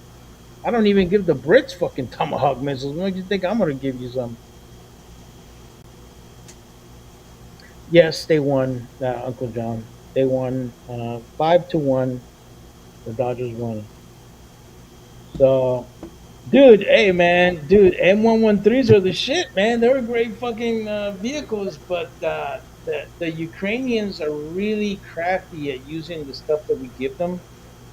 They also do have some artillery cannons that are from way back in the day. They're like 105 millimeter. They're like Vietnam style artillery pieces. They use the yeah, shit out of them. So yeah, we've gotten rid of a lot of old shit that we need. But I was not crazy about giving them M1 tanks. I was not crazy about giving those guys M2 Bradleys. I was not crazy about that.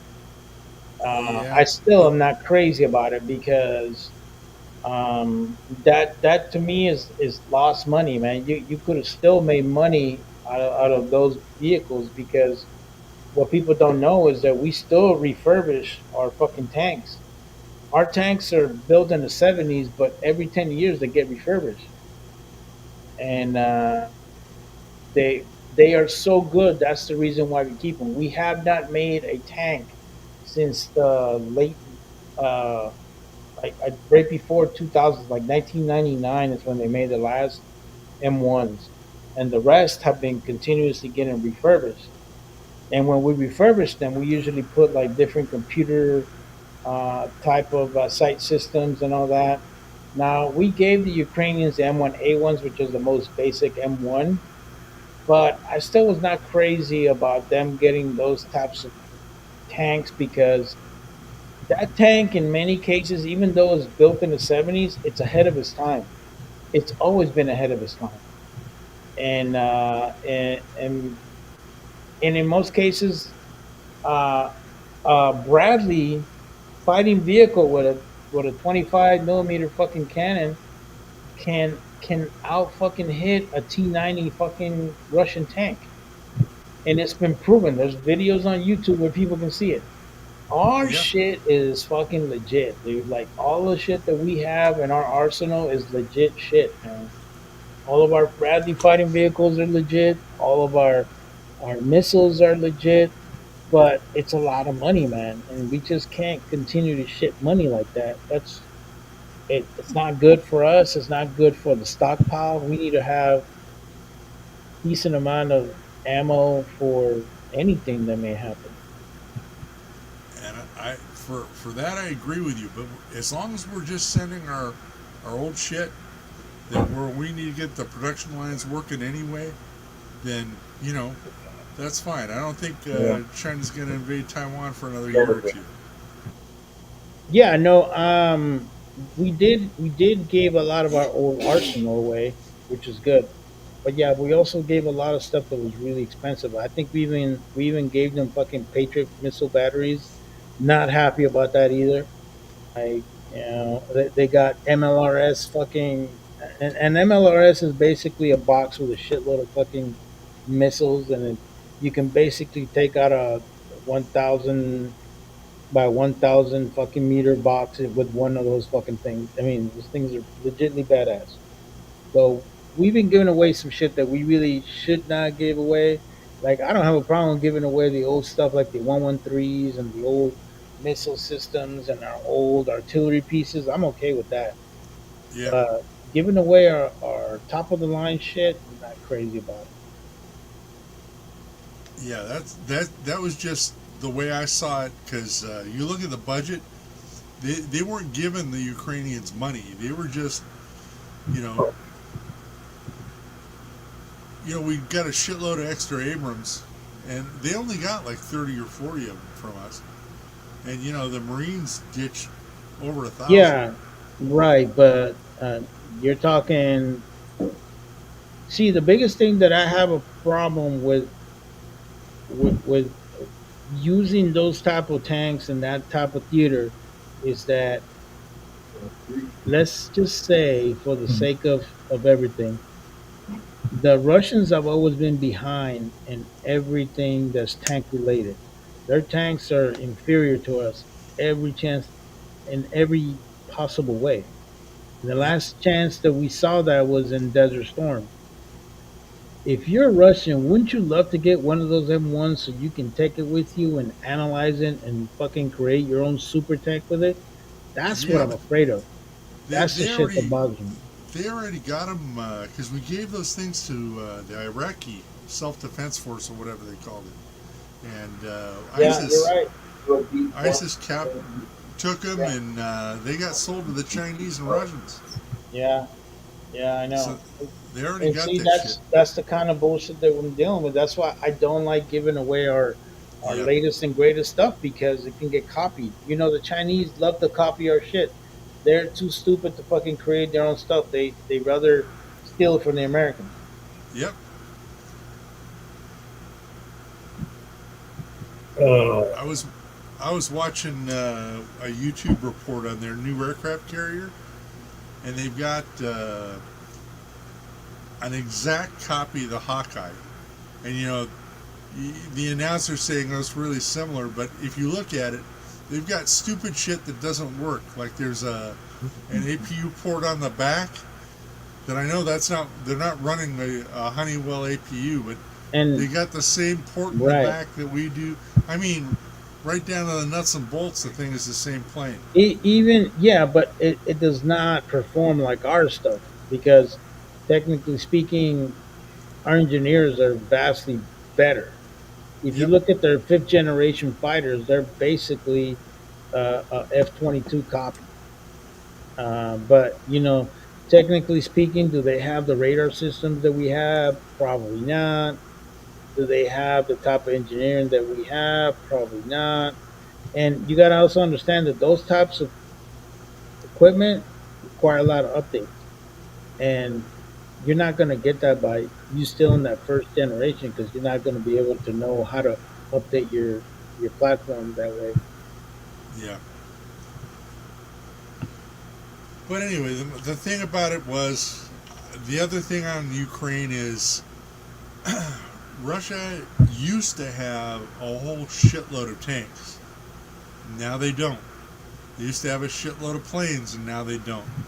So they burned up, the scary reserves they had. That I was worried about is, they come rolling down the Fulda Gap or whatever, invade Germany and make it to the Rhine in a week. No, they don't. They don't have 12,000 tanks in storage anymore, and I think it's worth it for what we gave them. Just to take Russia down a notch or two. That they're going to take 20 years to come back from. Well, and there's a lot of things that we learned from the Ukraine war. Um, we learned that the Russians, logistically wise, they're not set up correctly. Like they're all fucked up. Oh yeah. Um, there's a lot of their tactics are very different. They still have old tactics from like in the '80s, and we trained the fucking Ukrainians in how to fucking pretty much train clandestine, and that's how they were able to like freaking ambush the shit out of them. You ever seen some of these videos on tank columns and stuff like that? Like some of these guys are lined up in a line, and I'm like, why are you going in a line when there's a big ass fucking field that you can go in? Say you're using the road. Like when I was in tanks, we never used the roads. Never. We always we always used the whole terrain, and we always spread out because of that same aspect. And you would see like the Ukrainians would just light them up. They would light up the first vehicle and the last vehicle and just create a kill area and just wipe them out. Yep. And you would see that over and over again. Over and over again. Yeah. I'm like, what the fuck is up with these guys? But by the way, Uncle Jim, the team that's getting their butt kicked is Prime Times Colorado. And the Utes are just putting a whooping on that team. Mm, good. Yeah. Prime time is not looking so prime time right now. Primetime Colorado. Yeah. Well, they're a little libby. They only allow, what, 15 round magazines, and they're getting worse. All right. Well, I Good. and it's kind of hard because then you go and fight a blue collar team like the Utes, you get your butt kicked. All right. My wife is watching it upstairs, so I haven't heard nothing, but Yeah, she's probably like, yeah, we beating the crap out of them. It's all good. yeah, I don't hear yelling or anything. How far is the University of Utah from you? A couple hours. Uh, The is prob- is BYU closer to you? everything is like a couple hours from me. Oh, okay. Yeah. Okay. So 2.5 versus 2 hours. Yeah. Okay. I got nothing right here because yeah, other than the high school team, I got nothing right here. You know what? I had a gun shop. They actually made AR lowers with the high school team right here. No kidding. Should have bought one because That's badass. yeah, I should have bought one because they only did a limited run, and now that gun shop is out of business. So Oh man. yeah, I should have bought one of their lowers. Damn it. Yeah, you should have, Anyway. buddy. Yeah, that's how it goes. I bought me a little cheap pony lower, and I had no idea that they were gonna go out of business, and I would have bought some more. And I Oh remember I yeah, only paid $29 for that baby. I was like, yeah, damn right, and they're good. We have they're poverty. great. I love those pony loaders, man. They're great. Yeah, I got a poverty pony. That's what they called them. Yeah. But wish I would have got the high school team right here before they discontinued and the gun shop went out. Yeah, because that's a very unique lower right there. And I think it was the Eagles or something. So that was a good name. Damn it. Yeah, Yeah. I should have got one. Who was, I wasn't thinking. Yeah. Hey, It by was, the way, this year we got a shitload of hawks where I live. Like they're fucking everywhere. mm, I never seen so many red-tailed hawks. So now, yeah, yeah, we got a lot of red-tailed hawks. We yeah, got well, we've always had a lot of owls where I live, but I never seen as many fucking hawks. I mean, there's a shitload of them. They're everywhere. yeah. We got hawks and babies. They chirp at night. They do a woo woo sound. Woo woo. Yeah.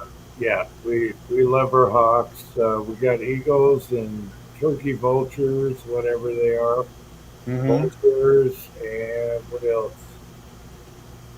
They're Anyway, vultures or condors. the hawks are cool. Condors I've only seen once, and that's Yeah. when we flew up north. Yeah, Yeah. Yeah. and I thought it was a dinosaur, gigantic. What do you call those pterodactyls? Yeah. Oh no, we got those here in California. Those are the California condors. Those things are massive, bro. Oh, I thought it was a Fucking huge. pterodactyl. Yeah. No, dude, they're fucking huge. I I thought, was at the coast about yeah, 2 months ago. I was by Big Sur, and that's where most of them are living at. And holy shit, these things are fucking massively long, man. They're like the fucking wingspan must have been like close to 12 feet long. I was like, holy shit, that's a big ass bird. yeah, about a couple years ago, they flew up north because of the weather or whatever, and I thought I had a pterodactyl in the backyard. I was like, "What the hell is that?" Yeah, Oh, that's a big ass fucking bird, man. oh, that was the biggest thing I ever saw. And Yeah, yeah, they're fucking massive birds, man. hmm But it's crazy how fucking delicate they are too. I know, but it actually scared me for the first time. I'm like, "Wait a minute, this thing." Yeah, it was big. Yeah. Yeah, it's actually scared me when I saw it in the backyard. So But Jim's seen the video. I got usually, parrots. what? What? I said, you've seen the video. I got parrots in the backyard every night.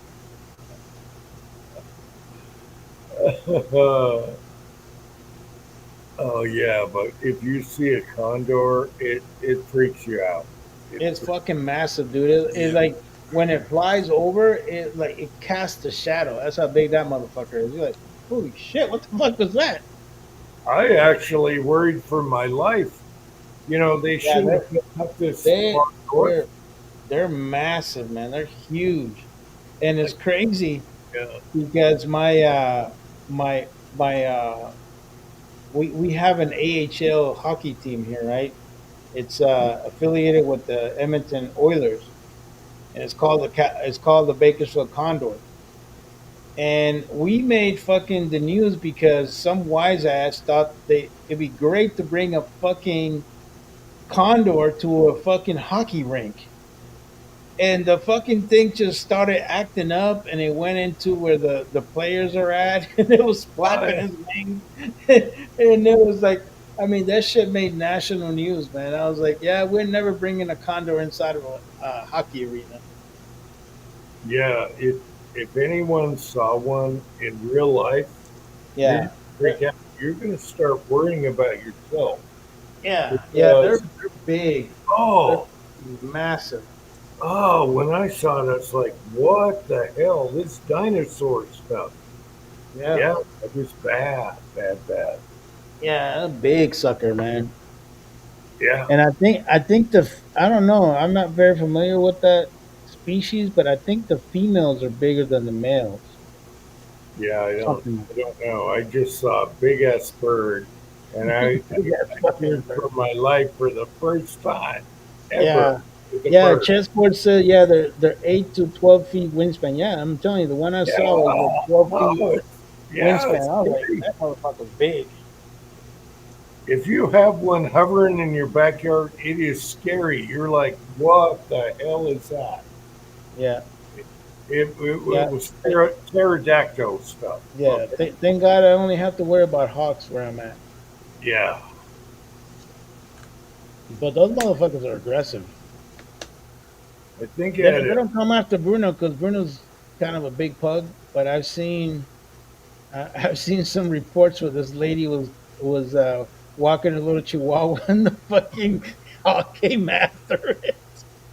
yeah. If you had one of those, they could definitely take Bruno up Yeah. in the air. Same No, with the, Bruno's a big fat ass. He weighs like fucking 30 pounds. He ain't gonna carry that motherfucker.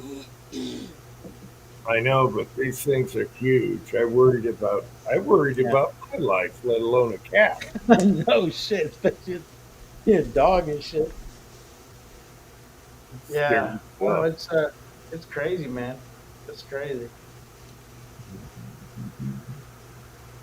It is crazy. But yeah, man.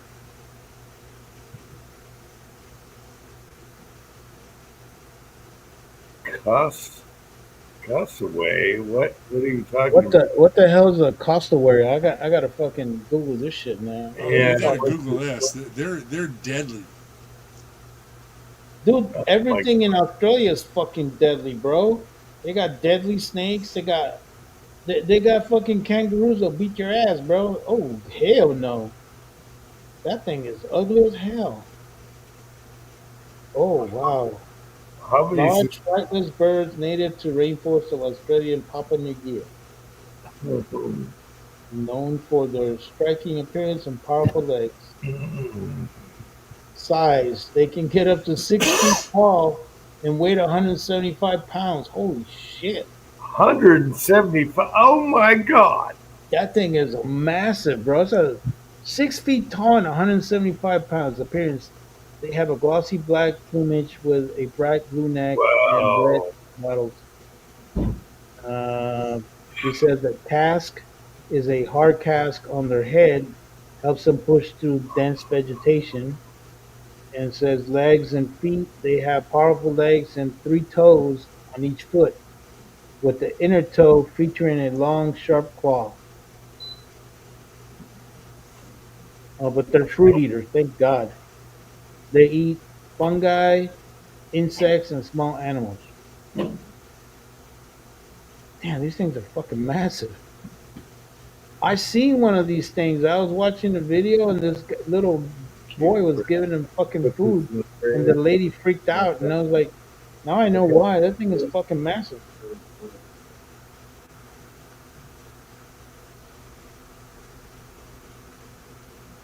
I'm sorry. I don't want to deal with a 175-pound bird. I'm sorry. Not dealing with it. Yeah, I don't either. If anything, it could hack the crap out of you. I didn't know. I didn't know they were that big. No, we're talking about flying birds. Wow. All right, my son made me corn dogs. I'm starving. Air fryer, super good. Oh yeah. Mm. Wow.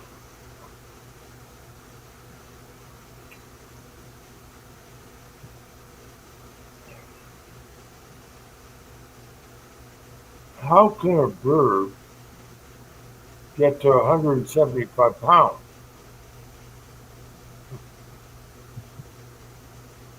crazy.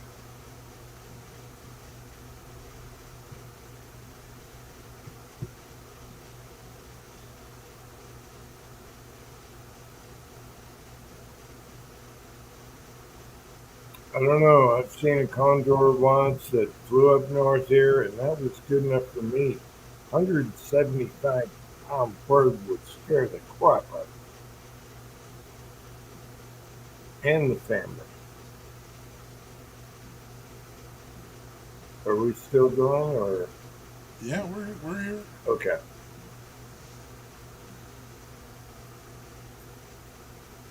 We had chicken burgers tonight. Okay.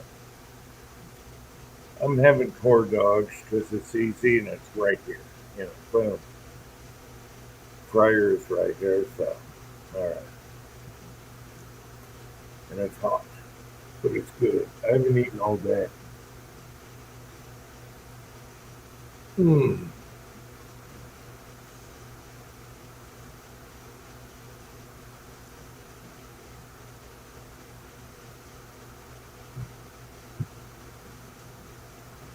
Yep.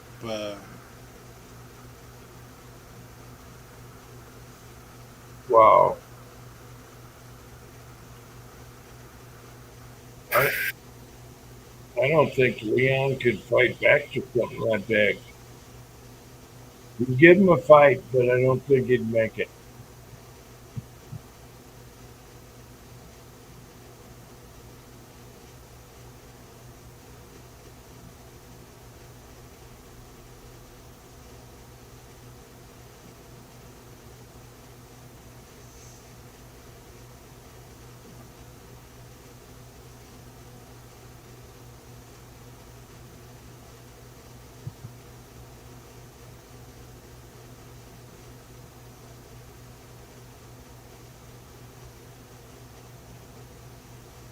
Okay, I'm glad they're in New Zealand. That's all I got to say.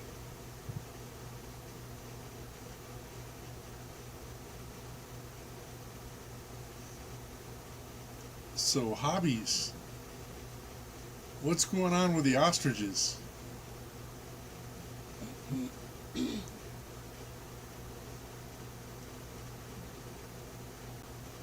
Ostriches? Man, Ostriches. then There's you're a, gonna say he's gonna start talking about the dodo bird coming back. No they got way. an ostrich. That's got to be from a zoo. There's no ostriches running around in Canada. Okay, there's an ostrich farm in Canada where you remember what happened to the squirrel up in New York? Well, some weenie bureaucrats have decided that because they might possibly have COVID, to kill the whole herd of ostriches. And What? people are, yeah. So they've got an ostrich farm with like 150 ostriches, and they just want to cull the whole thing, just in case. And this has been going on for like a year and a half. So if the birds were ever sick, they would have died already. And it's just bureaucratic inertia.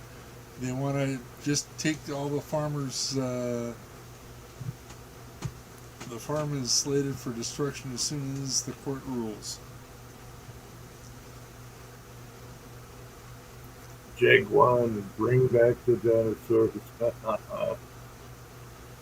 Ah, that's crazy. How do ostriches get COVID, for one thing? Animals don't get COVID. It might have been bird flu, but it was something. It was a virus that they're worried about. So they're doing all sorts of bullshit. You know, the cops go running around the farm, and then the government employees come in with their bunny suits and gas masks and decontamination procedures, and you know the cops are walking around with nothing. It's all show. Uh, hmm, poor ostriches. That's sad.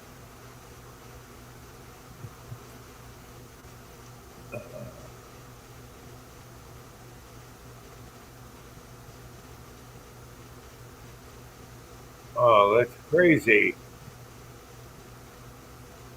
No, I like birds. Don't exterminate birds. I love them.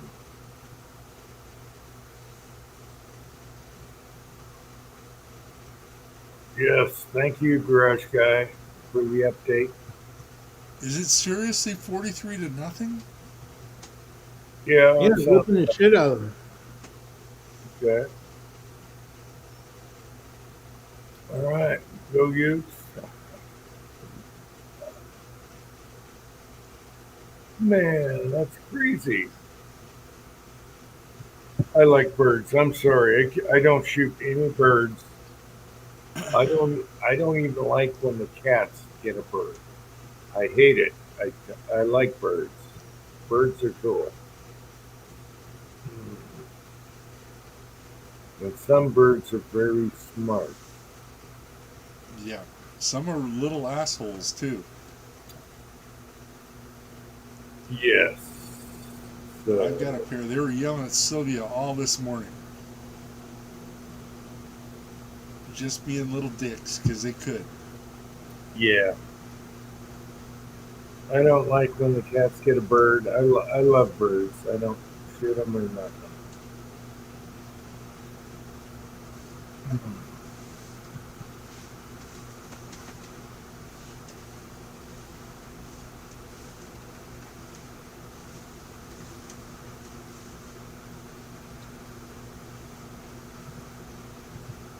So, Jag, I thought Trudeau was into little boys.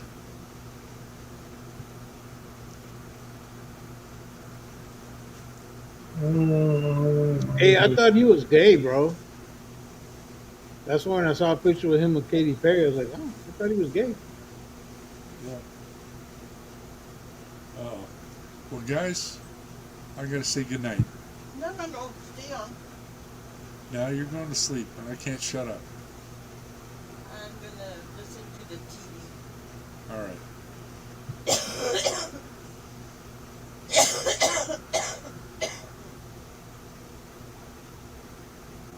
Yeah. Originally, I was going to post short chat, but you know what happens there. So, hey, any last words, guys? Oh, Halloween chat next week. Okay. Stop killing All right. ostriches.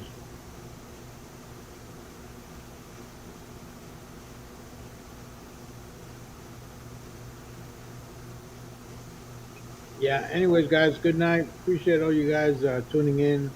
Listen to us blabber about dumb shit all the time. Much love. Thanks for coming on, Mario and Pat, and everyone else who came before us. Good night, Jag. Good night, Paul. Good night, Hisa. Oh, Any Garage last Guy's word- still here? Good night, Garage Guy. Hobbies? Any last words before the William? food? No? Mahi how? How you say it? Any last words before the food? I got a corn dog. Watch out. Oh man, wiener and a steak. That's